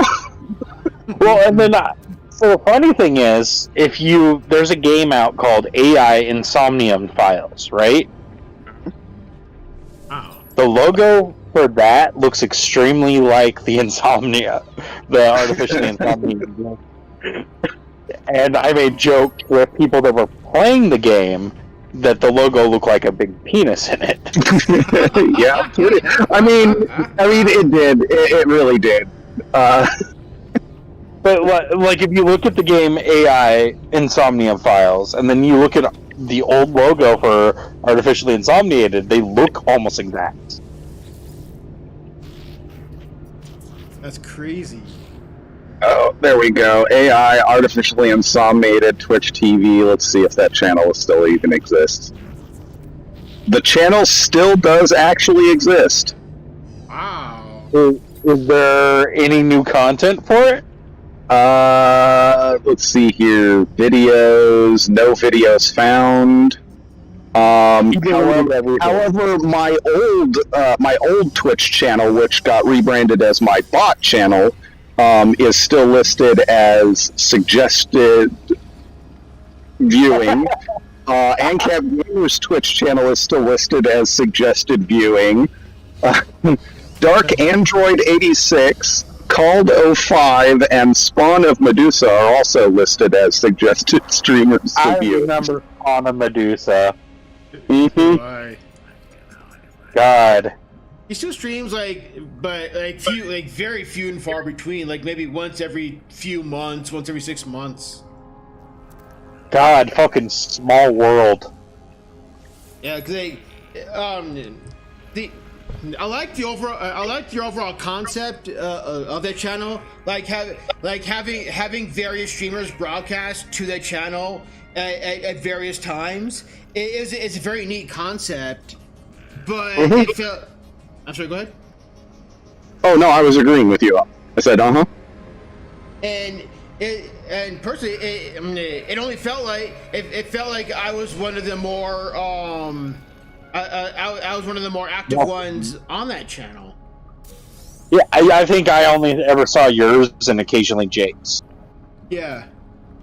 But to be fair, the concept is great. It's just if the moderator, the guy who's running the whole thing, is a jackass, Bingo. it kind of speeds up the whole thing, you know? Agreed. And it'd be fascinating to see. I wonder who is the owner of that account, because if you can figure out, huh? Jake. Yeah. Because I wonder. I'm tempted to make a new account, like a new make another Twitch account that to where a lot of us can stream too, and but it'll be under my control, and I'm not an asshole. I mean, I'm an asshole at moments, but I'm not going to screw people over though. You're not an absolute jackass, you know. Yeah. Yeah, you're an asshole, but not a jackass. you could say that. there is a difference. Yes. Yeah. Like my whole streaming thing is probably over with for a long while until we get settled. Gotcha. I'm number 6 on the wait list for a 4-bedroom, and Yeah. just waiting because California's like overpopulated, damn crowded. Even the rural areas are overpopulated. Yeah, I gave up streaming on Twitch. I don't. I didn't agree with a lot of the things that Twitch management was doing. So I was like, nope, fuck this shit. I'm finding somewhere else to stream. So with YouTube, all you have to do is mark a video saying that it's mature content and you're safe. mostly safe. There's a few things that are no go, but I say you're mostly safe because no matter what you do to mark, mature adults, whatever, and things like that, there will always be some bright little spark on the internet who figured out a way to bypass that and then you have like a 12-year-old watching mature audiences only stream, and then you have a parent who yells at you. I've had that happen several times. Wow, brutal. Yeah, my own kids, I fiercely monitor what they watch. See, that's called being a parent, though. Correct. Yeah. So, like, it's not my job to monitor your child. It's your job to monitor your child. So, Exactly. my dad thought that Three's Company was too risque for us to watch when we were kids. My mom didn't give a shit. I was watching South Park at 10 years old. Yeah, so my dad, that would have been a no, and he would have called my friend's parents and told them, hey, look, they're not watching this, right? So that was back when there was, parenting. my parents allowed me to watch, what would be considered a little more risque. They didn't mind me watching things like The Simpsons, South Park, if I had an interest in South Park back then. But they didn't mind me watching things like The Simpsons, South Park, and other shows like that. But they took an active role in telling me what I could repeat from those shows. Right? Nice. So the funny thing, here's a funny and screwed up story. Like, my oldest daughter, she's autistic. Mm-hmm. And like my own household, like my mom didn't, limit what I watched. 5 years old, I saw my first pair of, tits and all that stuff. And Bram Stoker's Dracula, Winona Ryder. Nice. So my mom never limited what I watch until I acted on it. Yeah, as soon as you start acting on it, it's like, yo, we need to sit down and have a talk. Right, exactly. I bought the same core values for my children. I cut off their availability of watching Simpsons because I caught my oldest daughter choking my middle child. The same way. Wow. Yeah, I could see that. I could see cutting them off at that point. For years, they didn't get to touch South Park or Simpsons. Yeah, Wow, that's sorry to hear. Yeah, it was screwed up, but it's all like, because I stopped it and like I put my foot down on it, they're better behaved. Sort of. Sort of. Sort of. They're still children, so They're hitting the preteen age now, so Yeah. So they're sort of better behaved. It'll get a little worse before it gets better. my oldest took an active interest when I was playing EVE Online for a long period of time. Like, active interest in the mining, the science behind it, the economy, the trading, meeting other people. That was, like, I think that's what EVE does really well, is getting groups of people from all over the world together. Mm-hmm. And teaching them how to screw everyone else over. Yep, pretty much. Yeah. But, she took from watching me, do these business deals on EVE, she took that and she started using it in her real life. Like, she'll haggle with her cousin over like an item that she wants that he doesn't want anymore, and he'll get the worst end of the deal. Oh, wow. Oh. Every time. Because he'll want something like, he'll want, her to go make him popcorn, and because he's lazy and all that stuff, and she'll be like, okay, I'll go make you popcorn if you give me this toy that you don't play with anymore.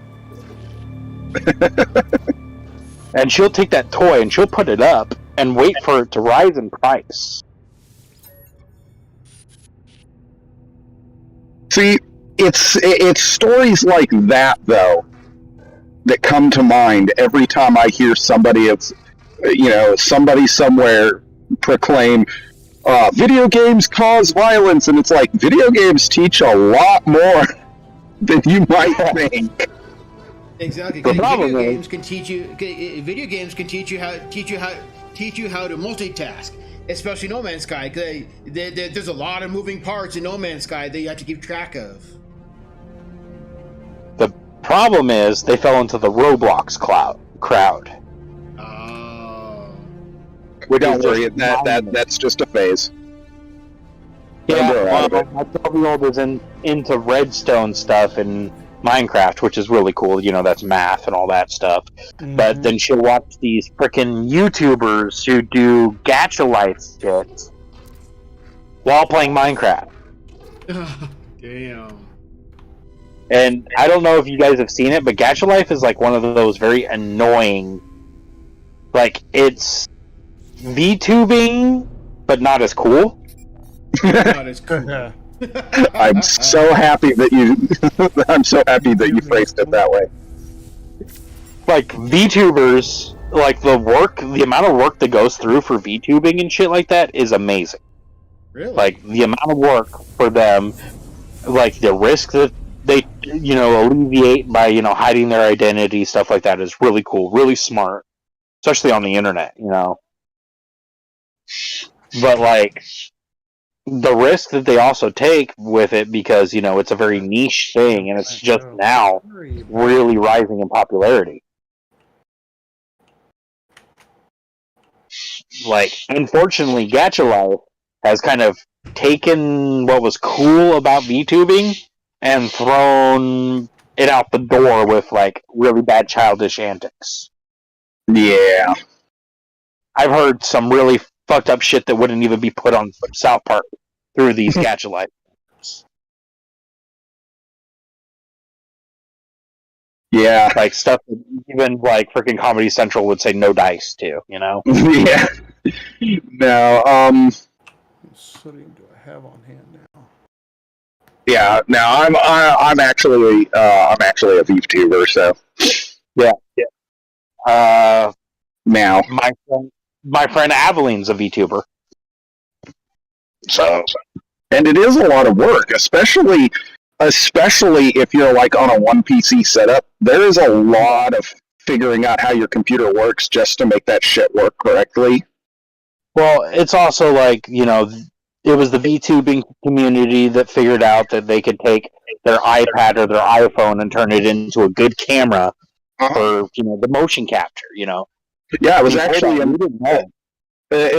another VTuber who told me about that, that I could use my iPhone as, an actual camera, and I was like, whoa, that's... Yeah, the iPhone camera, especially on the newer models, they're, like, stupid good. Yeah. Oh, yeah. Even older I do a lot of my models. YouTube videos in the car using my, not like I have a bunch of videos, but using just the camera on my iPhone and the Rode Vloggers kit that they make for mobile devices, the one for iOS. Yeah. I've got an iPhone 7, and its camera is That's a good phone. leaps and bounds above, like my laptop's HD webcam. Makes the webcam look like a Fisher Price made it. Mm-hmm. Like, I don't have an iPhone. I have a Motorola 5G, the stylus one, the stylo. Yeah. And my front camera, the one-dot front camera is a 14 megapixel. Mm-hmm. But iPhone, like the same year's model of iPhone, it's like a 32 to 64 megapixel on the front camera. It's ridiculous. Uh-huh. You get what you pay for with iPhone. But yeah,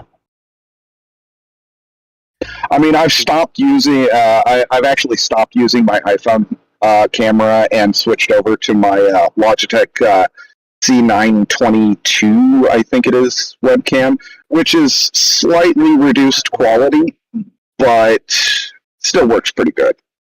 Yeah, it's just like I know people that work in video game studios making games with mocap that use, their webcam to do the capture because of the programs that, the VTubing community has made.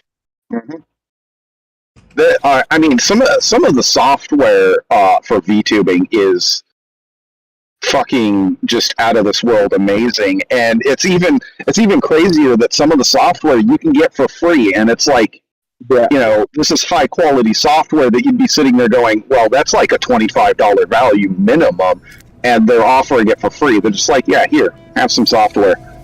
Vroid Studio. Mm-hmm. Yeah. And you know what? It's easier to use than Blender. I need to learn Blender because I know DaVinci. Well, I'm a super noob. I'm super noob at using DaVinci, but I need to learn Blender so I can start adding cool shit to my videos. Blender does have a bit of a steep learning curve to it. That's what I've heard. But when it comes to, like making things for other programs, Blender is one of the better programs to use. I prefer Blender. I spent 4 years learning Autodesk Maya, so. Oh, Maya? Oh, wow. That's a Way more that's a damage. pain in the butt one. Yeah.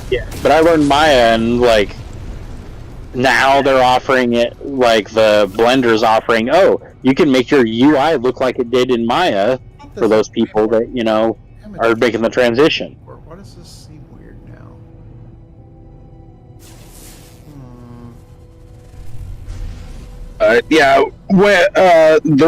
This is just a personal view on it. When it comes to making things for other programs, like say for example, I use Daz Studio for a lot of my art.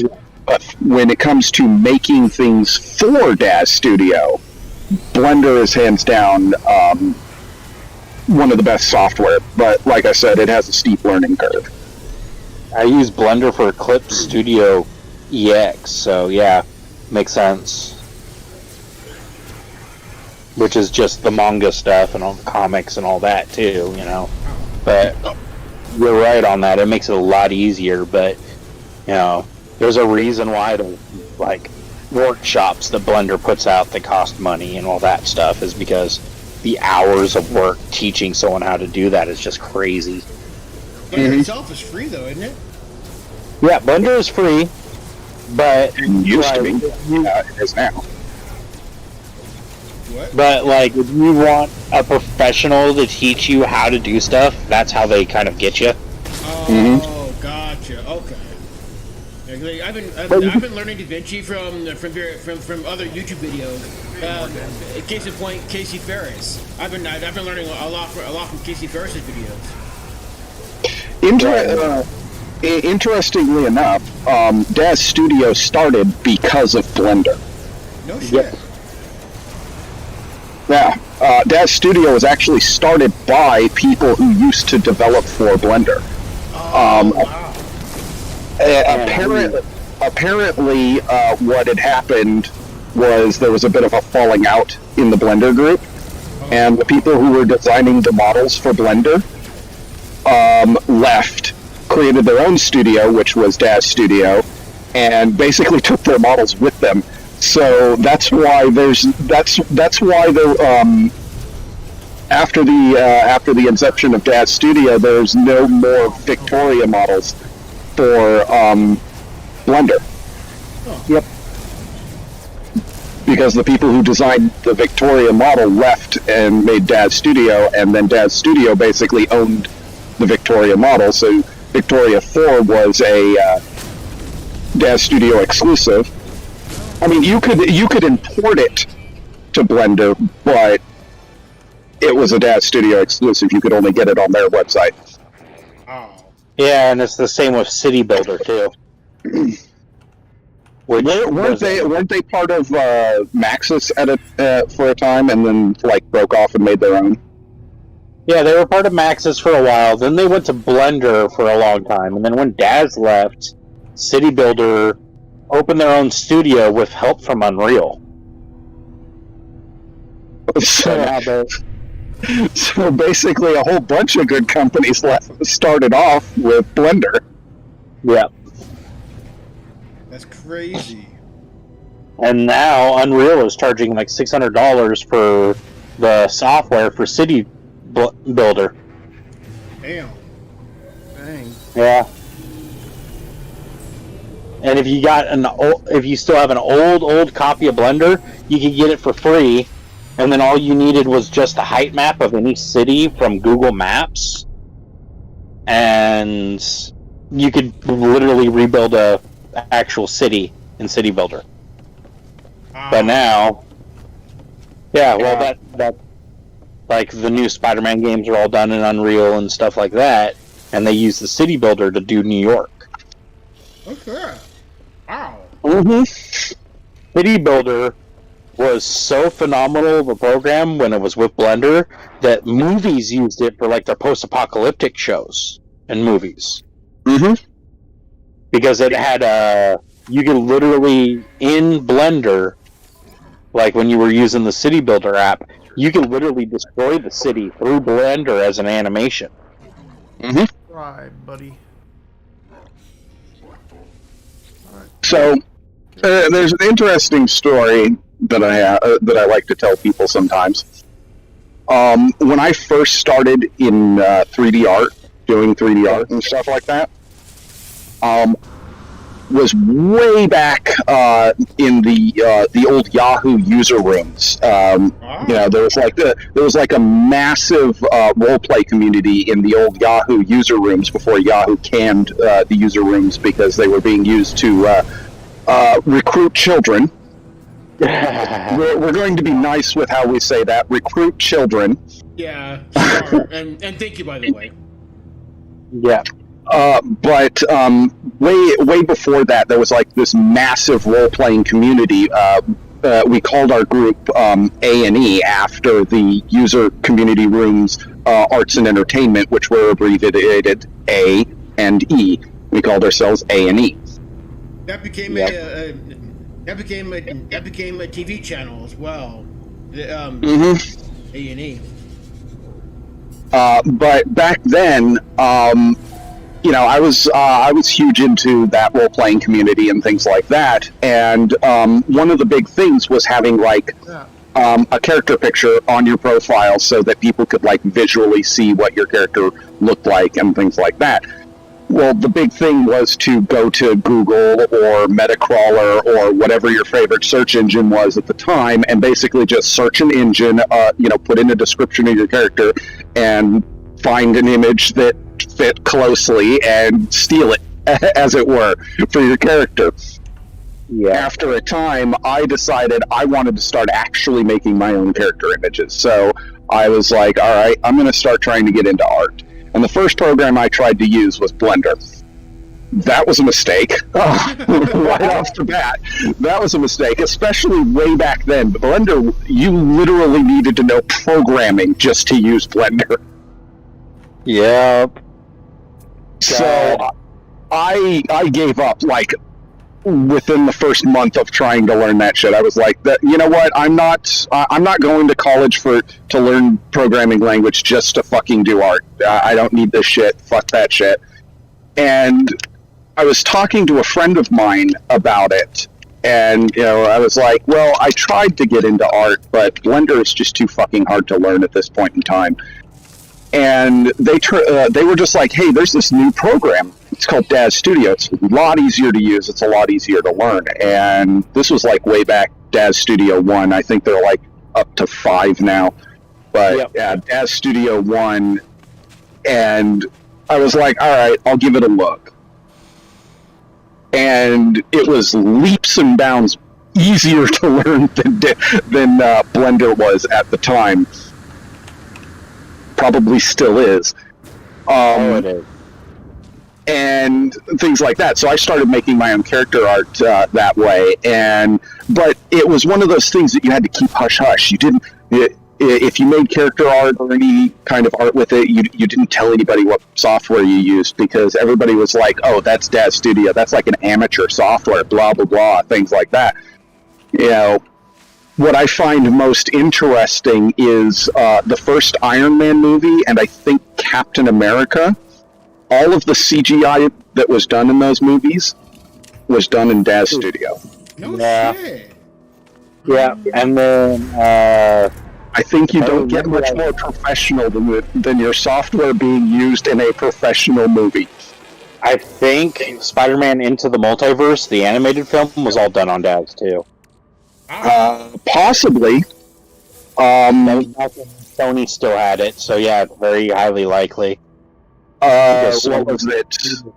Avatar, not Avatar: The Last Airbender, but the James Cameron Avatar movie. Used Bryce, which is also a Daz Studio product. Yeah, James Cameron is really known for going after like lesser known companies than Adobe, because no one wants to pay Adobe $1,000 a year. Yeah, when you could get Bryce Professional for like, what was it? I think it was like $15 when that movie came out.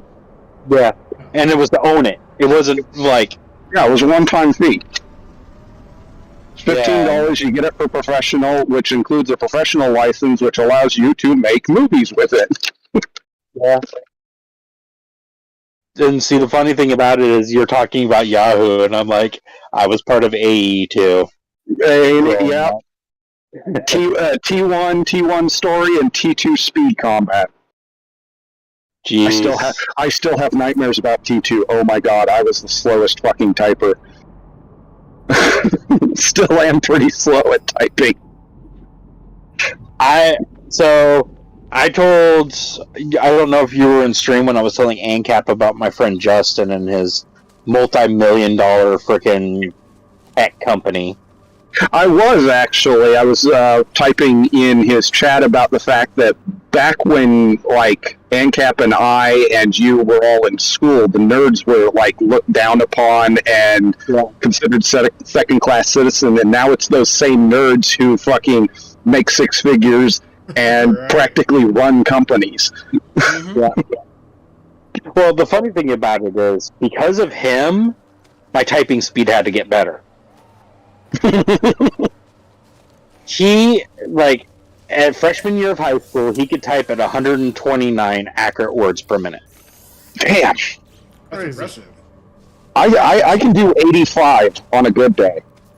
My highest I could ever do was 96 non-accurate. I can do 85 accurate as long as I'm not copying something. If I'm free typing, I can do 85 accurate.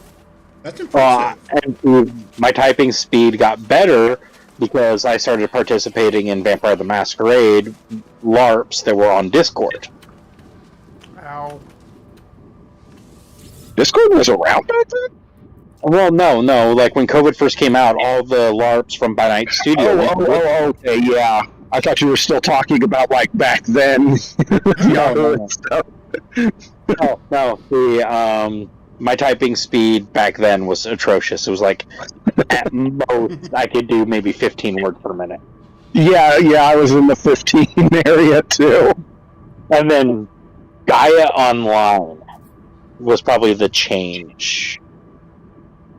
Interestingly enough, it was Yahoo user rooms and the roleplay community that started me down the path of typing correctly. Me too. Yeah. Had tons of grammar Nazis. Chat rooms. Oh God, yes. Oh God, yes. Yeah. The grammar Nazis all over the place. Guilty as charged. I refuse to type in incorrect syntax. I don't care if it's texting. It does not matter. It makes me cringe when I see people use one letter for a full word. Right. Like same. K. K. No. K. I have a friend of mine actually who to this day still holds me to that, because occasionally I'll just type the letter K, just out of hand, it's just like K, and he will hold me to that, and he'll be like, no, it's okay. Like the full word, not the two letters of O and K, like the full word. So the funny thing is, a lot of the Yahoo role-playing community that I know of have kind of moved on to role-playing in MMOs. Uh-huh.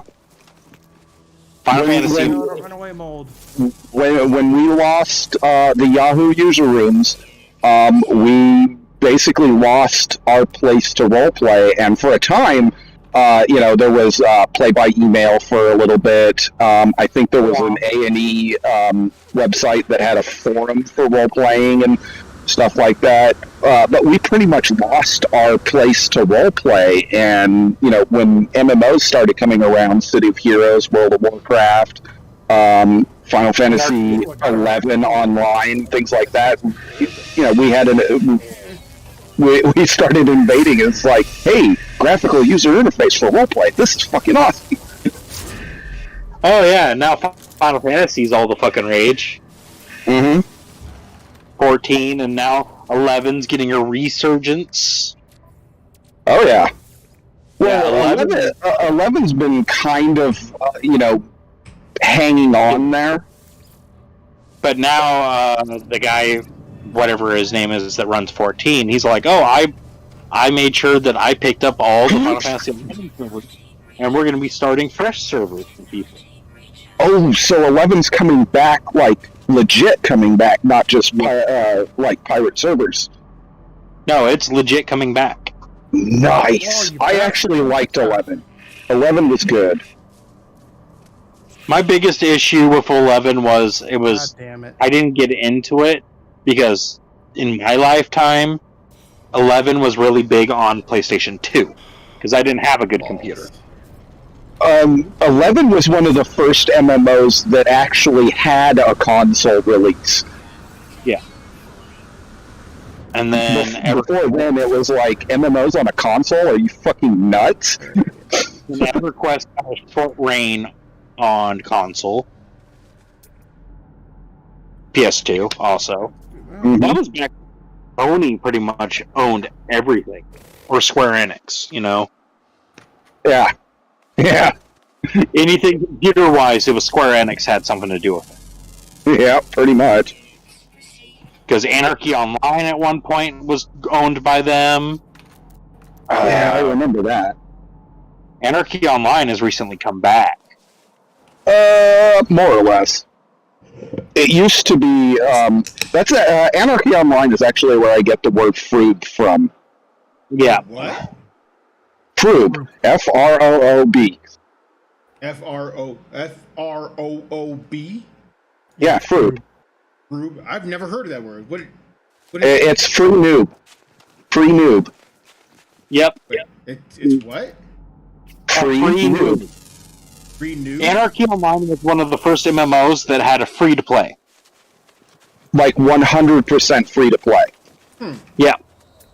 All you had to do was buy the expansions. 90% free to play. You could pretty much play all of the content except for the latest expansion. You had to buy that. Yeah. It was like Guild Wars used the model. Okay. It predated Guild Wars' pay-to-own structure. Uh-huh. Unlike WoW, where it's freemium. World of Warcraft is free to level 20, and then it basically stops you from getting experience. It's kind of like hitting max level, but you're level 20, not 60 or 70 or whatever they're at or going to be. Final Fantasy did it better. Now it's to level 60. They cap off level 60 for theirs, but then you could just go and change your job in Final Fantasy and then level again. Yeah. Yeah, Excellent. but your story content is locked at level 60 for the free to play. Yeah, no, Anarchy Online was basically 90% free. You didn't even have to, all you had to do was just create an account, download the software, and play. And you could play all the way through the game up to the latest expansion at the time. And there was nothing stopping you, there was nothing capping you. You could even reach maximum level if you could actually do that in the standard content. Yeah, and then another great game that was out that sadly fucking died before I could really get to it was Star Wars Galaxies. Oh, I did play that, actually. That was actually really fun. I personally like the NGE for Star Wars Galaxy.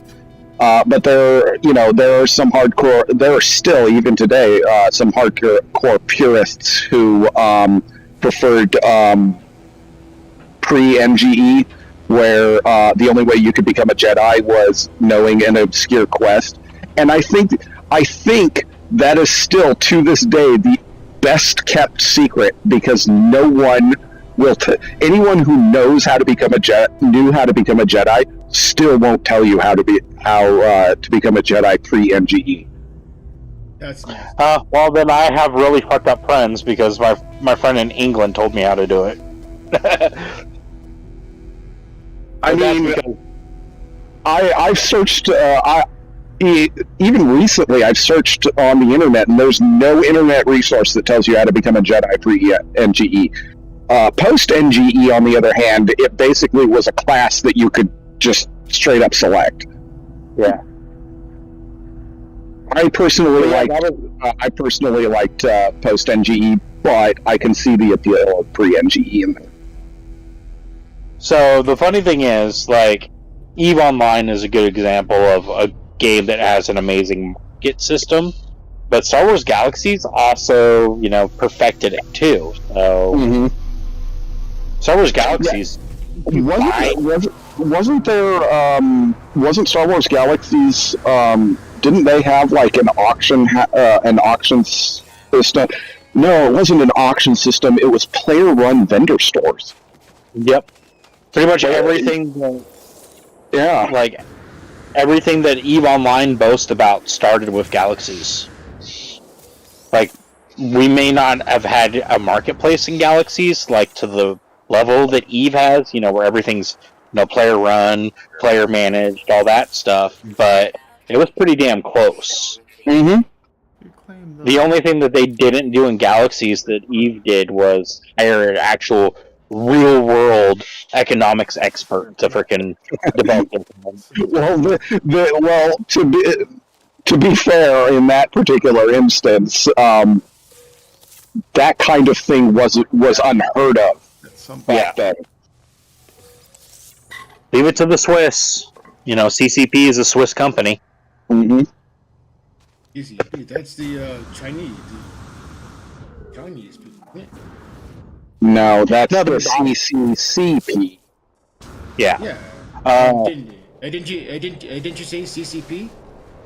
No, I said CCP, which is the company who originally made EVE, and then they sold to the CCCP, which is the Chinese, like the Chinese gaming company, that also owns Calypso Media, that owns Black Desert Online.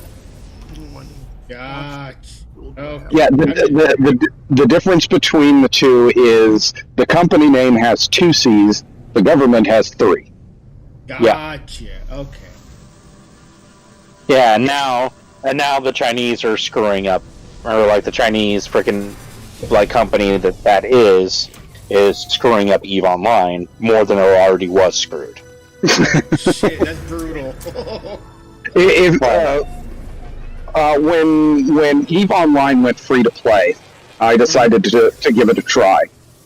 Yeah. And the first thing I did was look at the Wikipedia page for EVE Online, and I think even today there's a section about the controversy of EVE Online, in that the executives themselves perpetrated controversy and would actively screw over other players. Oh yeah. So one of the legitimate businesses in EVE Online is actually scamming people. One of my friends keeps he keeps trying to push me to play EVE Online. I'm like, not my thing. No. Not my game. Yeah, no. I played it for one stream, and the entire stream I was sitting there going, the fuck is up with this game? This is a stupid game. I don't see why this is even popular. So I got into it early on when it was still a browser game. Really? It was a browser game at first? Wow. Yep. It started off as an in-browser thing. Wow. And I joined a corporation early on in, EVE's history, Okay. And I stayed with the corporation for a long time until the CEO of our corporation pulled a stunt that made him one of the most hated players on Eve. We were in a wormhole, like our base was set up in a wormhole and everything, and we were, surviving off of it. And one of the bigger corporations known as Wingspan, who are like legendary for, 10,000 to 15,000 active players on any day, came into our wormhole, and as they put it, it's a fireworks party, which is, they, come into our wormhole and start blowing up our ship. Which is pretty standard. He hacked his way into their TeamSpeak and caused a scene. And did what?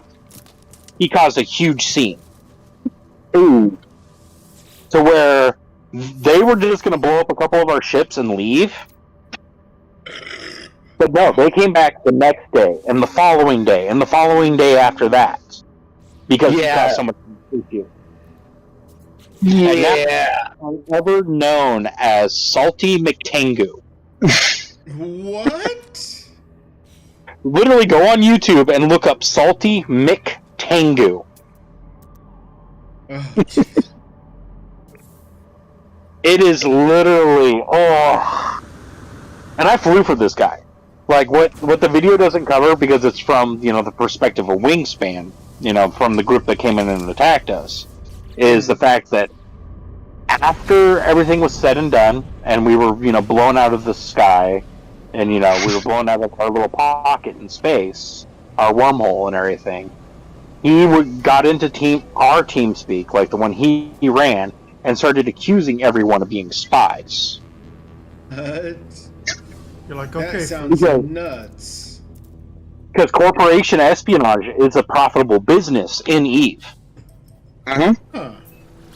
Like, literally, you could take all the bookmarks that your corporation makes of every, like, player-owned structure in your area and sell it to the highest bidder. Damn. Yeah, like piracy, scamming, corporate espionage, backstabbing, all that was is very common in Eve. And endorsed. Actually endorsed. Yeah, Really? That sounds like toxic behavior that's endorsed. Am I understanding that right? Yeah. Wow. Like, the game perpetrates this as legitimate things. Like, I was a double agent several times. Good God. Like, because I can read Russian. Like, certain words I can read really well in Russian. I had, infiltrated a Russian corporation. A friend of mine infiltrated the Chinese, stuff like that. It's a legitimate business practice in Eve. And Eve has a real money, real world conversion. So, like, all this information is costing people real money. And, like, it's a really fucked up game. Like, it's fun in some aspects. Like, the community, when you find a corporation that you really vibe with, it's great. But there's this toxic side of Eve that brings out the worst in people. Let's see here. Developer misconduct. I'm reading the Eve Online Wikipedia page. Developer misconduct. Instances of developer misconduct in Eve Online have been substantiated, leading to debates and controversy. On February 9th, 2007, a player known as Kugutsuman hacked an enemy corporation's private forum to find out and reveal that EVE Online developer T20 had provided his corporation, Rikoku, with 6 valuable blueprints, giving them an advantage over competing corporations. Some within the EVE Online community asked for T20's dismissal, while an apology letter was left for the community in the form of a dev blog. He remained an EVE Online developer until late 2008. He was permanently banned from EVE Online universe for violating the game's terms of service and end-user license agreement by revealing T20's real name. Get this one. We're gonna. Wow.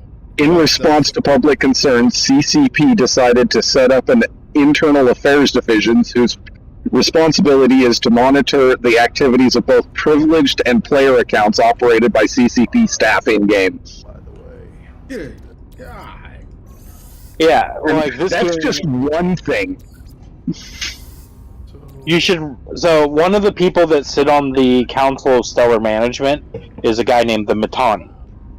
No, we He is legendary in EVE Online as a shadow CEO. He does not play the game. Shadow CEO? What? He no one has seen his face, except for the higher ups in his corporation. He doesn't log into the game at all. He'll literally send messages on Discord or TeamSpeak or whatever they use now, telling people what to do, and he reaps profits out of it. And they'll turn around and take that real money current conversion and convert it into cash. Oh, damn. Literally, corporations in EVE Online are pyramid schemes. Oh, Jesus. That's brutal. Every corporation, every guild is pretty much a pyramid scheme. Because your corporation makes money off of everything that you do in game. Oh, Jesus. And they take a cut. And literally, you can take the in-game currency and convert it. Right now, it's 1.8 billion in-game currency to $20 USD. Huh. And it's really easy to make money in EVE. Let's see here. A player-run bank known as eBank was also involved in controversy in 2009 when Rick the CEO of the bank, withdrew 20 billion ISK and converted it into real-world currency, about 6,100 Australian dollars. That would be $4,362.75 in the US, to make a down payment on a home and pay for medical expenses. Yeah, EVE is brutal. And then, so what happens with this Council of Stellar Management is it's a group of 10 CEOs from the biggest corporations in the game that all make decisions on the future of the game. And since they're the biggest groups, they pretty much make decisions that favor them. Naturally. Piracy, in the ship-to-ship sense, is a part of the game, as are protection, racketeering, theft, and ransom. Yep. Dang, it sounds exactly what government does. Sorry, I had to. So, EVE Online is, in every essence, a government simulator, because there are basically a futuristic government simulator with starships. It's literally, and the worst part about it is you don't have a first person's perspective in the game. It's all third person, and it looks like a giant chessboard. Oh. Statism, the game. Wow. Fascinating. Yeah, it's civilization in space. But you're playing with, in your particular star system, there'll be 10,000 pilots minimum in each little star system. Huh.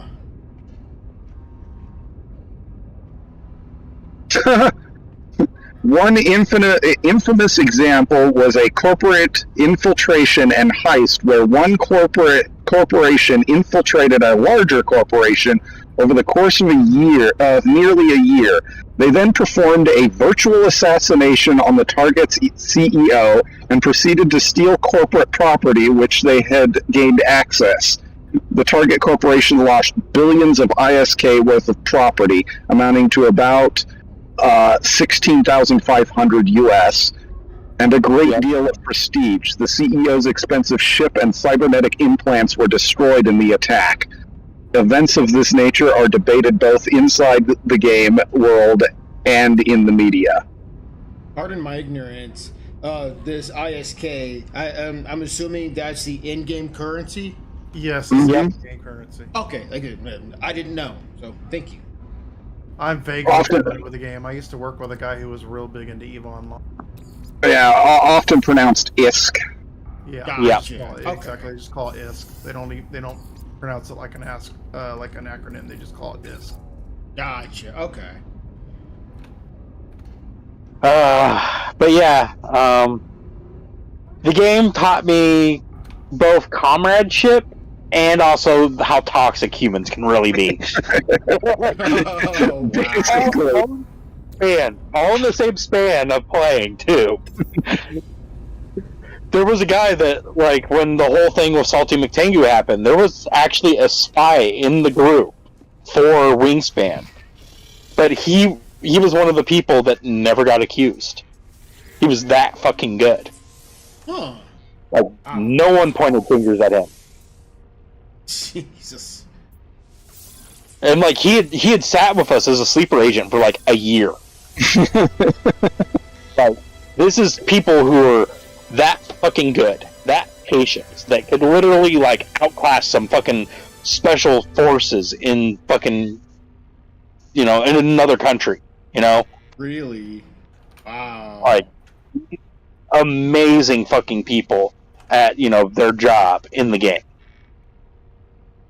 I know a guy that lives and works 8 months of the year off of the coast of Australia on an oil drilling platform.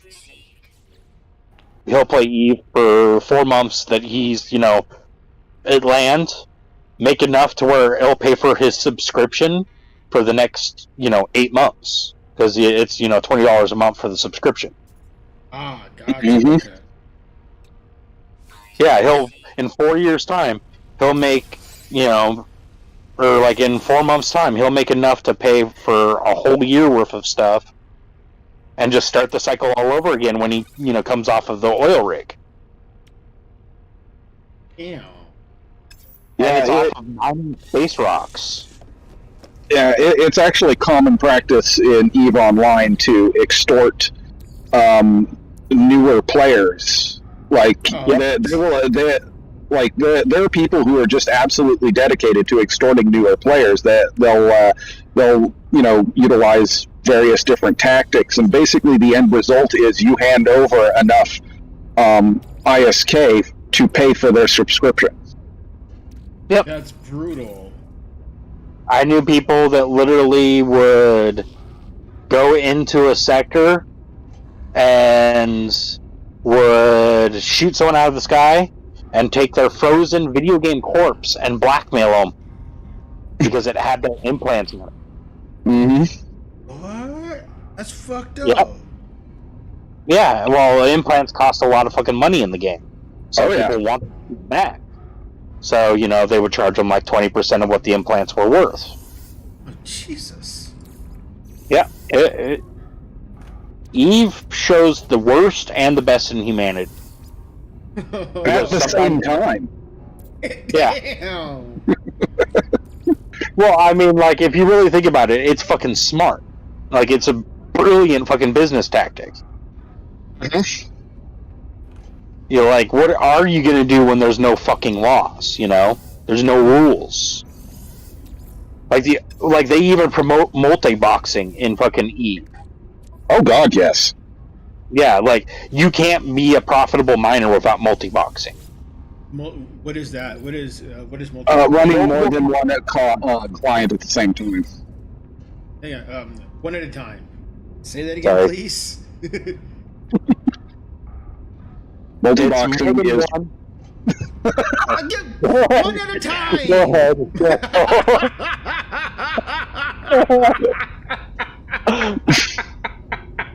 You want to? Go ahead. Multi-boxing is running more than one client at the same time, usually on the same machine, but sometimes some more industrious people will have multiple machines to do it with. Okay. I mean, I have 3 laptops and a desktop that were all running Eve at the same time, and had about 4 or 5 servers on each one going. Mm-hmm. Ow. and literally you could just set up a macro program and run it off of just one button, and EP would never get on you about it. No, it was that was another one of those things that was actually endorsed. That was actually one of the lesser things that was actually endorsed. Yep. See, in certain games, multi-boxing is seen as an unfair advantage.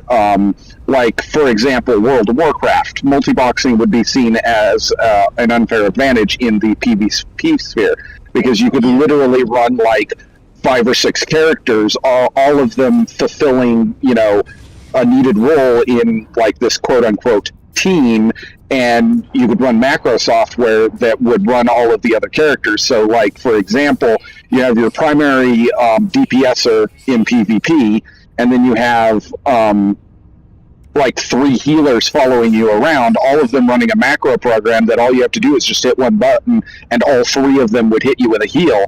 And it's like, well, all 3 of them would hit you and themselves with a heal, so it was like impossible to kill them, and that would be an unfair advantage.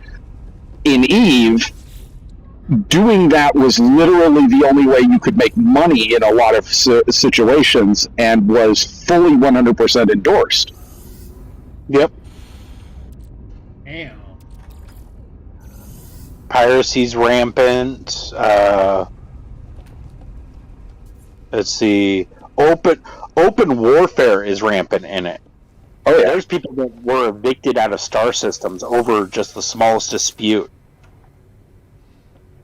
I don't like the paint job on your ship. Get the fuck out of my system. Well, it's my system. No, it's mine now.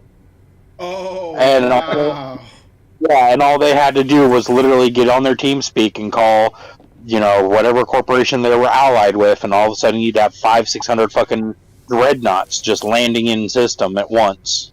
And AnCap, that's not an over exaggeration. 500 to 600 dreadnoughts is an accurate description of what could happen.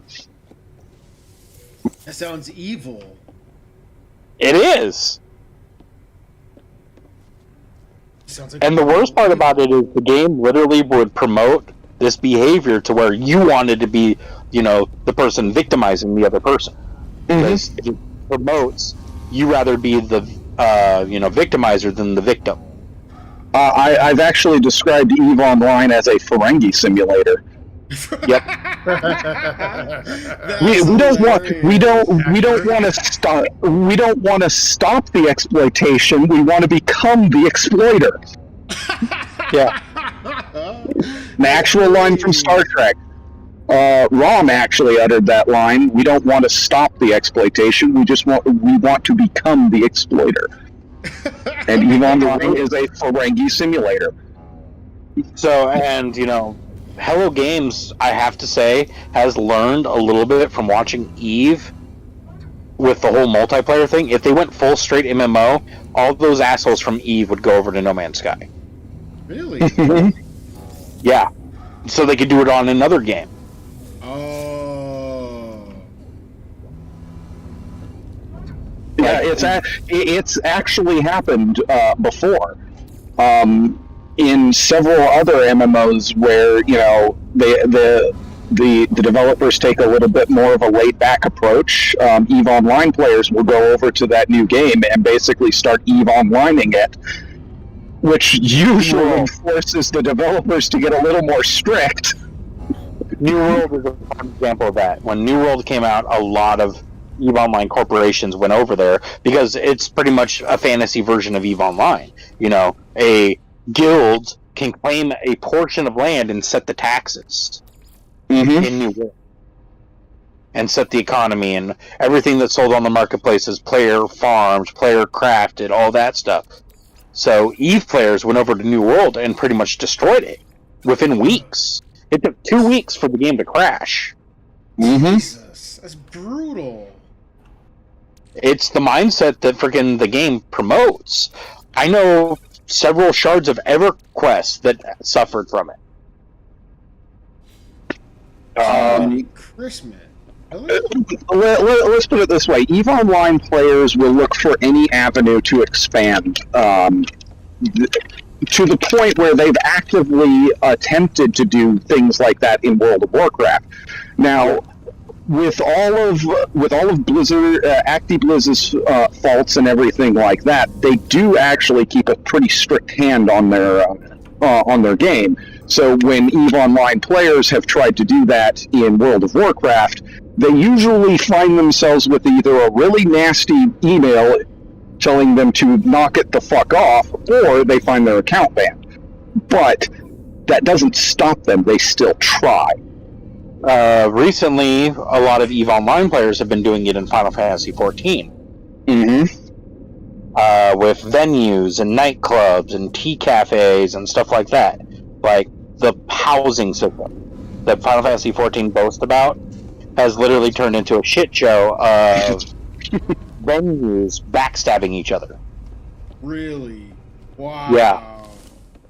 Because EVE Online has like a nightclubs, or Final Fantasy has a nightclub scene and, you know, ERP scene and stuff like that, and these EVE players will literally infect the scene and kind of cause drama. I've seen instances where I knew of an EVE player who literally made the person who owns the house, like the large house, which is like several million gil in game, pretty much give up her whole entire free company because of how toxic, how like insipid the venom was that this person was spreading in their free company, which is a guild. That's messed up. Where that person handed over control of the free company and the large house to the person who was causing all the problems. Oh my word. Made him quit. Yeah. Yeah. Can you put the EVE, as pointed out, EVE Online, you know, is known for creating community amongst players, but it's also best known for being one of the most toxic communities online. Oh God. But that toxicity is what breeds most of the actual community, you know, the togetherness, because you need friends. Yeah. No, it's more like frenemies. In some instances, yeah, it would be considered frenemies, but in a community like EVE Online, you need friends, because you need somebody to watch your back for when the shit starts hitting the fan, because it is going to hit the fan. And quit. So with EVE Online, with EVE Online, the whole term, like the whole quote of "better the enemy you know than the one you don't" is all the truth. Oh. Mm-hmm. And it promotes this ideal. With friends like those, who needs an enema? Sorry, I had to throw that in there. Craft is on. Huh? Oh yeah, I saw. Yeah, I saw him pop in game. Yeah. But yeah, back when EVE Online released their free-to-play model, I decided to get into it because, like, at the time, not all of my friends, but like a lot of them were, you know, talking about EVE Online and things like that. And then when they decided to release the free-to-play model, all of a sudden, you know, chatter about EVE Online started increasing, and I was like, all right, you know, I'll take a look at it. It is a sci-fi game. I'm huge into sci-fi.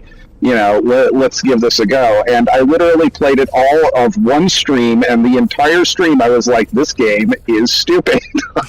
Why is this game so popular? Nice. Because you can't really, you know, my big thing is I like to to actually pilot the ships. I mean, Just let him know if he wants to hop in. It's cool. Oh, mother! That hurt. you know, I actually, okay? I actually like piloting the ships. I'm fine, but I broke the baby gate. Oh, rip. Supposed to open it Oh, first. how much is that? What happens when a fat person tries to fucking climb over a gate? Yeah. Rip. But yeah, I actually, I actually like to pilot the ships. At the time, I was really heavy into, God,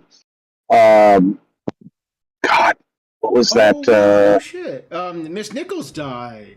I didn't know that. Yeah, I Yeah. saw that on your title, Chuck. I was like, no. Yep. I was like, wow, I probably she died today. I'll be damned. Yep. I didn't know Yeah. that. I was really huge into Elite Dangerous. I actually like to pilot the ships, and so I played Eve, and it's like playing chess. You point at your ship, and then you tell it where to go, and it's just like, no, I want to fucking fly the ship, not tell the ship where to fly. I was actually thinking about buying Dangerous today because a lot of my friends are like, "Oh, well, this is Eve, but better."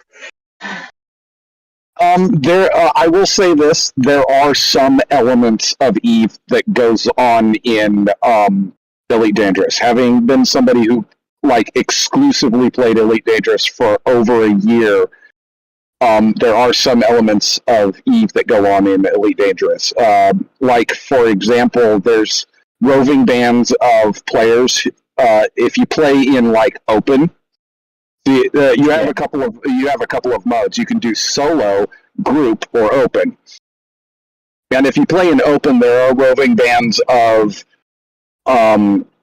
pilots who will, if you're an explorer, if you're going out to explore something or something like that, they will hunt you down to destroy you. Oh, sounds like a party.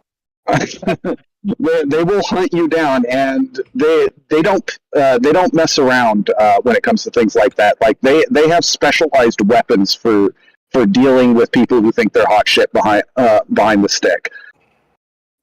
So the funniest shit that I can say about fucking playing Eve for so long, it has skewed my sense of fucking danger so bad. Because that's what it does. I am an acceptable pilot in Elite Dangerous. I'm not the best pilot, but I'm an acceptable pilot. I know how to handle my ship. I know how to, maneuver the ship. I know how to, if I'm in the middle of a firefight in an asteroid field, I know how to use the asteroids to my advantage. Things like that. I'm an acceptable pilot. And these guys will eliminate me in 3 to 4 shots with the weapons they're packing. Yeah, the biggest thing is with fucking Eve is, it skews your sense of danger in a lot of games, because half of the thrill is getting into those fucking dogfights. So, I already know that I'm a shit pilot, because I've played Elite Dangerous before on my friend's computer, and he had a HOTAS, and he used the fucking Warthogs, and he had a HOTAS Warthog. $3,000 fucking Warthog. Uh-huh. And I have experience with flying aircraft, and that game still kicked my ass. I have a Cytec X52 Pro for mine. Yeah, and I found out later on that the player that kicked my ass, he's a mouse and keyboarder. Oh yeah. I've actually stated numerous times on my Elite Dangerous streams that if I was to go from HOTAS to mouse and keyboard, I would fucking annihilate just about everything I came across, because I have a lot of experience in ship piloting mouse and keyboard. I mean, yeah. I have decades worth of experience in piloting starships, mouse and keyboard. I need to find a spot for this still. I'm sitting at my desk, but I still have to fucking wait another half hour before I can log in. Oh, I thought you said you couldn't find the wet spot. I was like, what? Yeah.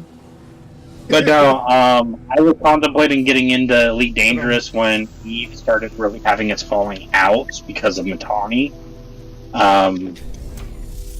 But I found that the skill curve for Eve versus the skill curve for Elite Dangerous is vastly different. They are two very different games. Well, like Eve, you know, they always talk about how it's like this huge skill curve and then a fucking cliff. But they don't talk about how high the skill curve is in Elite Dangerous. Like, that's like climbing a mountain and then falling off the fucking mountain into the Grand Canyon, you know? Oh, damn. For me, it was a little bit of a different experience. This is literally how I ended up starting Elite Dangerous. I first loaded up the game. I had my HOTAS all set up. I was ready to go. I was really excited. And I was like, oh, they've got training courses. Fucking awesome. I can learn how to pilot my ship. The first one was how to undock and leave a station. So I was like, okay, well, this is actually good information to know.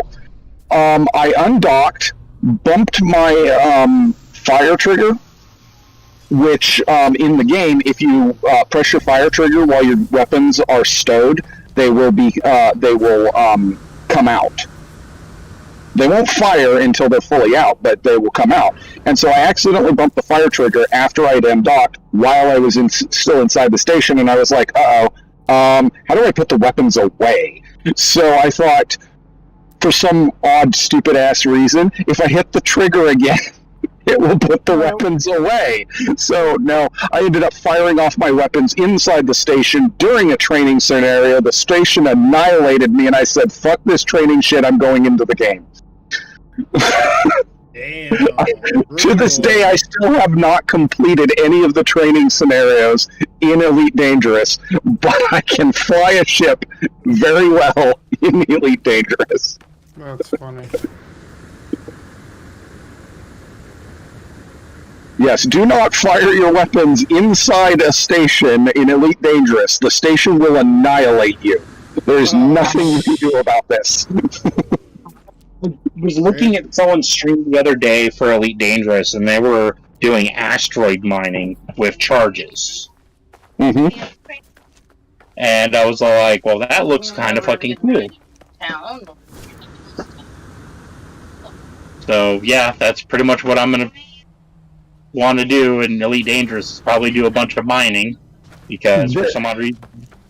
In Elite Dangerous, there's so much you can do. You can be a miner, you can be a space trucker, you can be an explorer, you can be like a pathfinder. You can do a lot of shit in Elite Dangerous, and all of it is profitable. Yeah, apparently Princess Daddy Issues has a real attitude. Like apparently, she's one of the within Elite Dangerous. Toaster used to call her Princess Daddy Issues. Oh yeah, I think I know who he's talking about too. She was one of the three like ruling class, or one of the three faction leaders. Yep. Hey, Mom. Yep. I know exactly who he's talking about. Thank you. Yeah, it's also the fact that, like, I still want to play something that is very similar to Eve, but I don't want to go back to Eve, because... I don't want to go back to Eve. Don't make me go back. But, like, it ended up, like, skewing my sense of what games I enjoy and all that, too. That's why I like No Man's Sky, you know. I used to hate sci-fi games. Absolutely despise them. I was a, JRPG. And then my friend Justin got me into Eve one day, and yeah, I kind of... I will say this, though. I will say this for Eve. The visuals are fucking beautiful. Yeah, but from what I heard, Elite Dangerous is pretty close to it too. Elite Dangerous is beautiful in its own way. Yeah. Like one of my all-time favorite views in Elite Dangerous was I flew to the core of the galaxy, and then I flew up as far as my ship could take me. Because jump distance is a thing for various ships, and unless you kit your ship out, you're going to have a little hard time getting out of the bubble. But I flew straight up from the core as far as my ship could take me, and then I pointed my ship directly back home, where I had designated my home planet, and you're literally above the galactic disk, and you can see like the actual surface of the galactic disk, and it's just things like that are just absolutely amazing to see. Yeah. Eve, their visuals, like the only visual that I really could not stand in Eve was the warp fucking visual. Yeah, I can see that. Little bubble. And I was like, No Man's Sky does it better, in my opinion, where you see stuff like space kind of fold around you, which is literally, Michio Kaku and, other big astrophysicists theorize, like with space travel, that we're going to have to learn how to kind of not move through space, but bend space around us. Mm-hmm. It's one of the greatest mysteries out there, and No Man's Sky really kind of gives you that kind of feel when you're going into a warp, especially with the singularity that just came out with this expedition. Yeah. I actually got into No Man's Sky because No Man's Sky is very much like an old DOS-based game that I used to play, like real heavily, and it was called Noctis 4. I remember Noctis. Yeah, and No Man's Sky is very much Noctis 4-ish. At least when it first came out. Noctis 4, you're literally a lone traveler, and that's it. You're traveling and exploring on your own. And to me, when No Man's Sky first came out, it just, to me, it seemed like a natural extension of what Noctis was aiming for. You're a lone traveler, but now you actually have something to do. You have a goal. Yeah, I just realized something, AnCap. Now you can change the title of your stream to Philosophy of Video Games and. I've been changing the name. I've been changing my title off and on. I just put in there as I have it sitting right now. I have it sitting as No Man's Sky Expedition, Hanging with Friends, Rip Uhura. Oh yeah, she died. Huh? Damn it. Yeah, she passed away today. Chancellor Gorkon died too. The actor who played Chancellor Gorkon in Star Trek. Now you have it's Shatner, Thanks. Koenig, and Takai. I remember back when Trexel used to stream No Man's Sky on Twitch. I gave him all the shit about. I gave her all the shit about it. Like literally, I mean, I would jump. I would jump in his. I'm still getting used to that, Trexel. My apologies. That's fine. Because I would jump into Trexel's chat and I would say, "Hey, how is No Man's By?" or something like something along those games. And now I can't stop playing it. Well, part of the reason that he gave me a lot of shit was I'm one of those nut jobs who actually pre-ordered the game and then kept my pre-order through the whole thing. But part of that was because while everybody else was like overhyping the game and like, oh my god, we're gonna have multiplayer and PvP and all this other fancy stuff and things like that never showed up in the game, I looked at it for what it actually was. A natural extension to Noctis, which was another favorite game of mine. So I came at it looking at it like Noctis 2.0 rather than, like Elite Dangerous 2.0 or anything like that. And see, with me, I kept my pre-order. I have a couple Steam accounts. The one that I have that I don't use anymore got frickin' VAC banned because my little brother used it, and he's a frickin' He's a cheater. Yep, he's a cheater. Oh no, I'm sorry. Well, it got to the point where I can't even make purchases on that Steam account anymore because he's just so blatant of a cheater. That's Like every game that he was, getting or installing, he'd cheat on. Mm-hmm. Yeah, I can see how that worked. That has No Man's Sky pre-order on it, and then during the sale on my secondary account, after all that happened, I made a new account, and I bought No Man's Sky first thing while the sale first started, just after Expedition 7 dropped. So, like, and I couldn't even, get on to play Expedition 7 yet. And by the time I got on, it was already done. But he told me that it sucked because it was permadeath. And I'm like, well, that's because you suck. Oh, damn. Best comeback of all time. It sucks because of permadeath. Well, you suck. Yeah, thanks for Well getting my played. account banned, jackass. Well, More proof that you suck. today, like, obviously, because, Right, get Sam, himself right, banned. for sure. He got banned in Smite, of all things, too. Like Counter-Strike. He's hard. Like, they MAC banned him on League of Legends.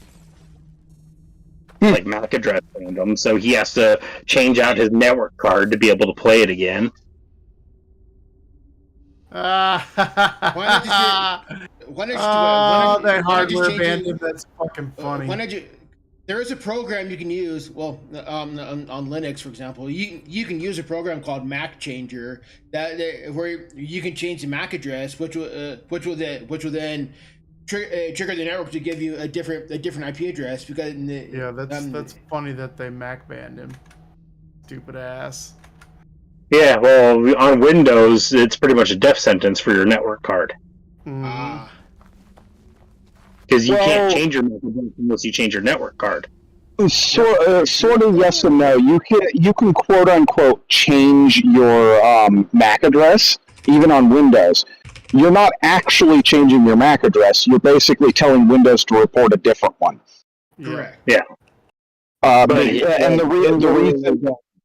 the reason I say this is because the MAC address is literally your physical device's ID that can't be changed. I know. Well, I'm putting that out there for anybody who happens to be watching stream who thinks, oh, I'll just change my MAC address. No, you're not actually changing your MAC address. You're just telling Windows or your operating system to report a different one. That is Yeah, correct. and Yes. They're like, how do I get the IP address unbanned? And I'm like, is it an IP ban, or is it a MAC ban? He's like, it's a MAC ban, and I'm like, well, you're shit out of luck then. Well, question though, because is it a MAC ban of the end user computer? Yeah, IP ban's much easier to get around. Or is it a MAC ban of the MAC address of the cable modem? It's literally like League of Legends, they'll MAC address ban your card. Oh, I get that, but there's no way for the there's no way for them to look inside of your DNS to be like, okay, Like you have internal IP addresses, and then you have external IP addresses. Your modem translates your whatever your external IP address to your internal IP address. For example, like 192.168. Whatever that's internal. 10 dot whatever that's an internal IP address. Oh, However, IP address like 176, for example, that's an example of an external facing IP address. So, Which means he got his router fucking banned. No, actually, he probably got his internal card banned. There's one small issue with what you just said, AnCap. what's that? The software that is being used is reporting internal information.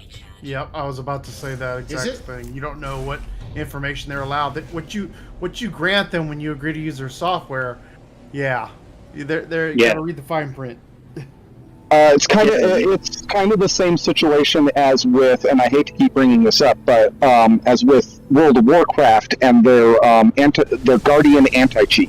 Their Guardian anti-cheat, when you agree to their user license, these are the rules that you have to follow, kind of thing. By installing their software, you're also agreeing to allow the software to monitor your taskbar to look for common cheat programs. Yep. Elden Ring is another example of a game he got himself banned from. He just got Elden Ring not too long ago on his PlayStation 4, and he's already hard banned from it. From online play. You get banned from a console game. Yeah. Toxic behavior. Okay, that I can see. God. I was gonna say, if he got banned for cheating and stuff like that, how the hell do you cheat on a console game? I still haven't figured that out. He's jailbroke systems before, so I wouldn't put it past him. But he said it was from the fact that he would join someone's game that had the open fingers thing for Elden Ring, and he would just go and kill them and just camp them. That's dumb. Because And they were Elden Ring has open PvP as long as someone doesn't change their settings. Yeah, that's dumb. That's stupid. He's a jackass. Damn. But See, I'll do that on occasion. For example, I've actually done that to AnCap. I've joined up on his game, then hopped into one of my exocraft and just annihilated him with the super laser on the top of the thing. But generally, it's for a joke, and I don't do it constantly. Yeah. Well, I don't know if anyone remembers playing Rust with Jake, when Rust was really, really big. Yeah. I fucking put a crossbow bolt in a couple people's asses while we were building a base, It's fun in game until someone He shot me in the butt. And literally, I forgot the whole reasoning behind it. I think I was just feeling like being an asshole that day, and so I shot fucking Jake in the ass with a crossbow. It's surprisingly enough, it's actually normal human behavior. Every now and then, we just get a wild hair up us, and we just want to be an asshole to somebody, and it's normal human behavior. It happens. But It's why some people should never be allowed to play video games. my friend Theo Redbeard, he won't play Escape from Tarkov with me. I use him as a bullet sponge. turkey. I use him as a shield. I'll go pull, a bunch of fucking scabs, and then I'll run behind him and watch as he gets lit up, and I get all the gear. Oh, yeah. Scavs will murder you dead. You just shoot one of them, and then they'll shoot in. Yeah, I'll shoot one in the foot, and they'll all come running after me, and I'll go run behind fucking Theo. So. Drexel. I'm on this, I switched saves, Drexel, and I'm in your Drexel Prime system. Yeah, I was screwing around in that system a little bit the other day. But not for stream. For stream, I started a new save, and once again, I have taken over an NPC base, and I've basically started building my base around an already existing structure. Nice. I'm actually literally using part of that structure as a garage. I haven't actually gotten exo vehicles yet, but I'm going. When I do actually get exo vehicles, I'm going to use part of the existing structure as a garage. So the funny shit is, like, the planet that frickin' AnCap had me go to that was a paradise planet was yours. Yeah, Yep, it was. that was another one. If there was a base that was constructed off the shore into the water, then that was my base. You have no idea how hard it was for me to build that, and not in the terms of resources, but in the terms of I have issues with being underwater, even in video games. Well, I get it. Subnautica instilled a recently fucking forgotten about fear. Yeah, I can't play Subnautica. And I feel really bad because I can't play Subnautica because I won it in a giveaway on somebody's stream. And I feel really bad because somebody else who could have used it could have gotten it. And it's like, well, I'll enter the giveaway. Oh, look, I won. And now I have Subnautica. And I'm going to play it. And no, I'm not. Yeah. No, I'm not. Yeah, Chuck's got an extreme fear of underwater, which is understandable. I had a panic attack during the romance scene for Judy in Cyberpunk 2077 because part of it, that romance scene, has you swimming underwater with her. Yeah, it does. Yeah. Yeah. Which is really funny because I don't like the deep open ocean, and yet I went into the Navy. Oh wow! Yeah, I was hoping. I never saw boat time though. I mean, I don't mind rain. Rain is good, but standing water higher than my ankles gives me issue. The higher the water, the deeper the water, the more of an issue I have with it. I can't. So I can barely swim. I don't float. I sink. So yeah. Neither do I. I don't have enough body fat to float. Well, I also have a high bone density. So okay, Wolverine. no, not that cool. No, yeah, I can. I don't float. It's a thing. I can't really explain it other than I don't have a high enough body fat to really float. It's just, I'm skinny. I'm skinny. I'm like beanpole skinny, and I don't float. So I barely know how to swim. I know just enough to keep my head towards the surface of the water for all of about 30 minutes. Then I get tired. So you've got so if I ever fall into the water and I don't have a life jacket, you've got about 30 minutes to save me. So the funny thing is, like, my fear of, like, the deep open ocean also extends to my fear of empty space. Wait, you have a fear of... Child to go. So, me playing space games. I can see Space that. horror games. Oh, God. Yeah, I can see that. Alien Isolation. My worst fucking nightmare. Alien Isolation in VR. Worst nightmare. Yeah. There's a mod. Yeah, there's a VR mod for Alien Isolation. There's actually a couple of them. There's a dedicated VR mod for it, which doesn't include any kind of real controller support. Like you can use your controllers, but you can't see them. Mm-hmm. And then you have the VR, the Alien Isolation VR for VorpX, which does actually include controllers for the full VR. Doesn't include motion support because the game doesn't actually support that. but you can actually see the controllers in the VR and stuff like that. So there's actually a couple of them. I think the Vortex version is better. Funny thing is, I get fucking creeped out by phasmophobia in VR. So Really? Wow. So, Yeah, so you got a fear of fear of the holes. I think it is. yeah, no, phasmophobia is literally fucking ghost hunters in VR. Okay. Okay. Phasma. Okay. I thought you said thalassophobia. Sorry. Oh, thalassophobia is fear of deep open. Yeah, I have that too. Oh shit. Okay. And games like Subnautica make it worse because there's fucking shit in the ocean that wants to kill you. In Subnautica.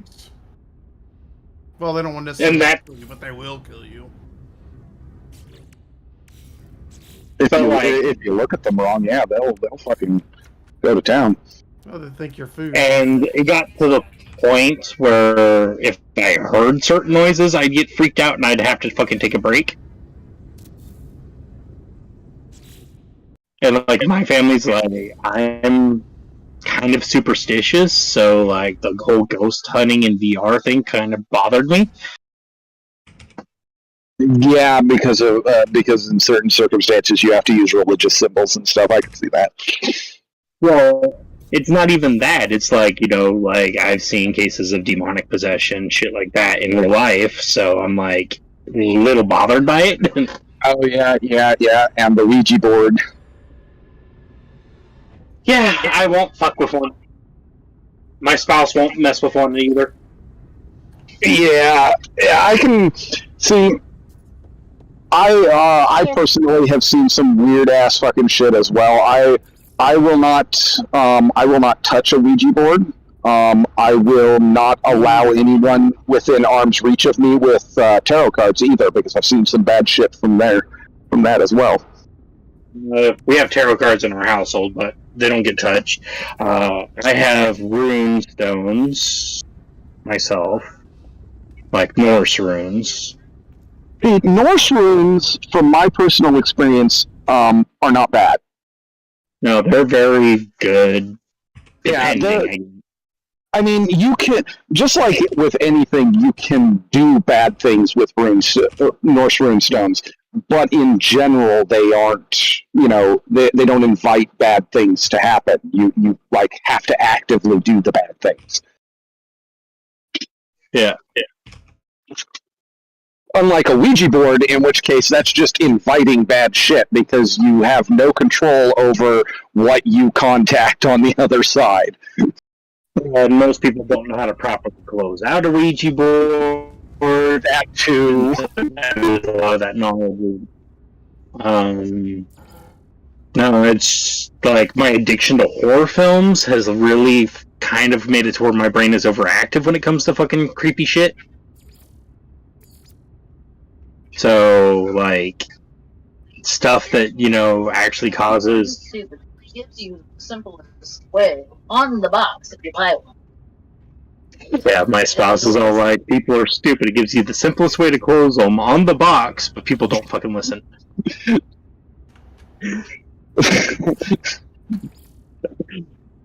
See, this is one of those instances of this could all be solved if you RTFM.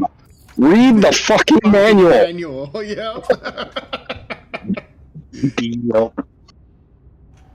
No, and like my family, like very, like my wife and our kids are all Native American, so there's a whole different like level of spirituality in the family too. Mm-hmm. Like, Indian burial grounds are a real fucking thing and should not be fucked with, shit like that. Oh no, I've personally seen some shit when it comes to Indian burial grounds as well. I mean, I'm going to put this out there. I'm not exactly the most spiritual person. In fact, when compared to others, I'm probably the least spiritual person you will ever come across. I also have a deep respect for places like Indian burial grounds, standard burial grounds, because I've personally seen some shit involved in those places that it's like, okay, I'm not a spiritual person, but I know better than to fuck with that shit. Right, exactly. I used to do ghost hunting many years ago, but I've just long since stopped because it takes a toll. it still does interest me, but the issue I kept running into is people not wanting to help, and that part of ghost hunting is trying to get permission to go into various places. But one of the more difficult things about getting permission is that most places say, sorry, we can't let you in after business hours because it's a insurance liability. I'm like, okay, fine, forget it. Well, that is actually understandable in that, if any, they're not necessarily saying that you will cause damage, but if any damage happens to happen, they need a way to cover their butt, basically. And independent ghost hunter wanting to come in after hours once everything's closed down, and basically they're going to go home and you're going to be left there by yourself. You're not covered by their insurance. If you do any damage, you're not covered, and that's out of pocket for them, and so that's a little understandable on that one. Exactly, and I never faulted him for that. I mean, I never faulted the various places for that because that is a legit reason. So, that's what I always ran into, and I just didn't have the energy to try to fight it because I'm like, you know what. I tell him, you know what, thanks, but no thanks, type thing. Yeah.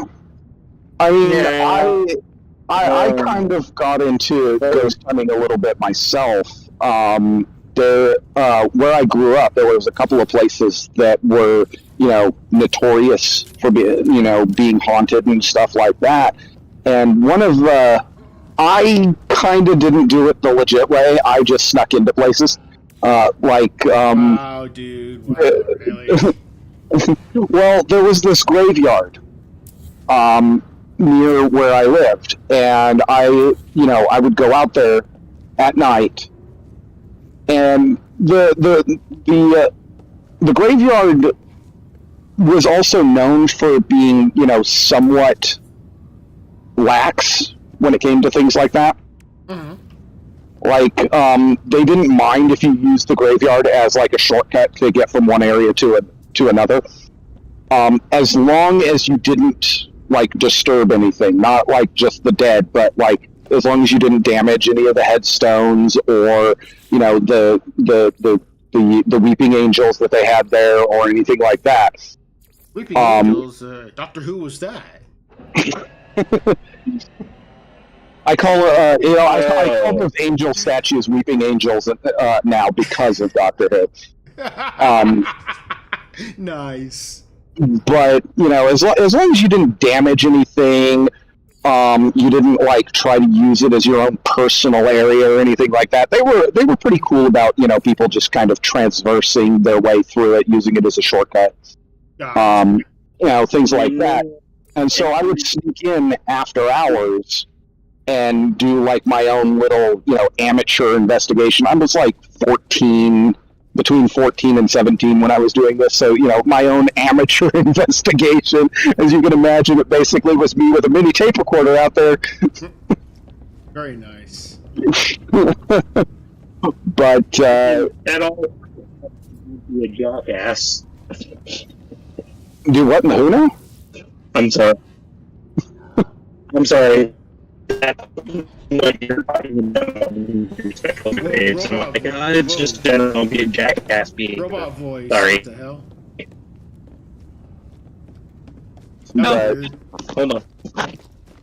Yeah, I would sneak out into the graveyard, do my own quote-unquote amateur investigation and things like that. And that, like I said, I'm not a very spiritual person, but those experiences that I had just in that graveyard taught me a great deal that there is more than just what you can see and feel in the physical world.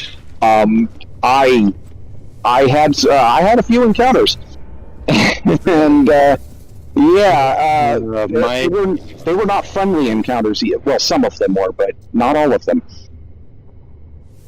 My wife's foster brother and her brother, like had a birthday party and everything, like 14th, 15th birthday, and he made a wish that he wanted to see what real black magic was like, and he got his wish. Some really fucked up shit started happening, and like the property we live on used to be a brothel and saloon back in the 1800s. Mm-hmm. So there's like a lot of, bad energy and all that stuff that goes along with, whorehouses and stuff like that. So he made this birthday wish, and then they started fucking with a Ouija board. Oh!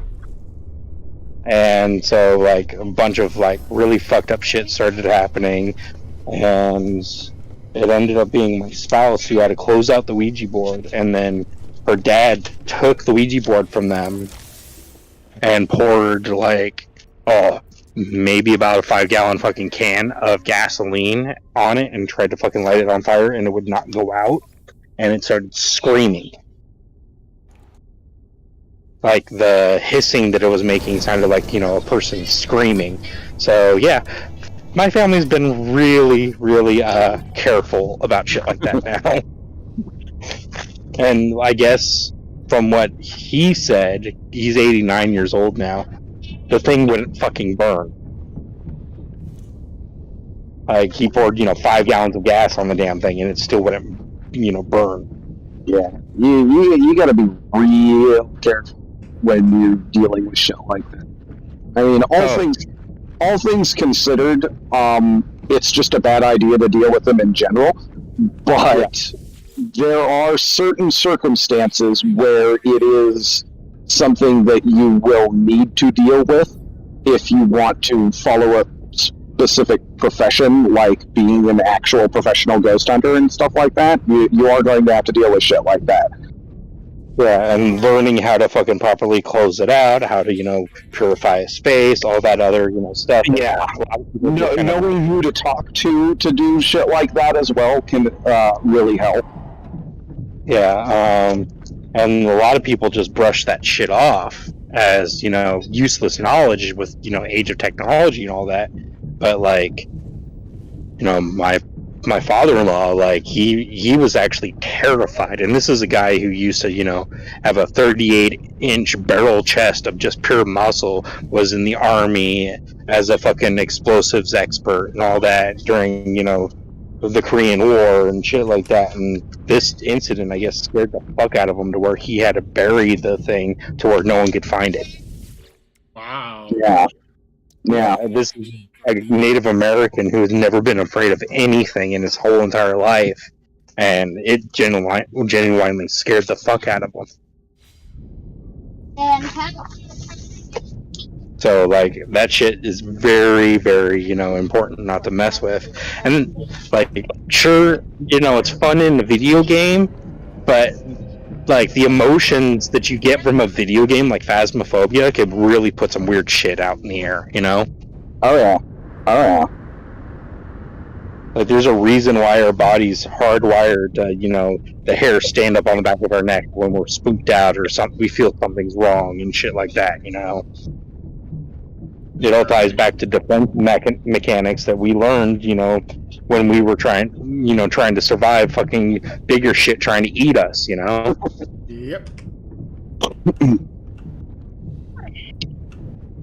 But yeah, I mean, one of the biggest things, if you're doing ghost hunting and other things of that nature, one of the biggest things you got to worry about is shit following you home. Yep, because that shit will latch on and hold on as much as it can. If it thinks it's got a better chance of doing what it wants to do by coming home with you, then guess what? It's coming home with you. Unless you have a way to stop it from doing that, it's coming home with you, and there's really not much you can do about that, other than actually talk to proper people who know how to, get rid of that kind of shit. Yeah, well, my grandma was a bohemian gypsy, and she fucking, like, she knew priests and all that for exorcisms and shit like that. It was kind of, I made fun of it when I was cool. Like, I made fun of it when I was a kid, because, I didn't know any better.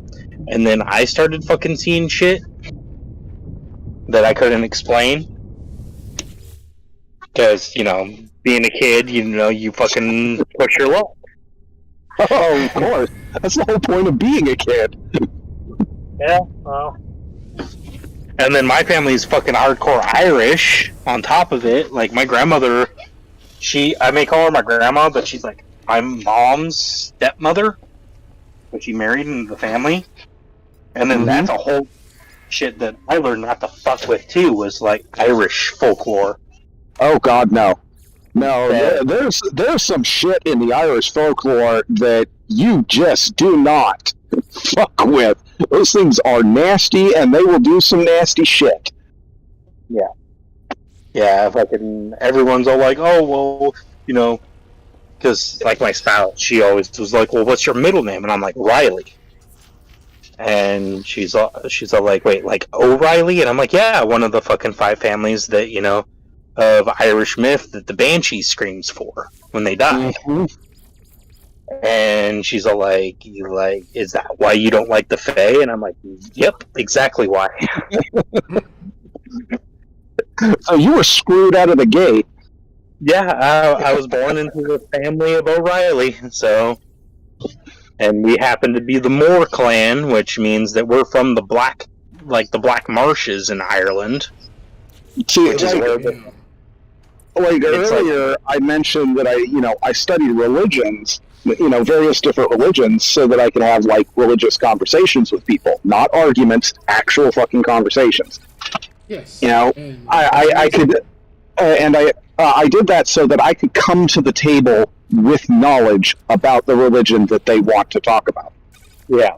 Rather than just opening mouth, inserting foot, swallowing to thigh, I actually, had knowledge and could carry on a conversation.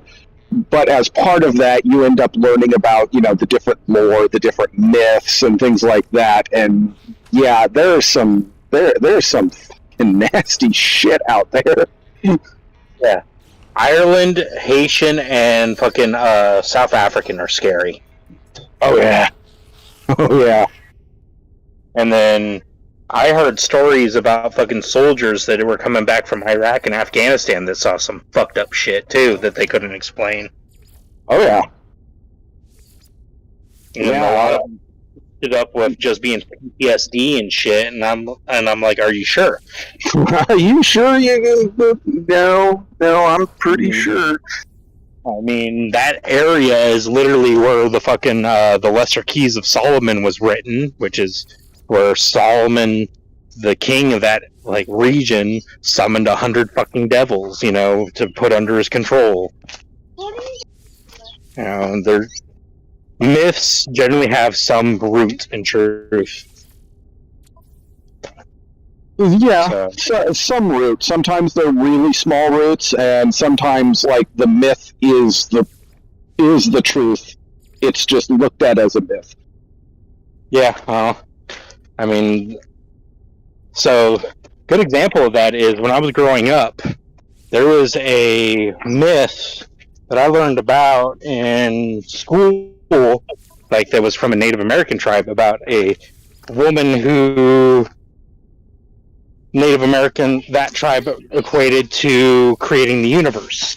And she was a spider goddess. She wore the universe on a fucking tapestry of web. What? When you said spider goddess, the first thing that came to my mind was Lilith, and no, Lilith wasn't a spider goddess. No, she was an owl in Hebrew.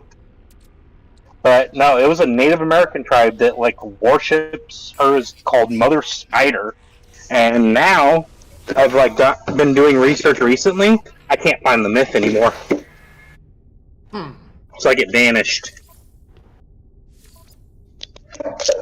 And it fucking puzzles me. The only thing I can find is the Greek myth of Arachne, and that's it now.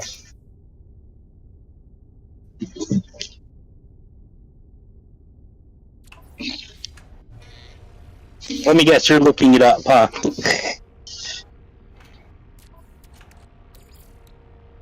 You said it was Native American? Yeah.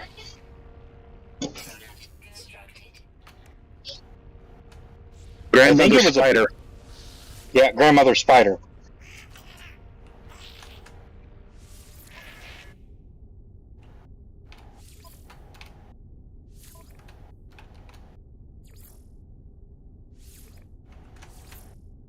Mind you, like, I heard the myth for the first time in, like, kindergarten, so my memory of actually what it was is very skewed.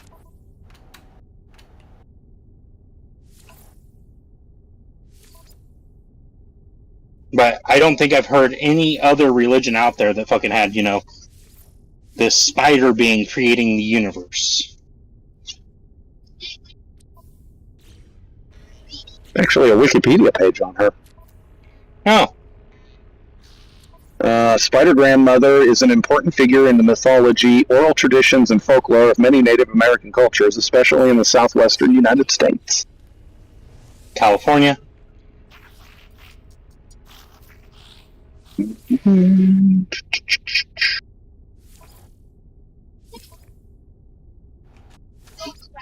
think when we learned about it, we were studying the Navajo, so that's still southwestern.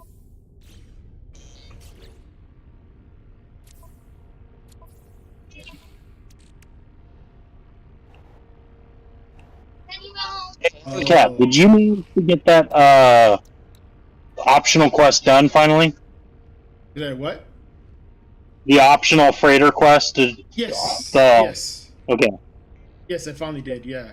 Okay, it may not necessarily be that she created the entire universe, but the mythology being that she did create the Earth and its creatures. Okay.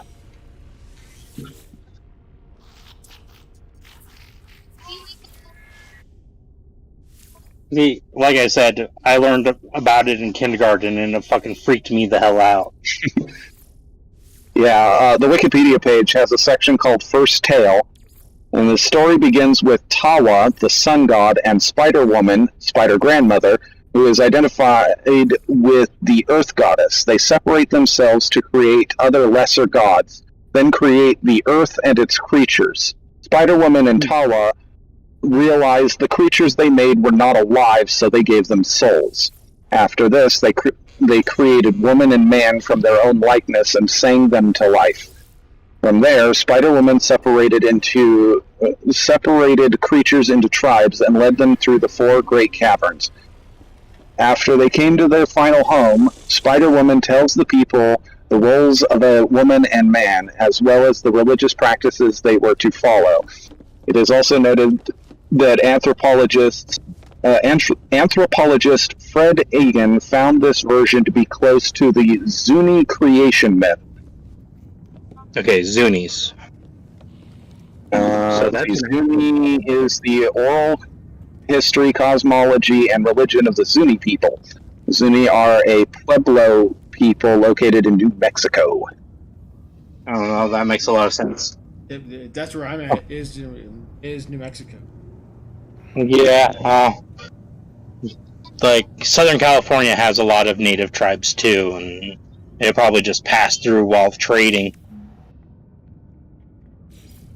Because my wife's tribe were all fucking warrior tribes, and fucking called batshit crazy and all that stuff, too, because, like, they were one of the few tribes left in Northern California that fought against the American Army and led to a massacre on a place called Indian Island.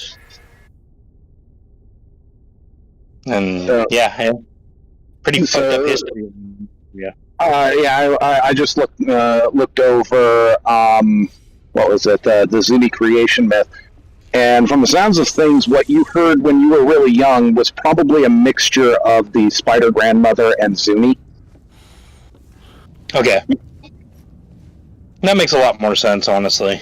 But yeah, kind of being in a family that has like Roma tradition, Irish tradition, and then incorporating Native American tradition with my kids and teaching them about, their ancestors from the Hupa tribe.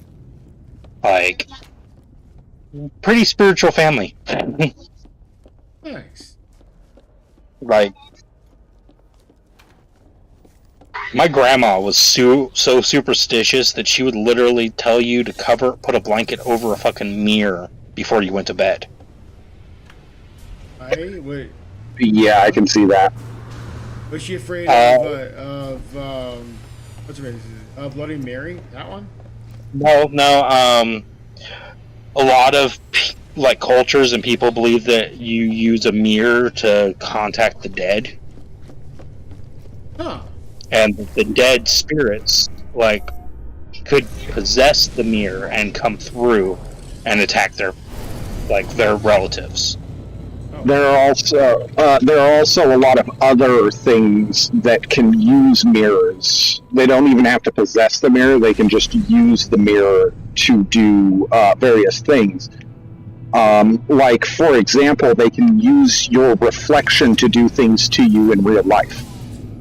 Oh.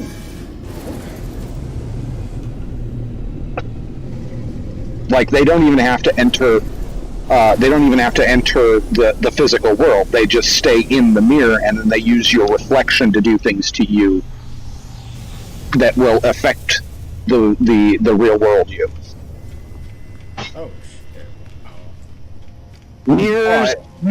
So mirrors used to be backed with silver. Like original mirrors were on the back. And silver is generally one of the common elements that is equated to Pluto, god of the dead, in Roman mythology. Okay, wow. Yeah. Interestingly enough, mirrors being backed with silver also had a bit of a religious connotation in that silver was the only way to protect yourself from a lot of these supernatural entities. And Wow. Yeah, so backing a mirror with silver was in one way a way of protecting yourself from supernatural entities because they couldn't affect you through the silver. Yeah. And I think, if I remember right, my grandmother said something about the fact that, like, back in the day, the Romany, like, traveling bands, like, when they had a mirror up on their, like, desk or whatever to look at it, they would always flip it around to the silver side so nothing could reach through. Mm-hmm. And that's where the blanket going over the mirror kind of picked up, because it stopped being backed with silver, and mirrors became stationary, so you couldn't really, flip them around anymore. So they would put, like, a wool blanket over the front of it to stop the same thing, because which also has the double effect of with the wool blanket over there, over it, your reflection doesn't exist in that mirror, so that whatever lives inside of the mirror universes, as I'm going to call them, whatever lives inside of those can't affect you because there's you have no reflection with the blanket over it. Yeah, that same tradition actually got adopted by Hawaiians at some point, because my friend Koopa, he was talking about the myth, but he also, they inherited, like, more messed up myths from the Filipino people, like in the Philippines, like the Welcome to our religious stream. Yeah. I don't mind, because like one of my favorite. You guys are being very. It's a very amazing discussion, and you guys are having a very cordial and very awesome discussion. It's not an argument. You guys are not arguing, so I'm just saying you're being quiet because y'all have been talking and having this great discussion. I think the biggest thing, though, about the discussion is nobody's bashing on any religion on it. No, Bingo. in the Bingo, discussion. yes. Yeah. And that's the key. No. To be fair, though, earlier I did kind of go far with picking on my grandmother's religion, but Well, I mean, you were talking about when you were younger and you thought it was just a bunch of hokey hocus pocus. yeah. Well, I learned real quick that there's a lot of stuff in the universe you can't fucking mess with. Yeah.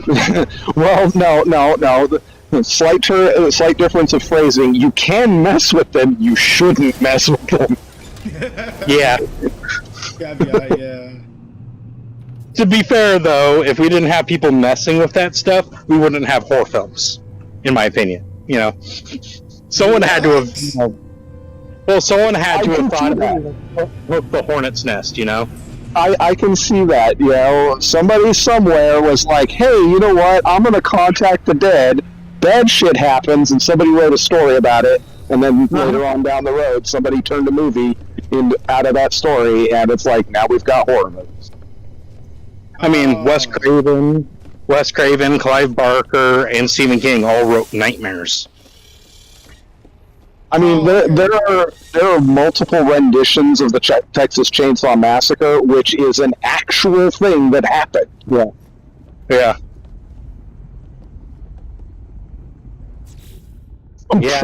Probably not to the extent that the movies play it up as, with the whole, excessive horror theme to it, but it is something that did actually happen. So there is a indie horror film called The Gray Man that is based on a real serial killer in, I don't know what area of the United States, but it is very, very good for being an indie film. I heard it was very mediocre. I haven't seen it, though. I personally like the mediocre ones because, sometimes you get some of the best stories from mediocre. I collect horror films, if that makes sense. I have one that literally has fucking Trace Adkins, the country singer, as the devil. So Interesting. it's called Trailer Park Repair. Trailer Park of Terror. This is a 2022 film, The Gray Man. No, The Gray Man is it's like DVD. So I'd say 2008, 2009 at the latest. It shows a old man on the cover, and there's a little girl to the right of him. And it's about an actual serial killer that ate children. Oh my god, they eat children? Ew, brutal. Ugh, gross. Okay, I found one called I found a movie called The Gray Man 2007. Yep. On IMDb, the cover is an old man, a younger looking man, and somebody I can't tell in the center between the two. I think that's it. I may be just remembering the cover wrong. But yeah, it was so...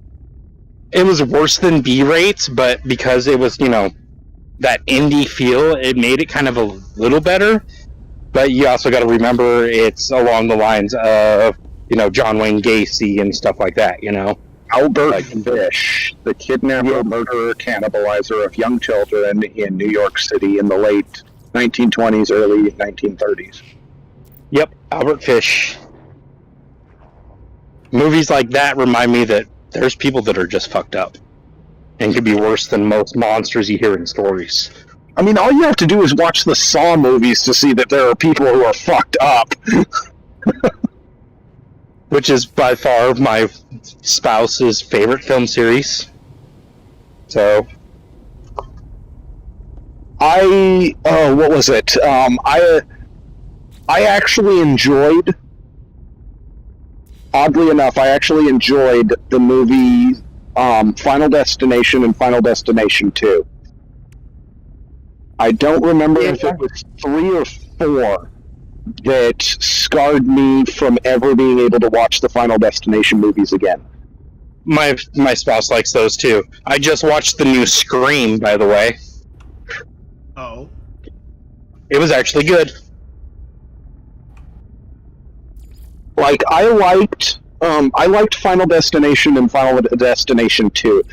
The premise behind those two movies was actually really well done, and at the time that they came out, hadn't been done in another movie before. Basically, the premise being somebody catches a glimpse of Death's plan, thwarts Death, and then Death spends an exorbitant amount of time trying to correct what went wrong in that instance. Because those people were supposed to die, and they're still on the list, and so he's got to go back and finish the job. And then Final Destination 2 is there were a number of other people who were supposed to die, but didn't die because Death was busy with the people in the first movie. Final Destination is Monday. You can't escape it.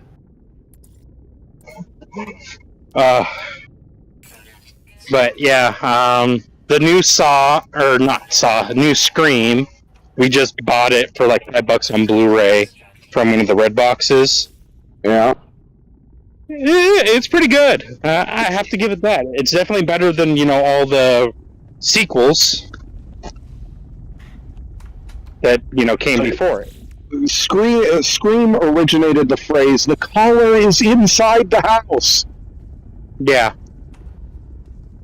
Oh, it plays on everything that you loved about the first Scream movie, by the way. I've actually never seen the first Scream movie. It's definitely something to watch. It's something to watch. Like, if you're really, really bored, because there's a cheesiness to it. Like, the best scenes are the ones where, like, there's that nerdy friend in the group that is a big horror movie aficionado. So, like, he knows all the rules. He knows all the rules of a horror movie and still gets killed, Never say, "I'll be right back." Yeah, and he literally is in the room explaining all these rules to a group of teenagers that are all suspecting each other of being the killer. It's fucking stupid. Oh, jeez. Like, no, the closest I've ever come to a Scream movie is, what was that movie? It was a parody. One of the parodies. Yeah, Scary Movie. Which, that's the closest I ever came to a Scream movie. So I found out that the reason that it was parody called Scary Movie is because the original director of Scream wanted to call it Scary Movie, but he changed it at the last moment because it wasn't scary enough. Wow! So the Wayans brothers are like, well, we're going to parody this shit, and we're going to call it Scary Movie because that's what the director originally wanted. And then decided it wasn't a scary enough title, and we don't want a scary title, we want a comedy title. That's pretty much hilarious. Yeah. Like, they all make fun of each other. Like, in one movie, Snoop Dogg's in it, and he's playing the role, a comedic role of the one horror movie that Snoop Dogg was ever in. Which was Bones. Wasn't he the character who got basically smoked in his own blood? No, that was Shorty. Oh, yep. Shorty. That was one of the Wayans. Yep, exactly. Yeah, one of the Wayans brothers. Yep.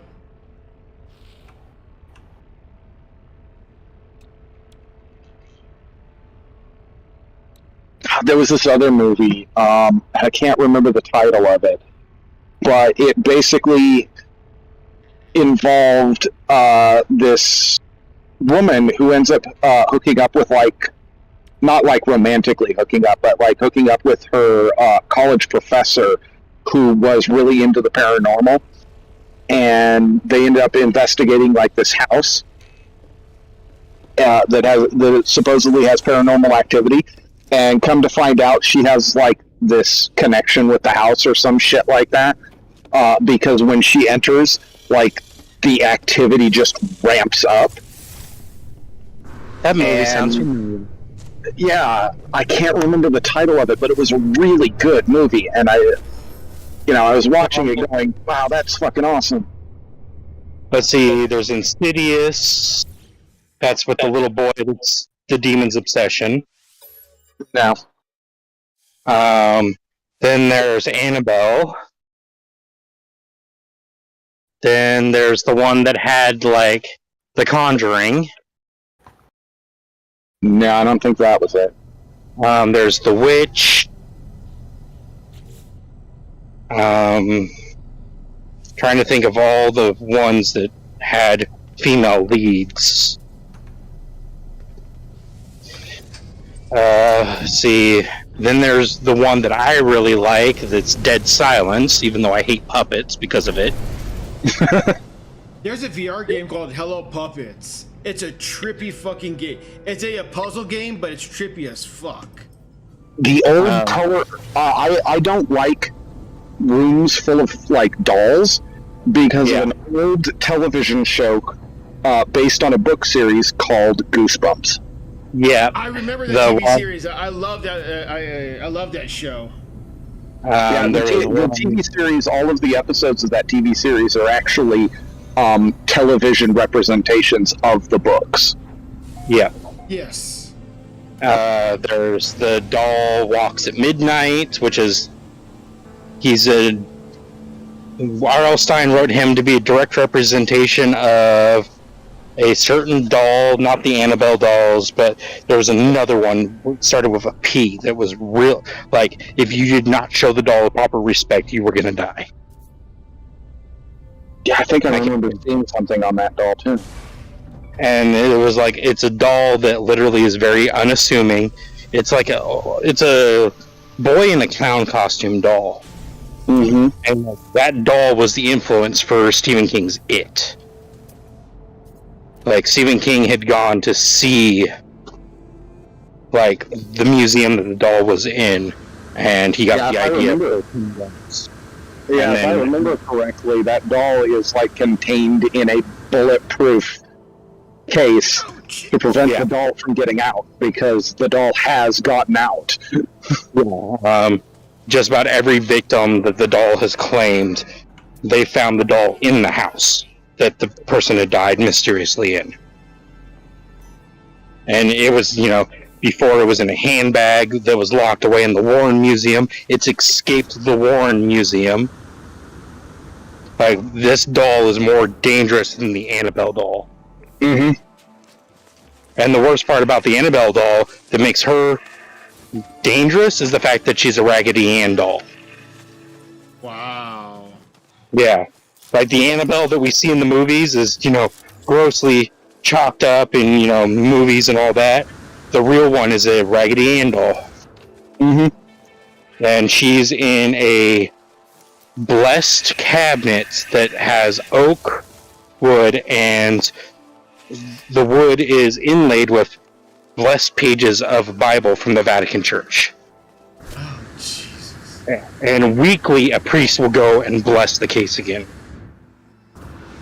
Yeah, just to, kind of re-up that shit, because we don't need that kind of stuff wandering around. Hold on. I'm going to ask my wife. Fawn, the doll that Chucky was based off of, what is his name?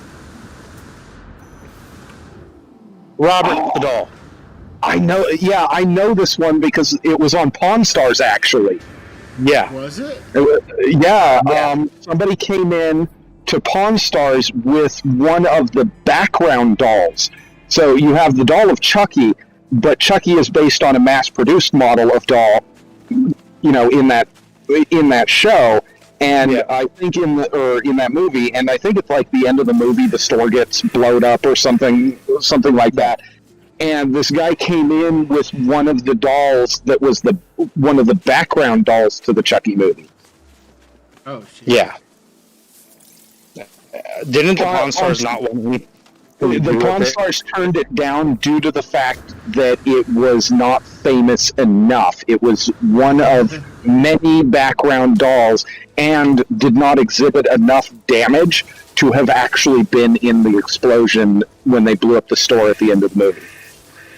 Yeah, and then Robert's the doll that if you don't show it proper respect, it was theorized that he could show up anywhere in the world to go after you. Like, it was so dangerous that, like, there was people in the Vatican Church that were a special investigations unit that literally responded anytime that there was a Robert sighting. Like, it was insane. And Robert is a very dangerous artifact. You could not take his picture without asking permission from the doll. Like, you literally had to ask the doll for permission to take a picture of him. Wow. Mm-hmm. Because how would the doll speak? I mean, how would the doll speak? Like, yes or no? I don't understand. Huh? No, in that particular instance, you just have to ask. The act of asking is showing the proper respect. Oh. Yeah. They've had to remove him from museums. Mm-hmm. Because people were just coming in, taking pictures, and then bad shit started happening, and the dolls started disappearing. Yeah. Like, it's... You take the story of, the mummy's curse to a whole new level with this thing. Robert is, like, legendary with, how notorious he is as a doll. I think the movie Dead Silence was on him, too. One of the most dangerous cursed artifacts on the planet, and to this day, people still don't know how it became so cursed. Yep. Like, Annabelle, deserves a level of respect, but not to the level that Robert does. Yeah, Annabelle can be contained. Yeah, Robert can't. Yeah, no matter what anyone does. I mean, as you pointed out, they have a priest regularly blessing the thing. They've got, like, all of this blessed containment going on, and it still doesn't stop it. Annabelle can be contained. Yeah. Robert cannot. Yeah, and no one knows how Robert became so possessed. Yeah. Like, he just showed up in history one day. Yeah, it literally, one day, nothing. The next day, Robert the doll, and then people have spent centuries afterwards trying to figure out a way to either cleanse or contain Robert, neither of which works. Yeah, and then in the show Paranormal, I can't remember what it's called. The one that has it's like, it was called Paranormal State. Oh. Yeah, I've seen that. He had a show temporarily after, he was struggling with drugs and all that, and he was trying to come clean. He had a show temporarily on Sci-Fi, not the old one, but the new Sci-Fi, of him taking in all these cursed objects, and someone brought him Robert. Which, all things considered, is impressive in itself, considering Robert is supposed to be contained. They shouldn't be able to bring you Robert. Yeah, well, right on live, he was live streaming, like, this show, like, on Twitch, and someone came in, and they had brought him the actual Roberts. And he quit. He couldn't do it anymore because they were bringing him, before they brought him Robert, they brought him the gun that was used to execute Jesse James, like these big cursed objects. Yeah. And he would take these cursed objects to the priest that he knew from the Vatican Church, so that way the church could put these items in containment. Robert, for all like words and purposes, is an SCP. Basically, he is. Yeah. Like, if you ever followed the SCP Foundation fan page and all that, he is literally a world-ending level SCP. Well, what is that? An Elucid? The Euclid class, yeah. Yeah, the Euclid class.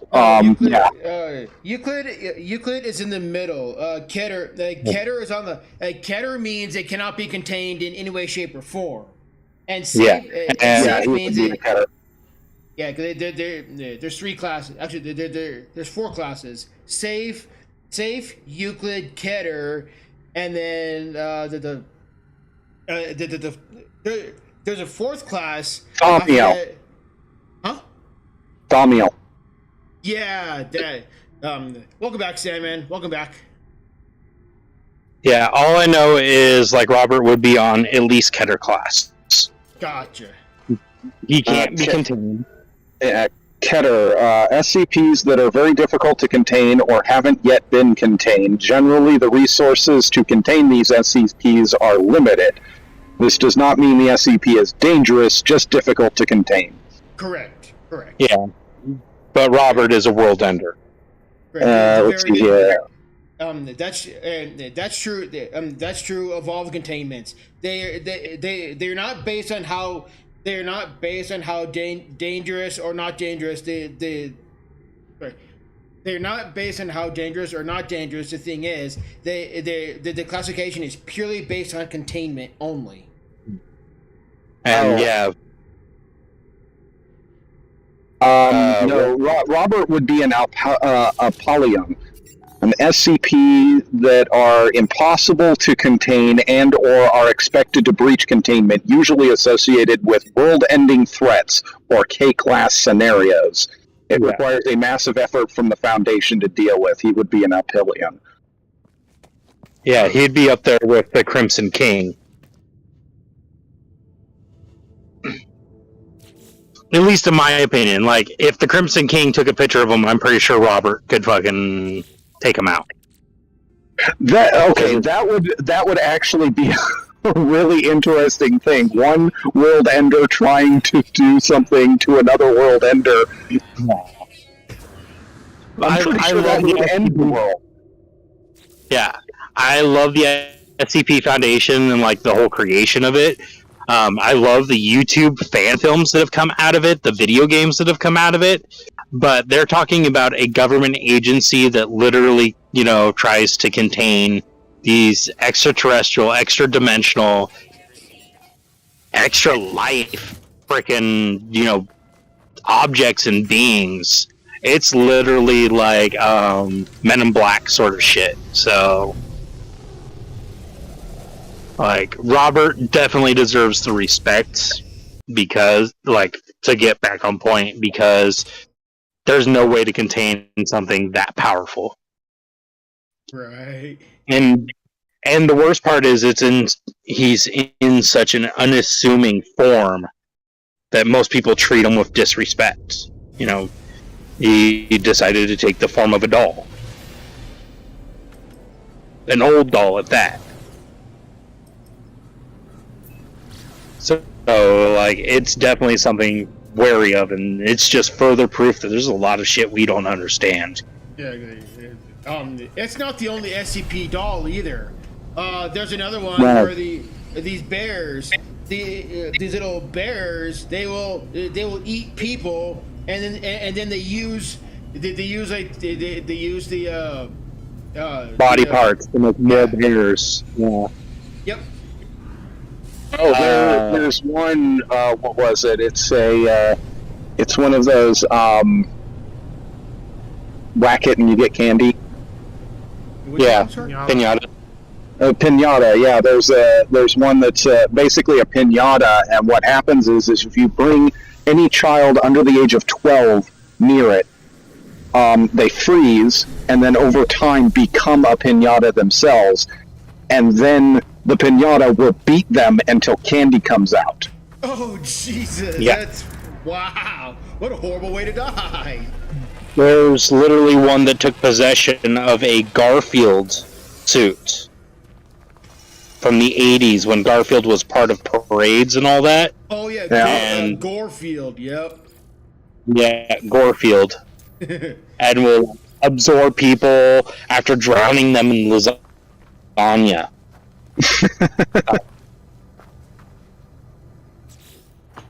There's actually a YouTube short film series on the SCPs that Matt Best, who does Black Rifle Coffee Company and all that, his little brother is on the film and action crew for this project. It is just SCP Anomaly fan films.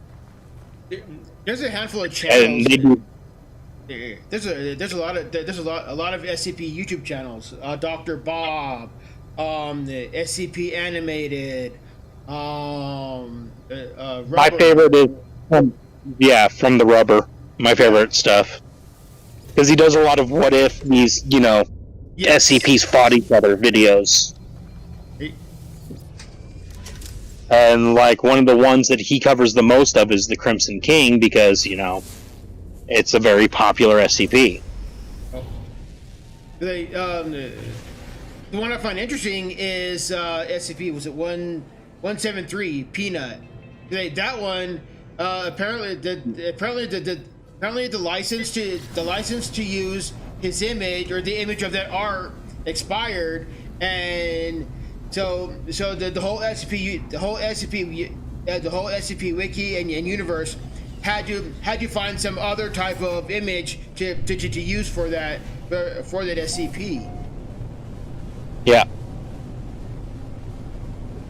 There's one that's the Cuddle Monster.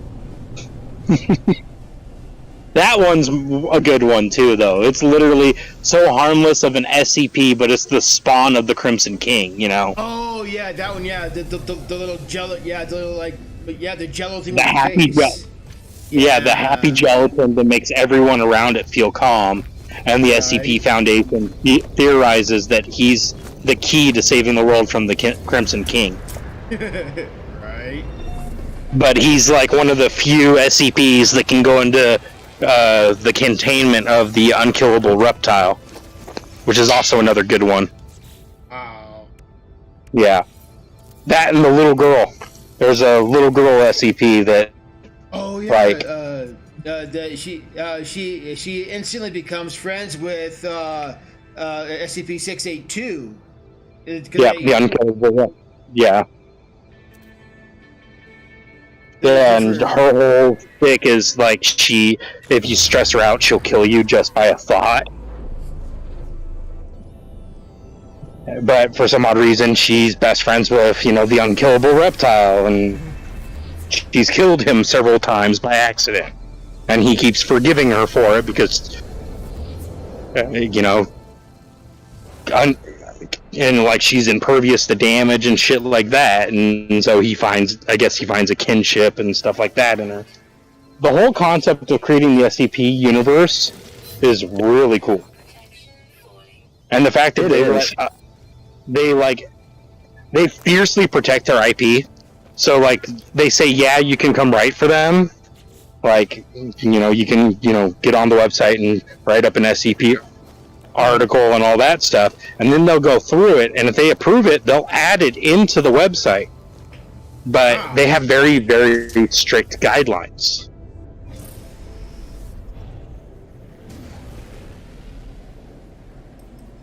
And the guidelines on the Wikipedia, like their Wikipedia, they have them listed on what needs to be in the article when you write for them. Wow. But now we're getting crazy good video games from it. Like we just got SCP Containment Breach, which is a really good game for a first-person shooter. There's a SCP VR game that I added to my Steam library. I should probably play it on stream someday. But it is actually called SCP. It's called SCP Lab Rat.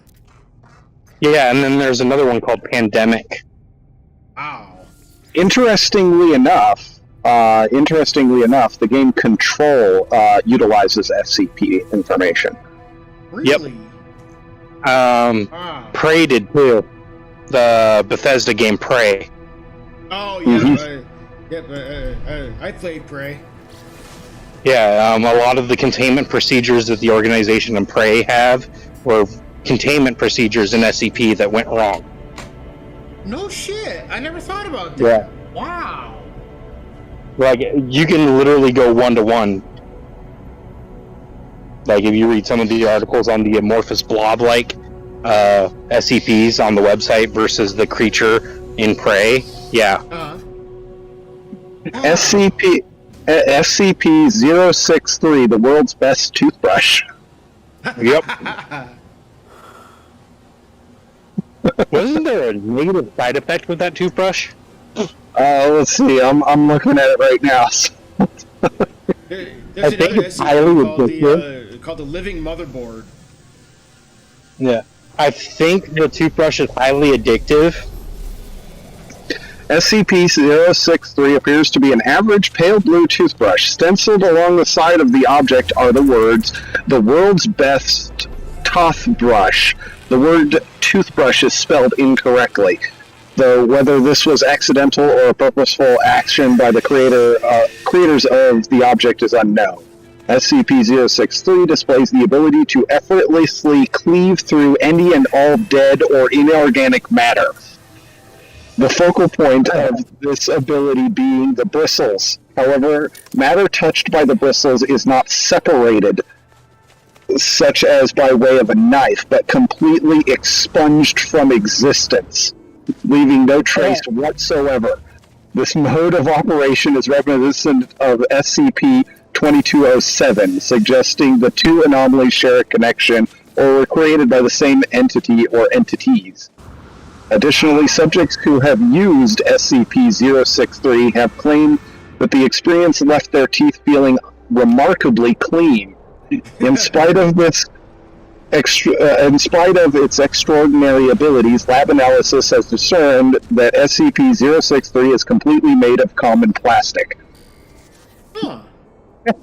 Yeah, it's crazy. Alright, I gotta swap to the desktop.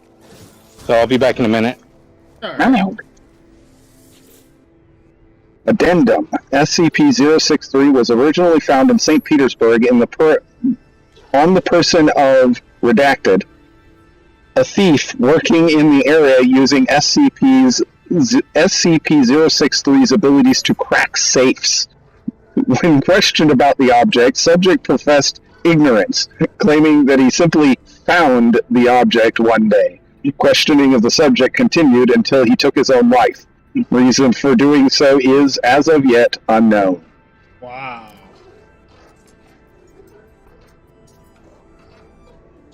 Alright, I'm kind of curious about what SCP-2207 is. SCP-2207 is to be contained in a small cardboard box filled with foam within a standard safe class storage locker.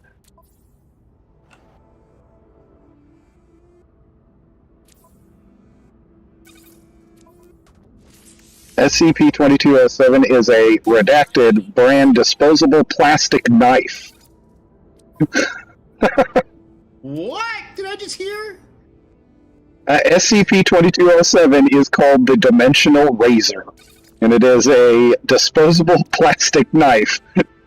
Testing has indicated that outside of SCP-2207's anomalous properties, it is identical to other non-anomalous disposable plastic knives. When the cutting edge of SCP-2207 reaches a minimum speed of 6 meters a second, it severs local space-time, creating a rift that connects to a random alternate universe. These rifts are designated SCP-2207-1. Yeah, and you said meters per second, right? Yes, M/S, 6 meters a second. Oh, okay. Oh, 6 meters. I thought you said 600 meters a second. I was like, No. 6 meters a second.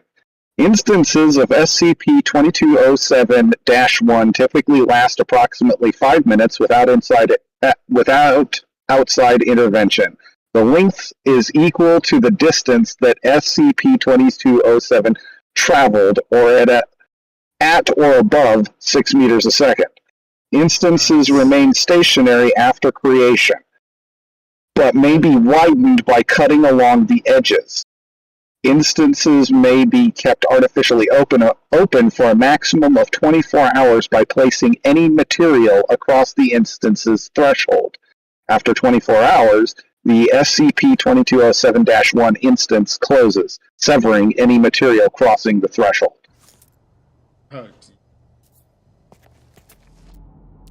Oh. 6 meters per second is approximately 13 miles an hour. So you kind of have to swing that pretty fast. Just get in your car. Hey, just kidding. Get in your car, stick the knife out the window, and cut a dimensional swath from California to New York. Right.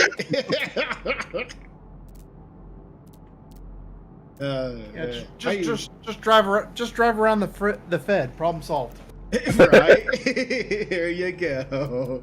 How you doing over there, Chuck? I'm not doing all right. Right on.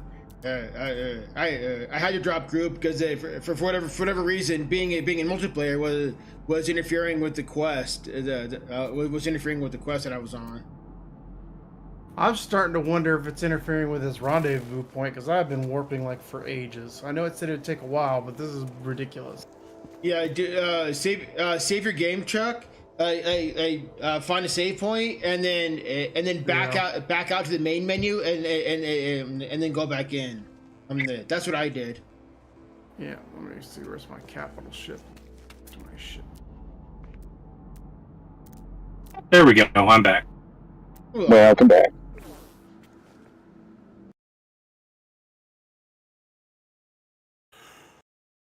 Let's see, what do I need to do today? Use your brain.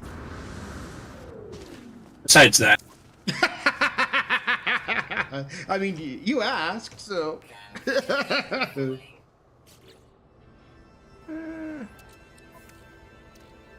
yeah, buy Elite Dangerous and the mansion. Okay, that's interesting. What is? SCP-113, the Gender Switcher. Yeah, I saw that. I saw a couple of the SCP channels did a video about that one. I was like, oh, fascinating. I'd like to get my hands on that. Yeah, exactly. Yeah, Drexel is a trans person, so she not playing around. That's who she is. So.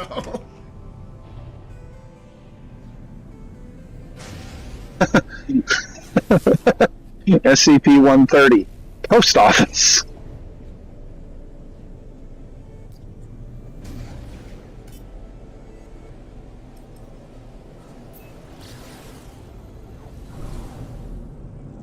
Oh, that's gonna take a while. What is? Frickin' Elite Dangerous is 70 gigabytes. Mm-hmm.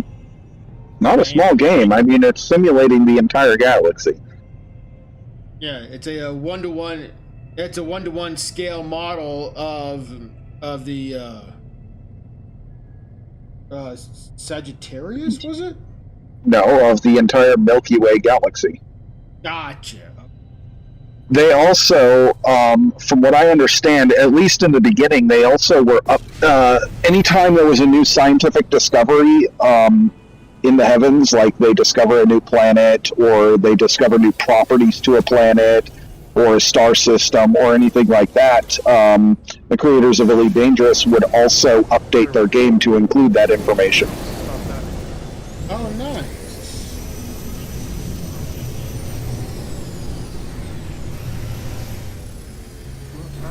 Well, I can at least start to install it and then do it later. Man Need to absorbing make phone. What? SCP-145, man-absorbing phone. Mm-hmm. Yeah, there's literally there's like hundreds of SCPs out there, and they're fascinating as shit. Like one of my favorites is the SCP Infinite IKEA. Yeah, IKEA. Yeah.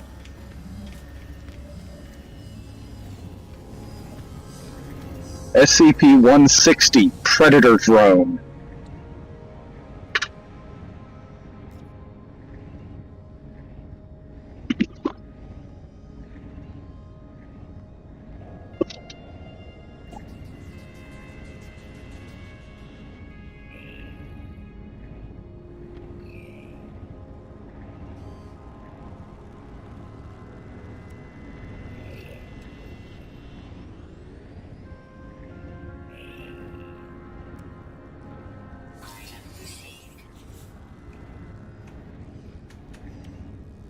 Yeah, this Predator Drone one is new. I haven't seen this one before. Which one is it? SCP-160 Predator Drone. Oh, yeah. They add new ones all the time now. Okay, yeah, it was glitched out. So now I Sorry. can see the final objective. Of course. Of course.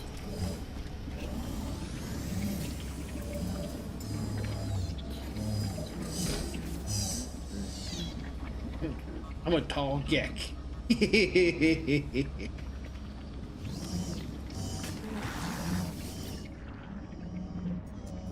Yeah, I'm waiting to try No Man's Sky VR again until I can get my new cable, so that I have the data bandwidth from headset to computer needed,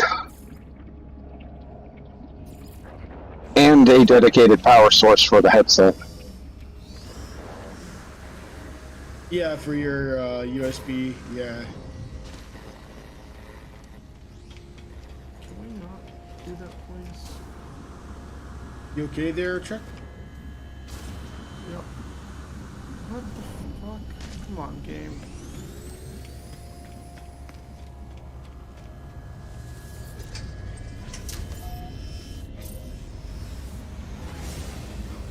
Leroy! CP-189, air imitating parasite. Yep. Cyborg child? Okay, the picture they use does not justify the safe classification they have assigned this. That is a scary ass child. Well, as long as it's not, as long as it's easily contained, then it's considered safe.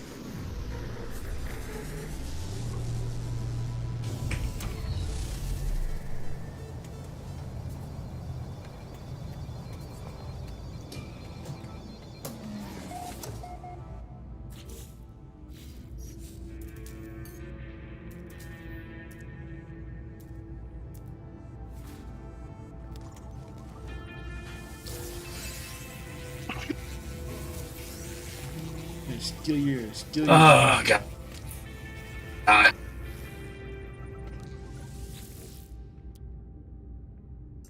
Sure, bro.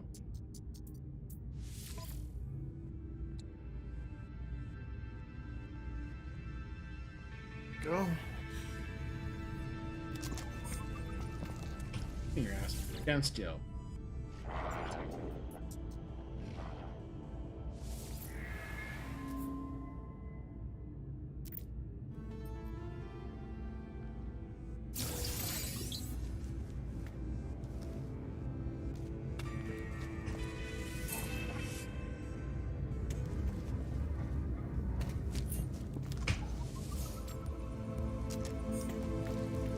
Viking 6 of 9. Nice.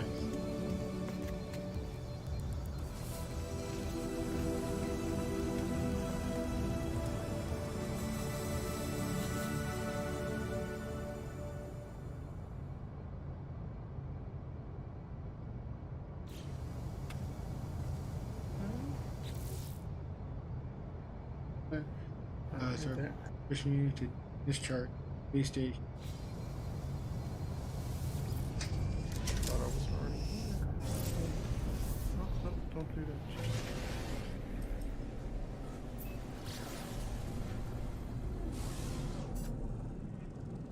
Oh, this is fun. What's up?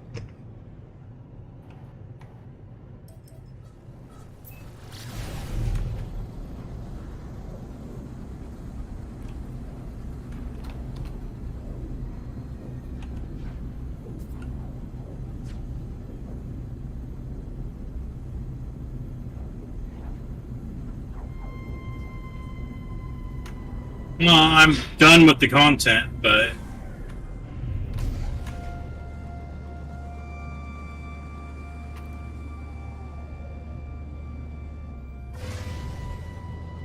Oh, Drexel. Over the next couple of days, I'm going to be working on the Star Trek game you and I played. I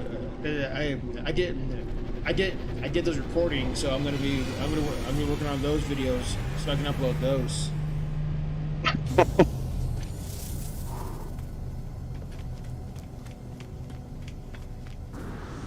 Yeah, Star Trek Bridge Crew is a fun game. What?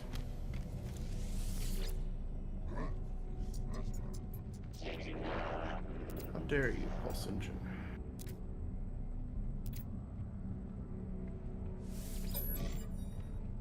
Not at that part of the story.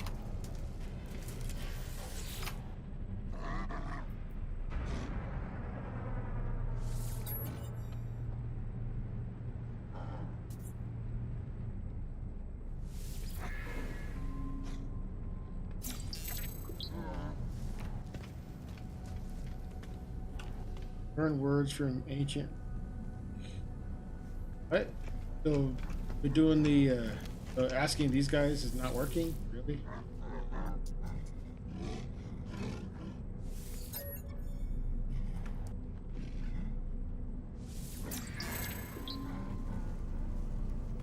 Or does I see you just jumped into jumped into What? No Man's Where is Sky. this thing?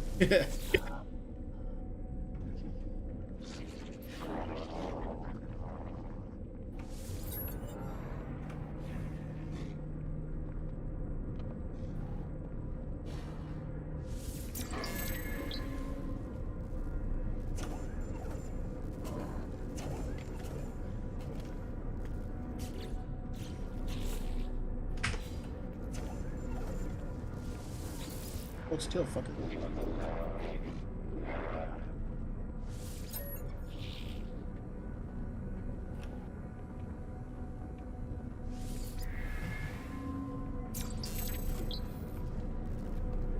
Pathetic.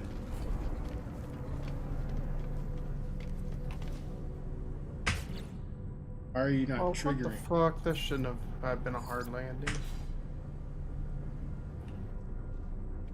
Yeah, the game still has some issues with ship landing. Don't know why, but it does. Well, no, I'm talking about like when you're using your jetpack. Okay.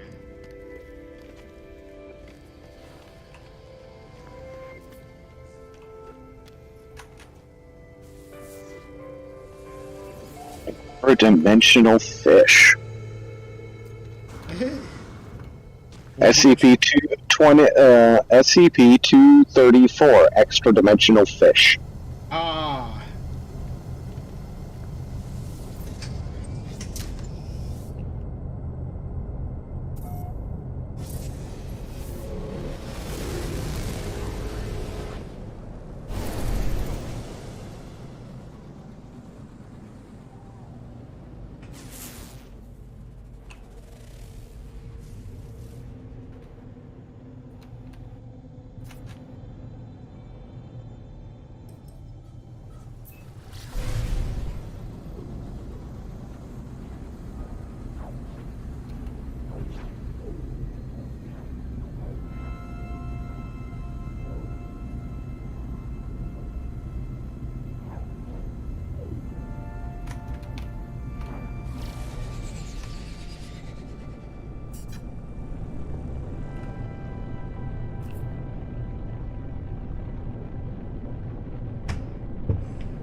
Whoa.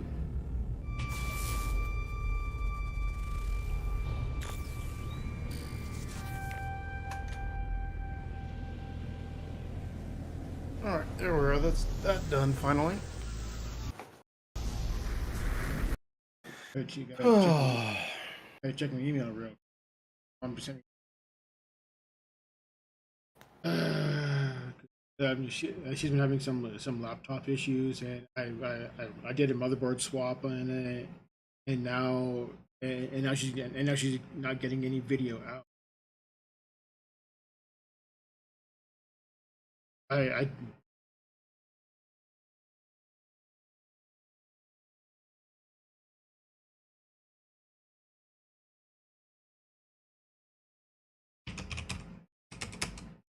Oh damn. 3,300 nanites. Watch out, balling. nice.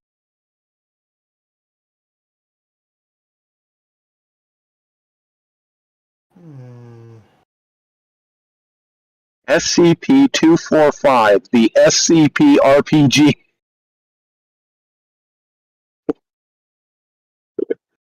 And interestingly enough, that page actually includes a download for the SCP RPG. Yep, sounds about right.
Uh, hopefully I have enough.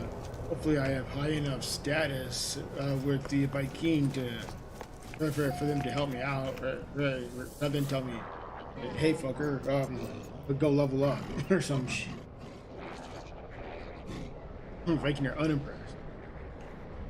So the garb over, I'm trying to make sure that I get to make it. Really? I still need to. Really? I'm at. Really? I'm at Viking. I'm at reputation 6 of 9, and they're still not impressed. Really? Fucking really? Nope. Get these. All right. So I need to go to the space station and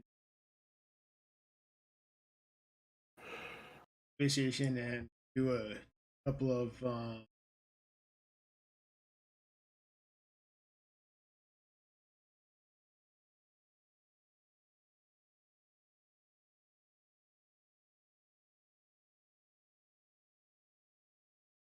Oh boy, this is going to not be fun. What's up? Well, I just changed my shit. Like, from the shitty one I was using in the freighter to a bigger one. Oh. And now I have to rebuild everything. Oh, shit.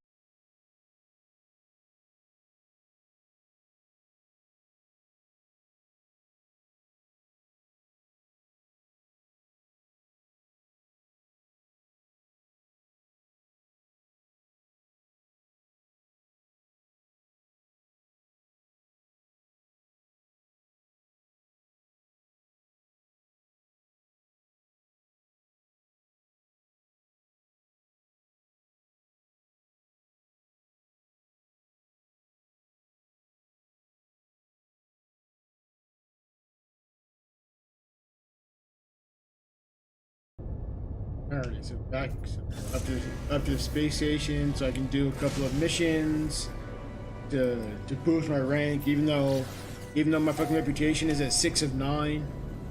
Fucking really?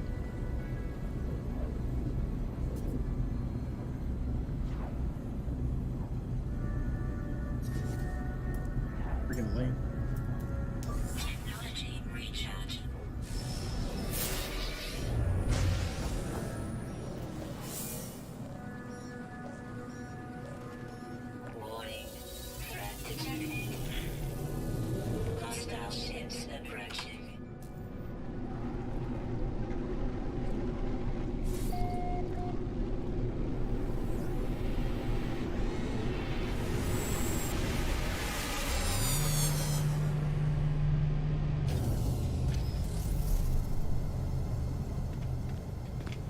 Can I help you, sir? Is there something I can do for you? Look, you're gonna want to come up here, and then you're gonna get right back down, right? Oh, you're a doggo? No, I don't have a dog. My cat. See? Here, you're up. You're gonna want down, because I know you. Because there'll be none of this pressing keys on the keyboard and all that other good stuff. Nope. Not gonna happen. You know what Daddy needs to do? I need to change your litter box, don't I? Tomorrow's trash day. See? Yep, see? You already went down. Alright, there you go. Off you go.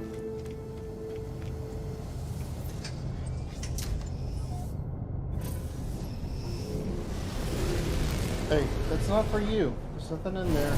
That's just paper and stuff.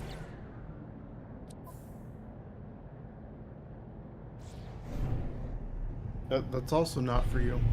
DM badly, so I You what? have to go fucking find a starship. Now I gotta go find a space station. Oh, lovely.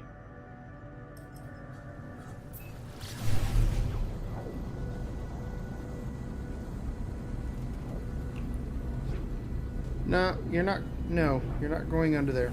Go on. Go. Come on. You know the rules. You're gonna be in here. You gotta behave. Cannot be going messing with stuff. Hey, look. No, I already told you no, because you're gonna want right back down.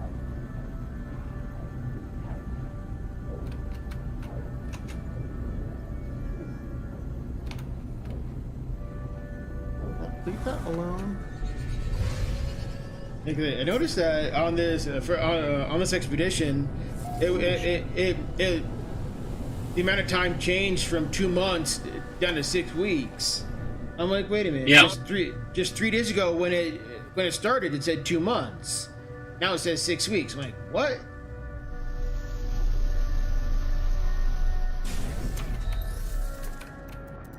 Which is a month and a half, but Yeah. hey, you don't need to be over there. Anymore. That's a weird freaking. That's a big body and small wings for this creature. What the hell?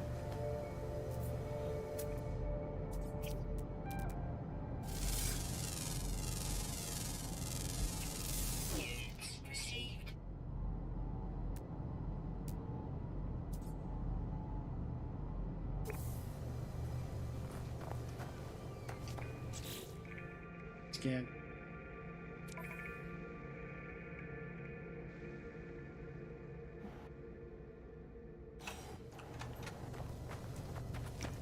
Oh, that's further away than I thought it was. Shit.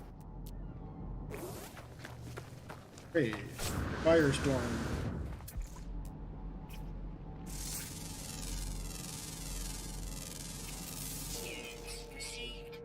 Eight of them.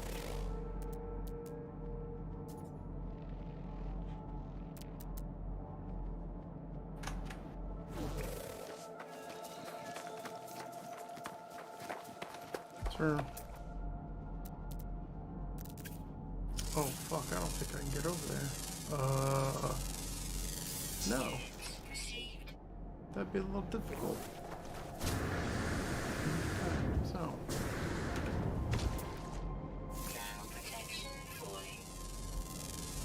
I don't have that ship. Or one more animal. Are you fucking kidding me right now?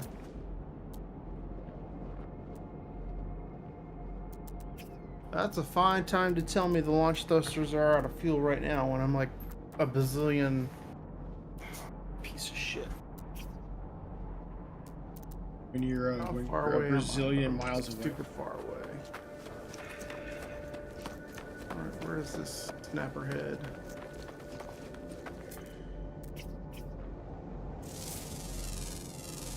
I'll ask where my capital ship is. I need to know where my starship is on the planet, dickhead. And we're about to have a storm right now. That's fucking true. Yep, storms have become a bit more frequent in the game. This is stupid. Okay, actually, I'm not quite Ow. as far away as I thought I might be. Yeah, those freaking Truxel traps get me all the time.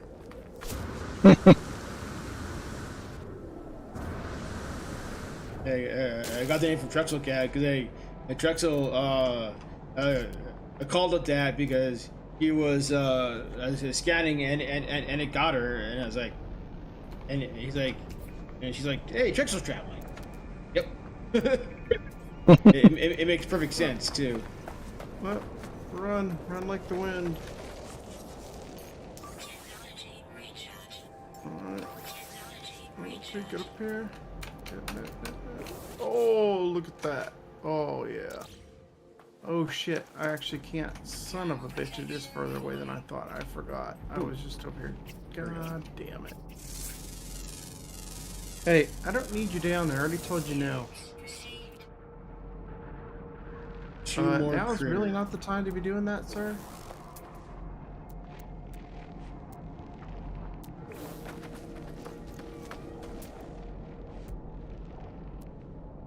Is that a... Nope, that's not a final. Okay. Sweet.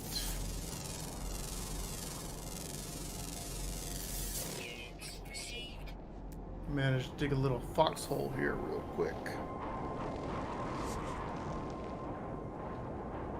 The storm passed.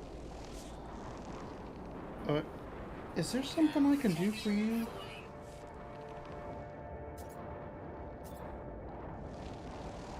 Look here, senor.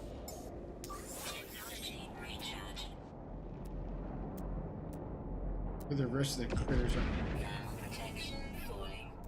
Where's the critter? Fucked up.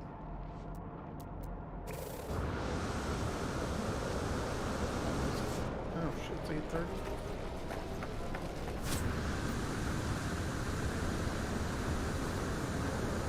I can fly pretty far when it's a storm. There's apparently storm helps your jetpack, so you can fly freaking far.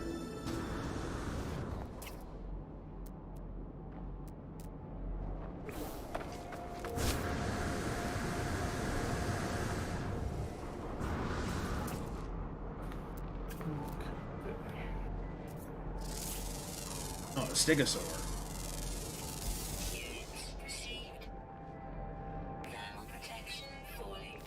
Okay, one more critter to.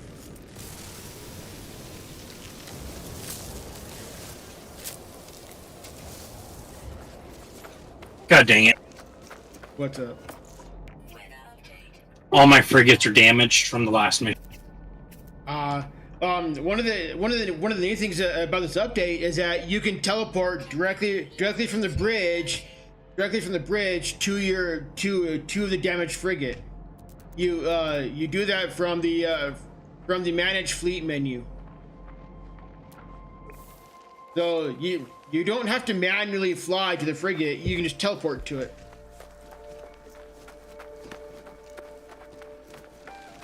I am thankful. Really for just that. material. Huh? Okay, I am thankful for that change. On some of these frigates, it was kind of annoying having to manually land on them.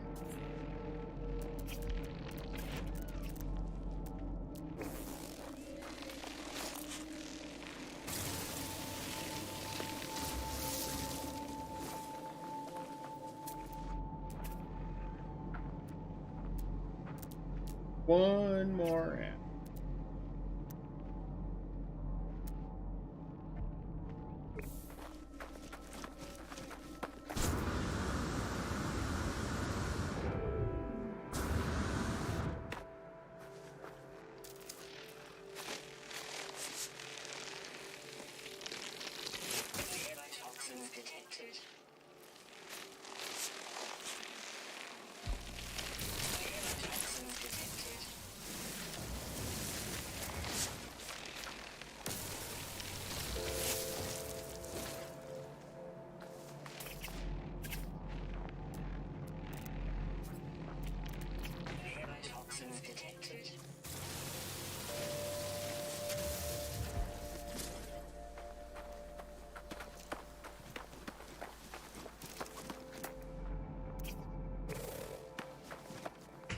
Okay, so what is the last?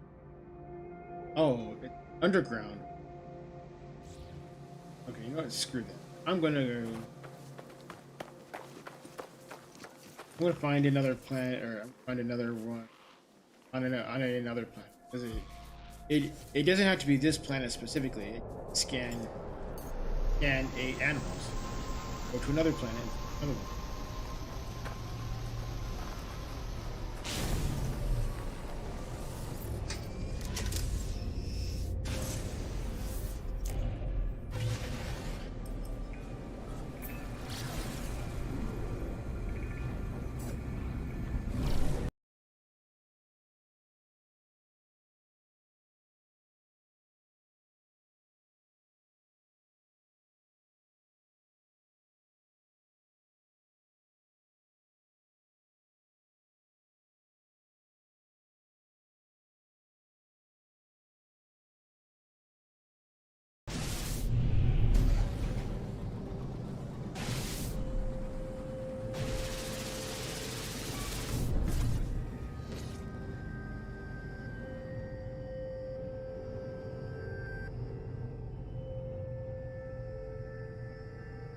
A violent planet.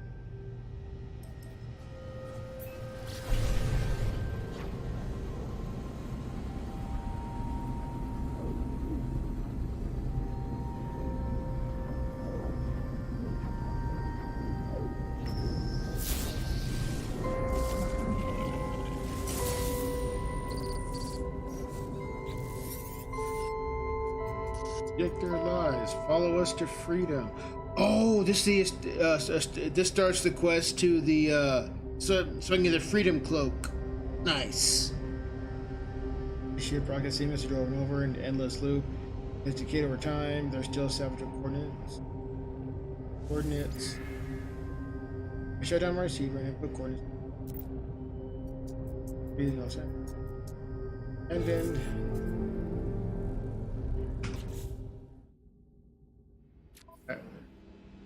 Moment.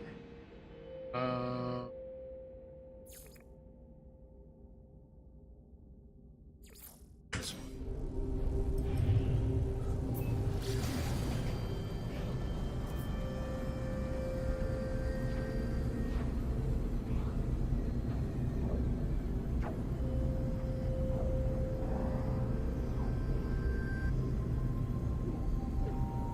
This moon's taking forever to get to.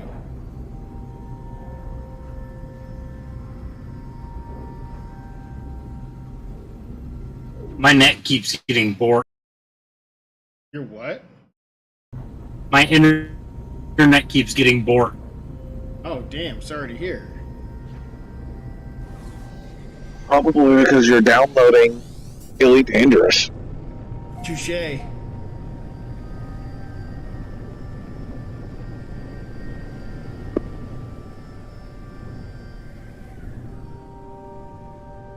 This is that volcanic planet.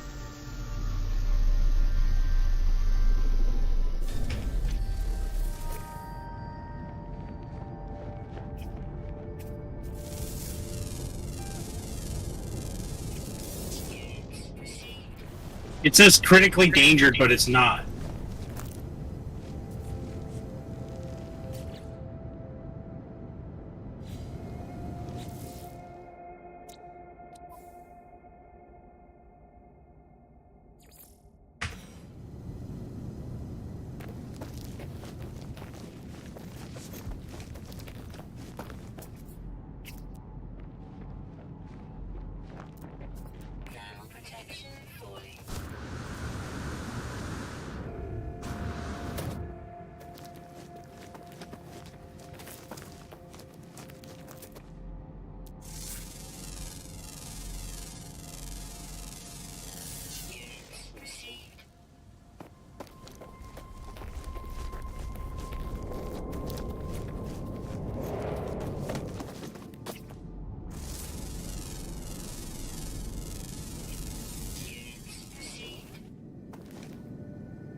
Oh, it is. Oh, okay. So it is from a specific planet, not just any random planet.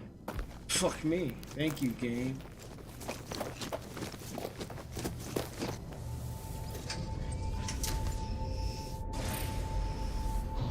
That's what I get for not reading.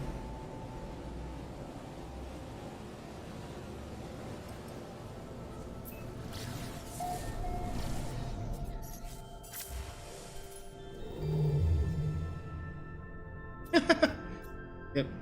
Oh wow! And both quests happen to be in the same system, in the same sector. Lovely.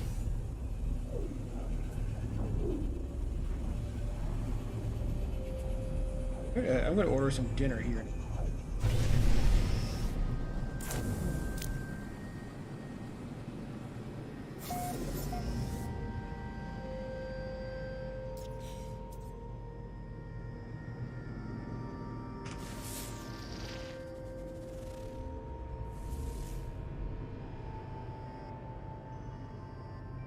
Okay, so what specific planet is it? Is it? Oh. This planet here.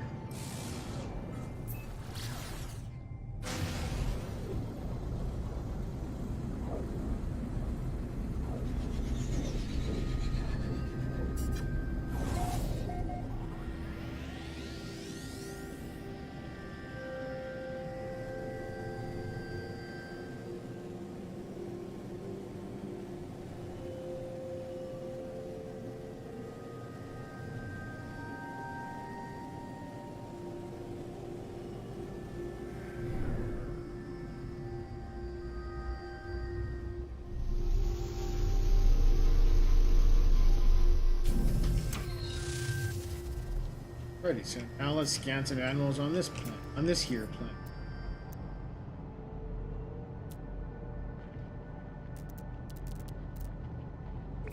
Find us some alien.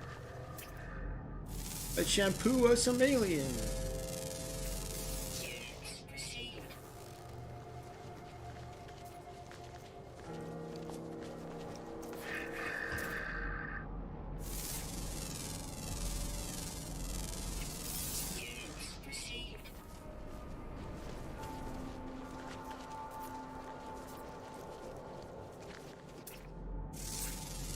This alien looks like SCP with many voices.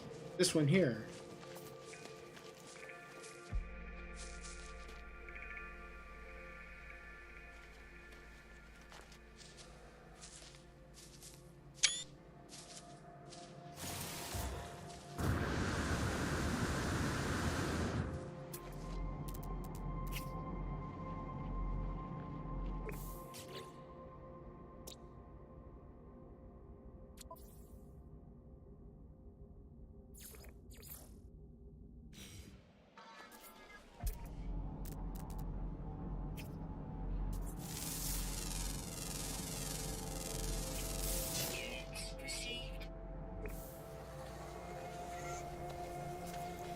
many critters do I need to do?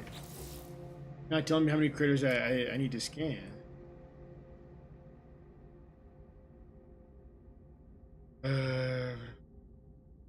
Check my key.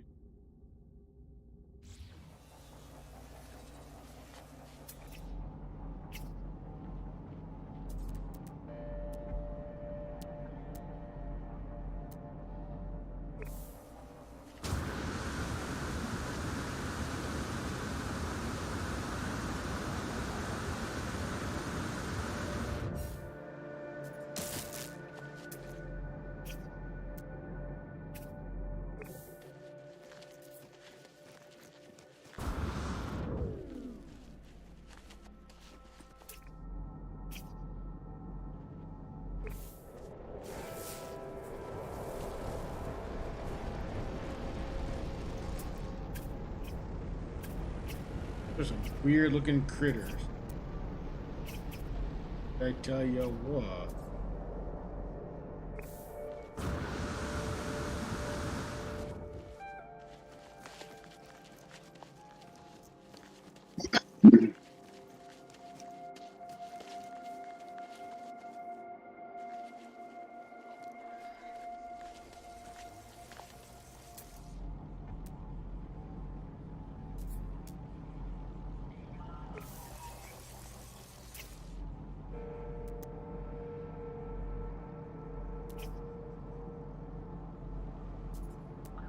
Stupid drop. Go away.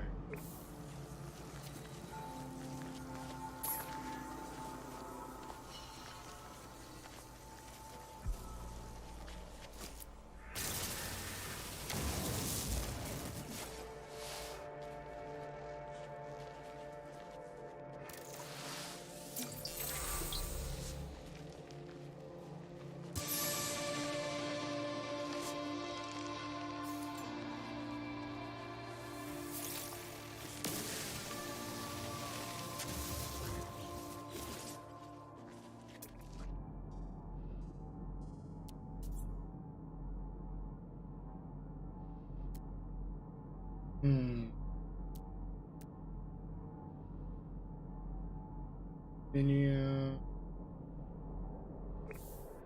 not looking for minerals, I'm looking for fucking animals.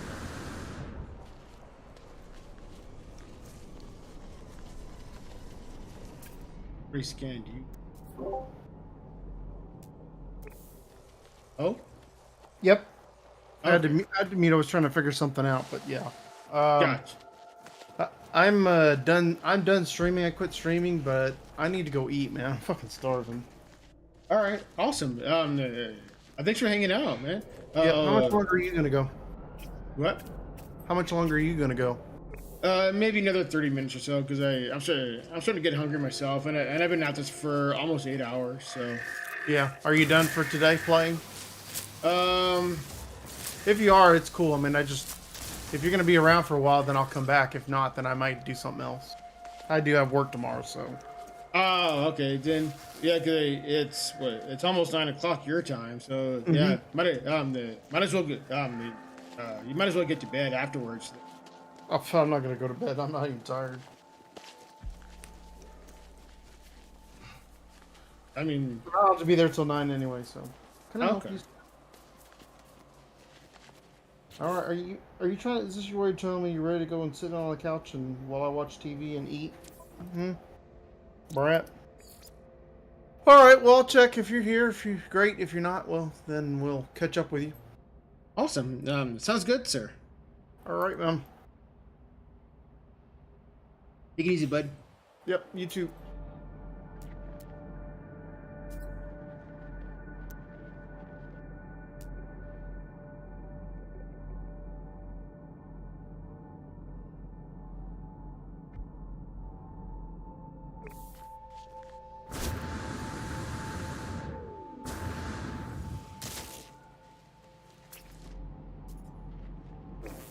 It says there's an underground.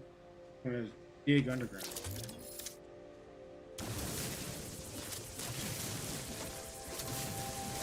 See if I can't find any like caves or something.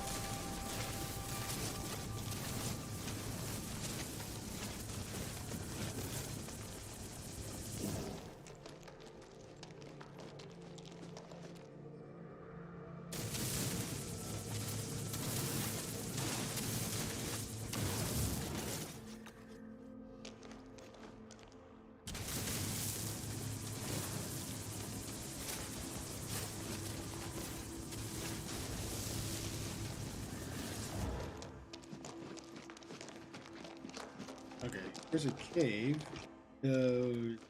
Where's in here?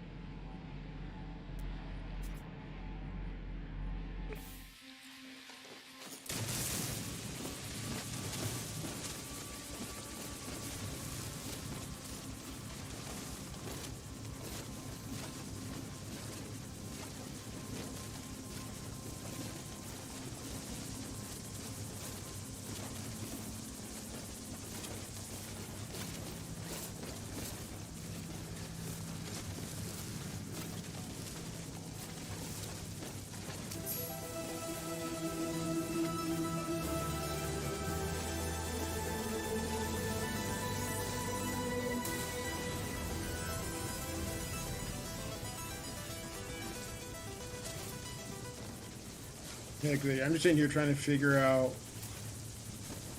trying to scan the rest of the. I would have figured this. I would have figured this mission would have been easy. Apparently, one of the animals is underground, trying to figure out where the damn thing is. So I'm just tunneling underground. Trying to find maybe other caves or something where the critter might be.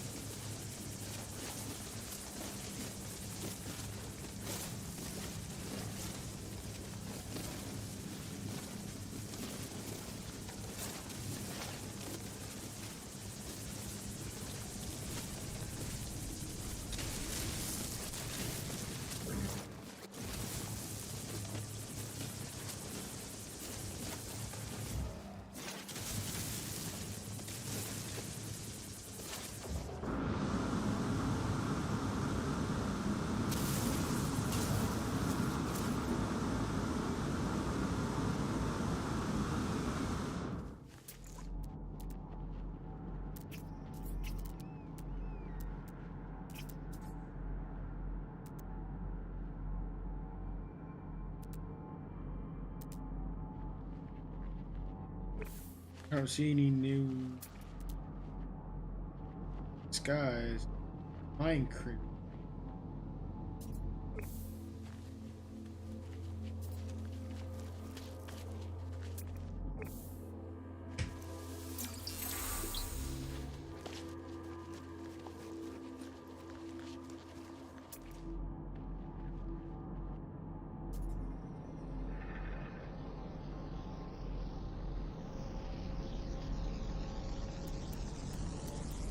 I don't see any flying at all.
I might just abandon this quest and do another one, 'cause this one's becoming stupid. I thought it'd be an easy, quick scan and done.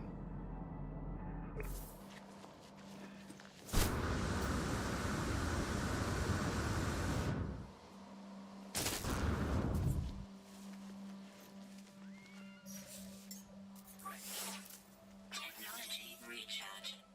Technology recharge.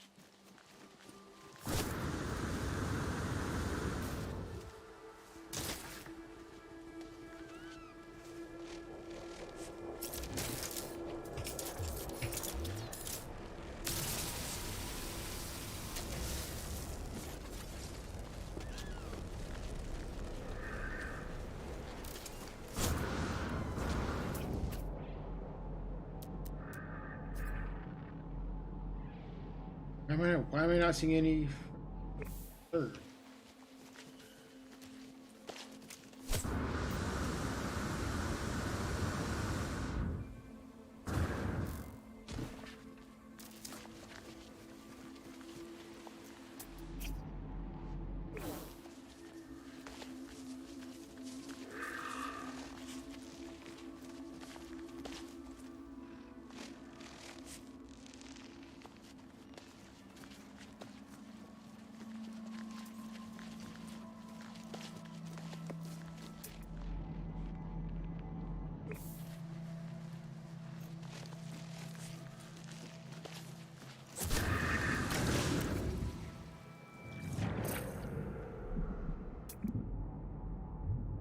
I don't see. Wait a minute, I do.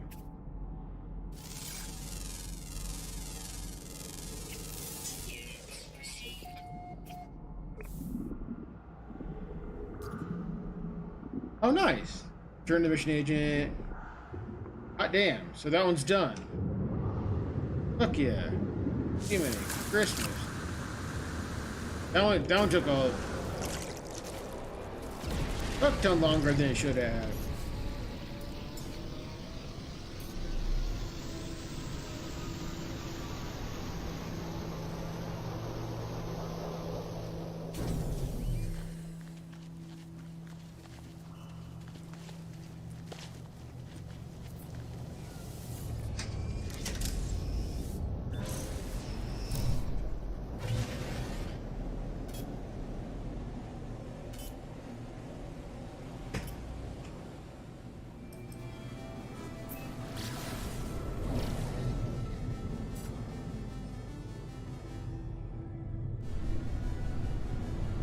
Oh, nice. This is a Viking system. Neat.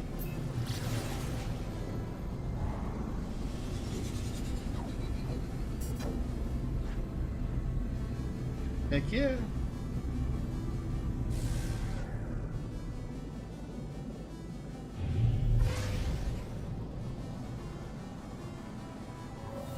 Oh.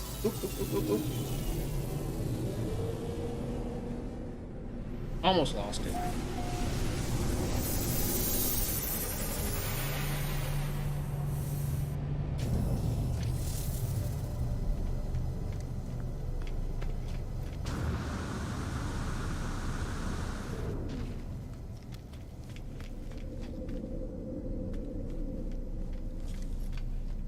No, this is a Corvax.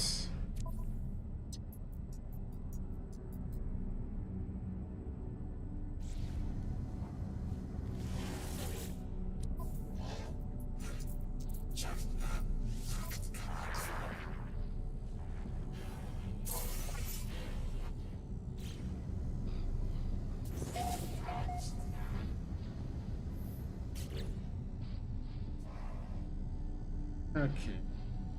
So.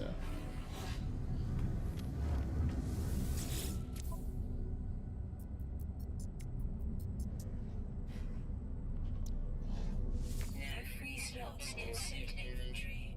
Oh, sell, not buy. I'm a yutz. So. So.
That's on.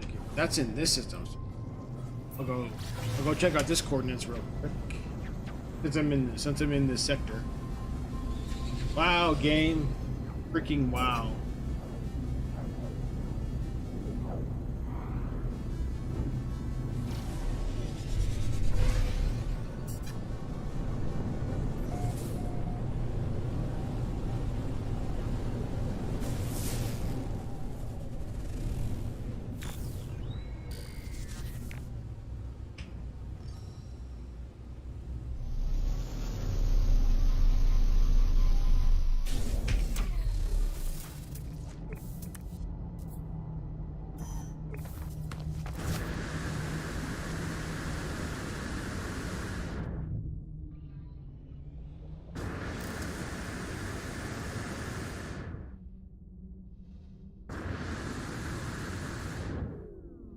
There it is.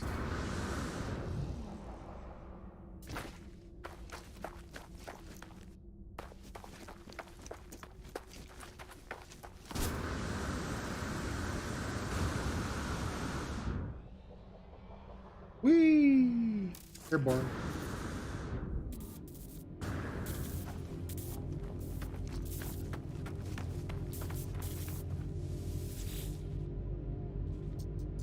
It's just speaking of a crash ship. No sign of life. Download logs. I attempt to salvage what I can from the log of the crash ship. Sifting through the diagnostic data, it appeared to have been a victim of a sudden, overwhelming assault. Recording. Among the endless data, countless warnings and errors triggered by the flames that consumed the ship were fragments of a recording, a window into the starship's final moment. Okay, I have no idea what that says. Suddenly the voice changes. Muffled shouts of the pilot fade away, cut through the words of a ring of a clear and powerful tone. Resist the red. We shall cut out its crimson eye. The end of the message is accompanied by a clear navigational signal, a rendezvous point. But for who? The beacon. Death to the Scarlet Tyrant.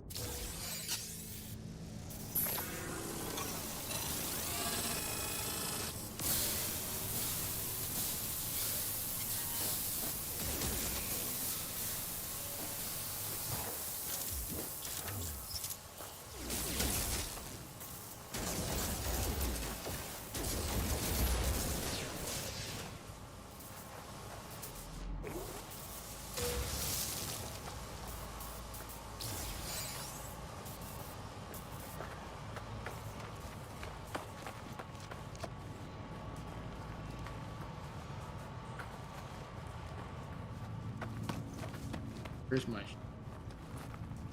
That's right.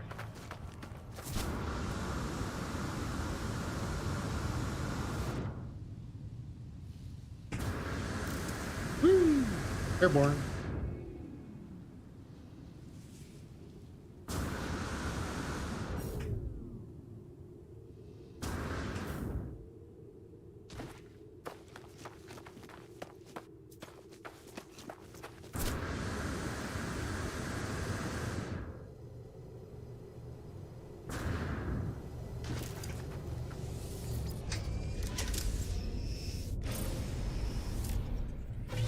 Okay, that pissed me off. What's up? Well, my internet's being fucking wonky as all hell. Oh wow, sorry to hear.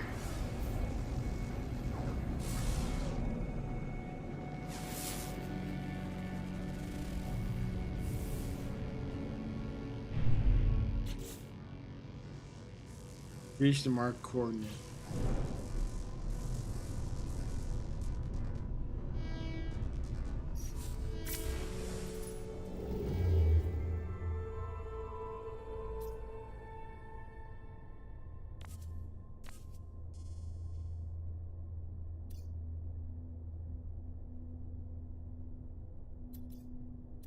And the worst part is, I'm looking at dangerous, and I'm looking at all the guides, and they're all written in Russian. Lovely. And I really don't feel like translating anything. Understandable.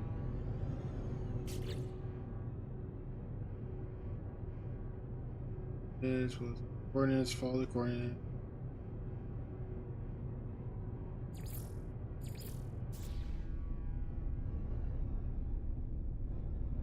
Oh, deploy beacon. Oh, okay, so I need a beacon to do.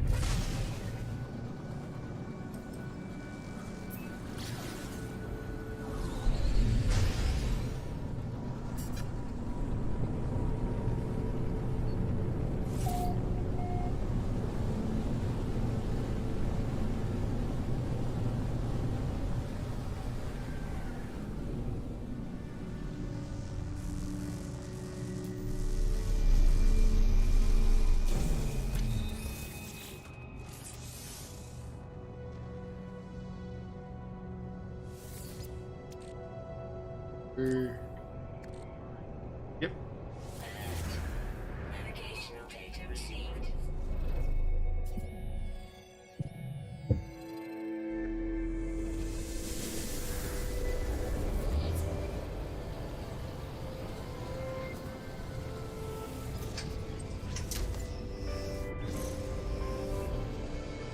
I'm so bored. Sorry to hear that. But I can relate.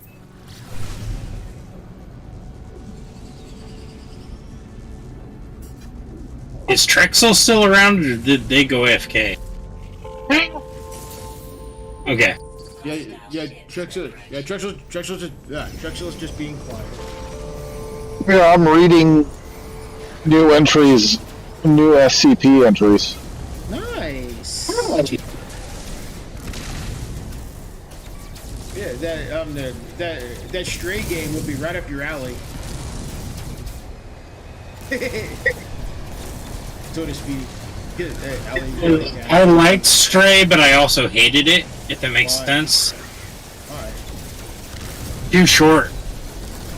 Really? It's a 6-hour game. Ah.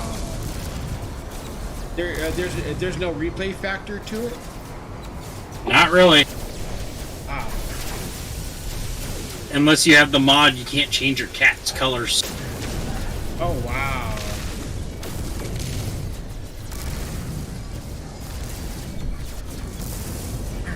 Irish.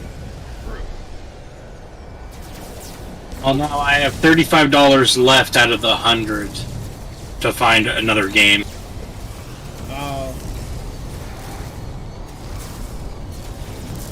Payday. You can play Payday. If you like shooters. With Payday, last time I played it, you had to carry me, remember? That's fine. I got no issue with that.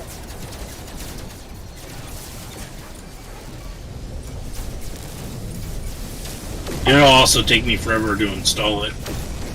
Okay.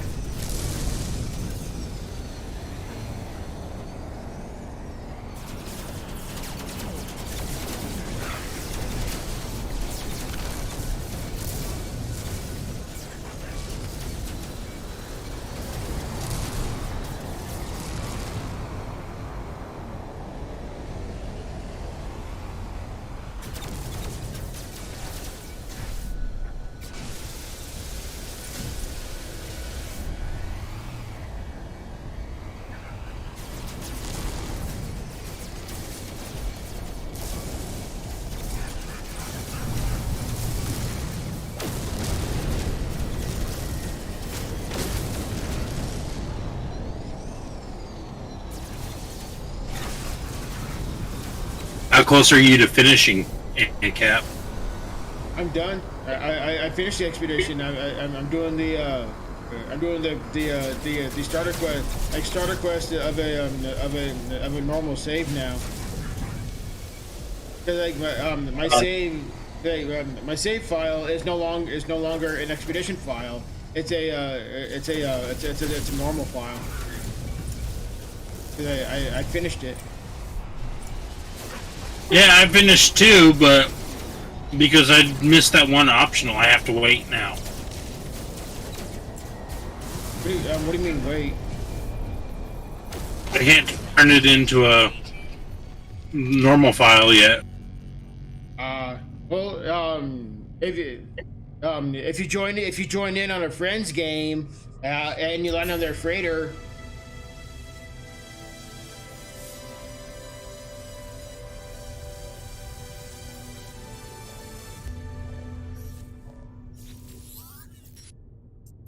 you wish to follow us, seize your freedom, to reject the grand lies of the Atlas?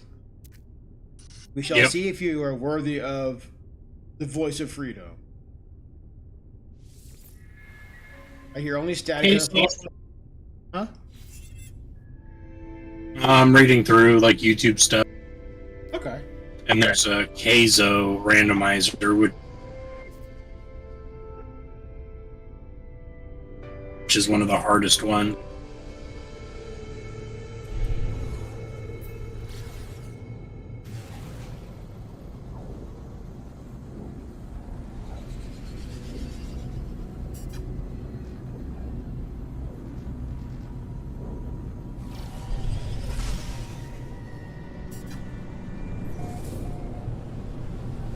Ooh, World of Darkness lore.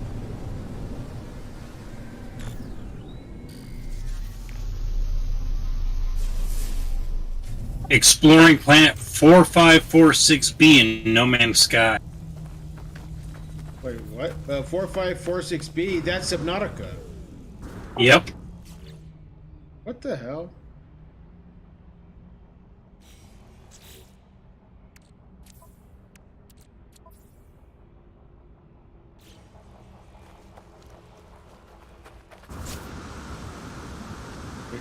Did somebody recreate that in Subnautica? Or is it What they did was they looked for an oceanic planet first. Ah.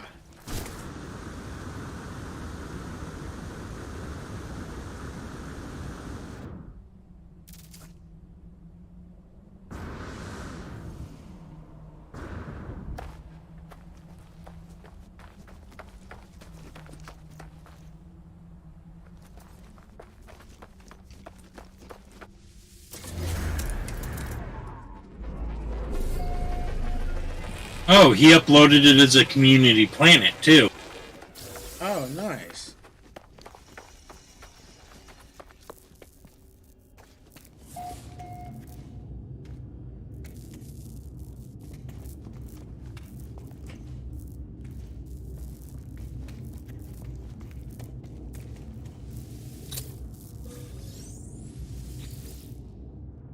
Glorious survivor, welcome.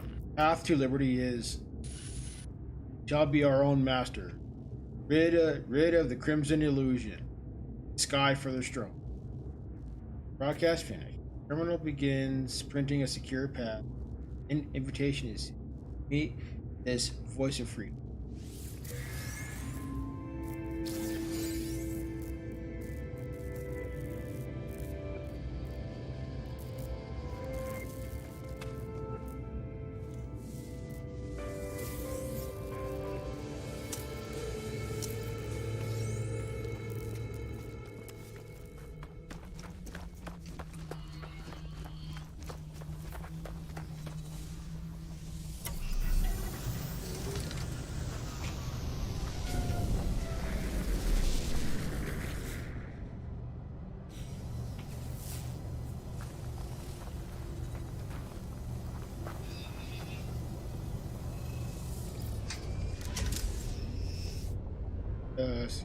Secure system pass.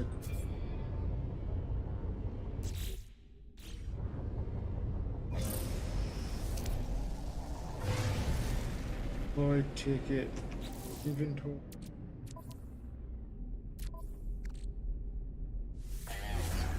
Navigational data received.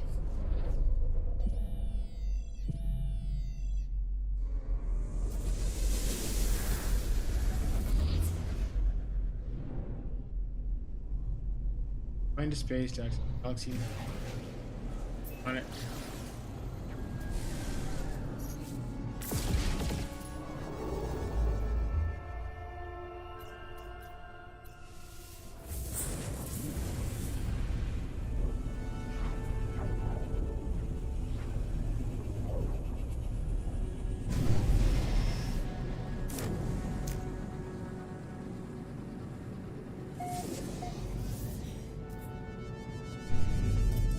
Going to the Outlaw Space Station. Oop. What the hell, game? Really? Oh. Well, that's cool. This space station is inside the rings. Is inside the Saturn rings, or Saturn life rings. That's neat.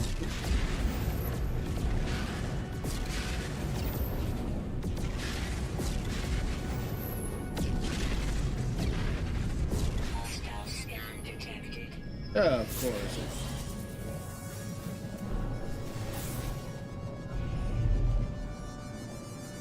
Warning. Threat detected. Hostile ships approaching.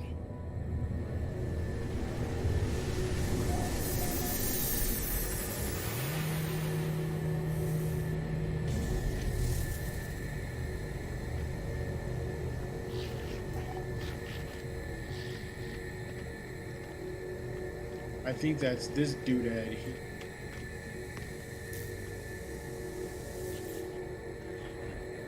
Life support systems, commercial monitoring, disabled, station defenses prime for freedom. Request the voice of freedom. Glorious survivor, promise star, yours, glass. Not quite sure what that means, but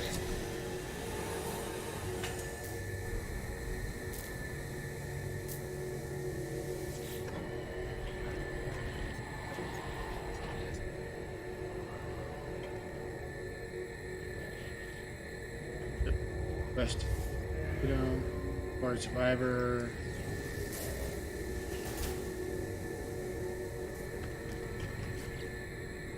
Oh, explore. Okay.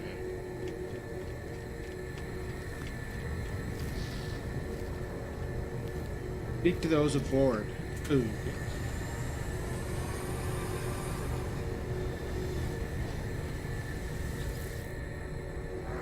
Welcome, glorious survivor. Here there are no Gek, no Korvax, no Viking. Here we speak one tongue. Here we are free. Ask about them. Only the strong deserve to sing with the glorious voice of. We do not permit the weak to find them. Sounds kind of ominous. Welcome, new face. Find us is to be chosen. To find us is to be free. Ask about the voice. There are those who would deny us our freedom, new face. Those who would sacrifice everything to appease the sentinels. The voice keeps us free. Okay. Sounds like dick sucking with another name, but okay. Crimson Fiend corrupts minds across the galaxy. No more will we prostrate ourselves before its all-seeing red eye. Speak with the voice of freedom is to roar back against the crimson void. It is glory itself.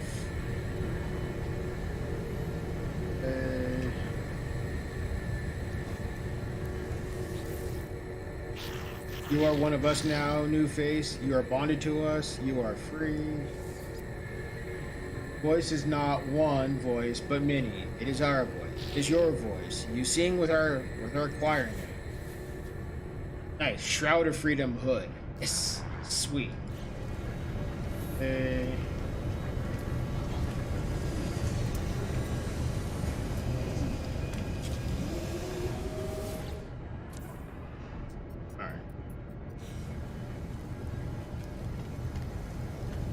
Chocolate.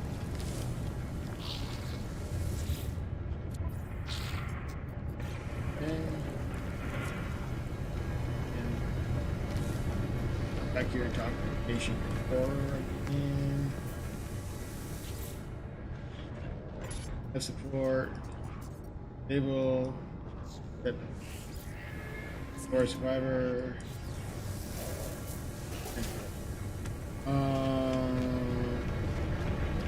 Oh, talk about this one here. Okay, so he sells various goods here.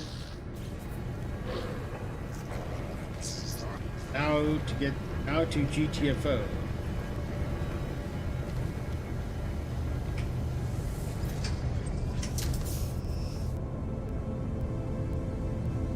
this is the 10 aliens.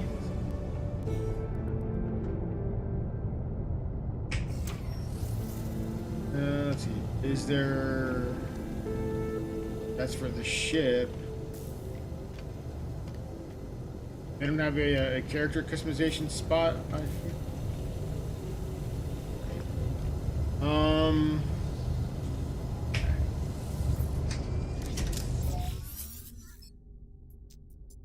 Exit clearance. Pin. Voice of Freedom will not permit Atlas sign. New face carries our voice. You must hide your trail. Take this document. Drop the traffic records at Station 4. Your voice will be free in the darkness.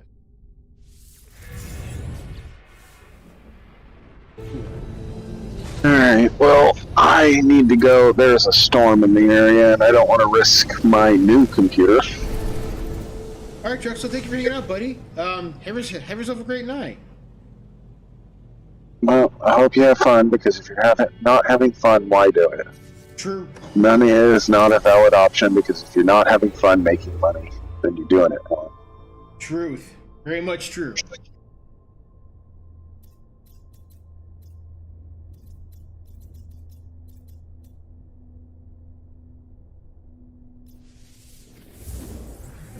And I will be killing the stream here myself shortly. I think I'm gonna log out for a bit. Alright, thank you for hanging out, Orsis. I put the video in the No Man's Sky channel of the guy finding the planet. Nice, okay, awesome. Later. Later.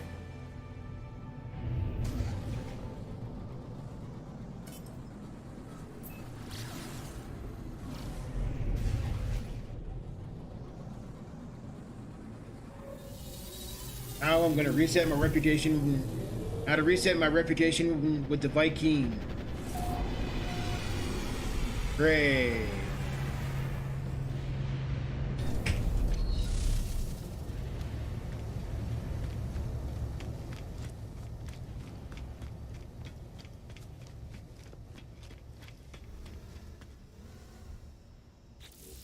But before I do that,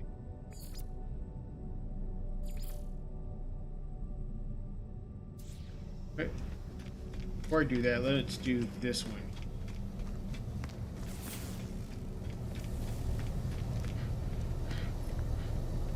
Actually, you know what? No, this would be a good. This is a good stopping point. Yeah, this is a good stopping point, and I'm getting hungry as hell. You've arrived right at the end, Shadow. I've been going for 8 hours.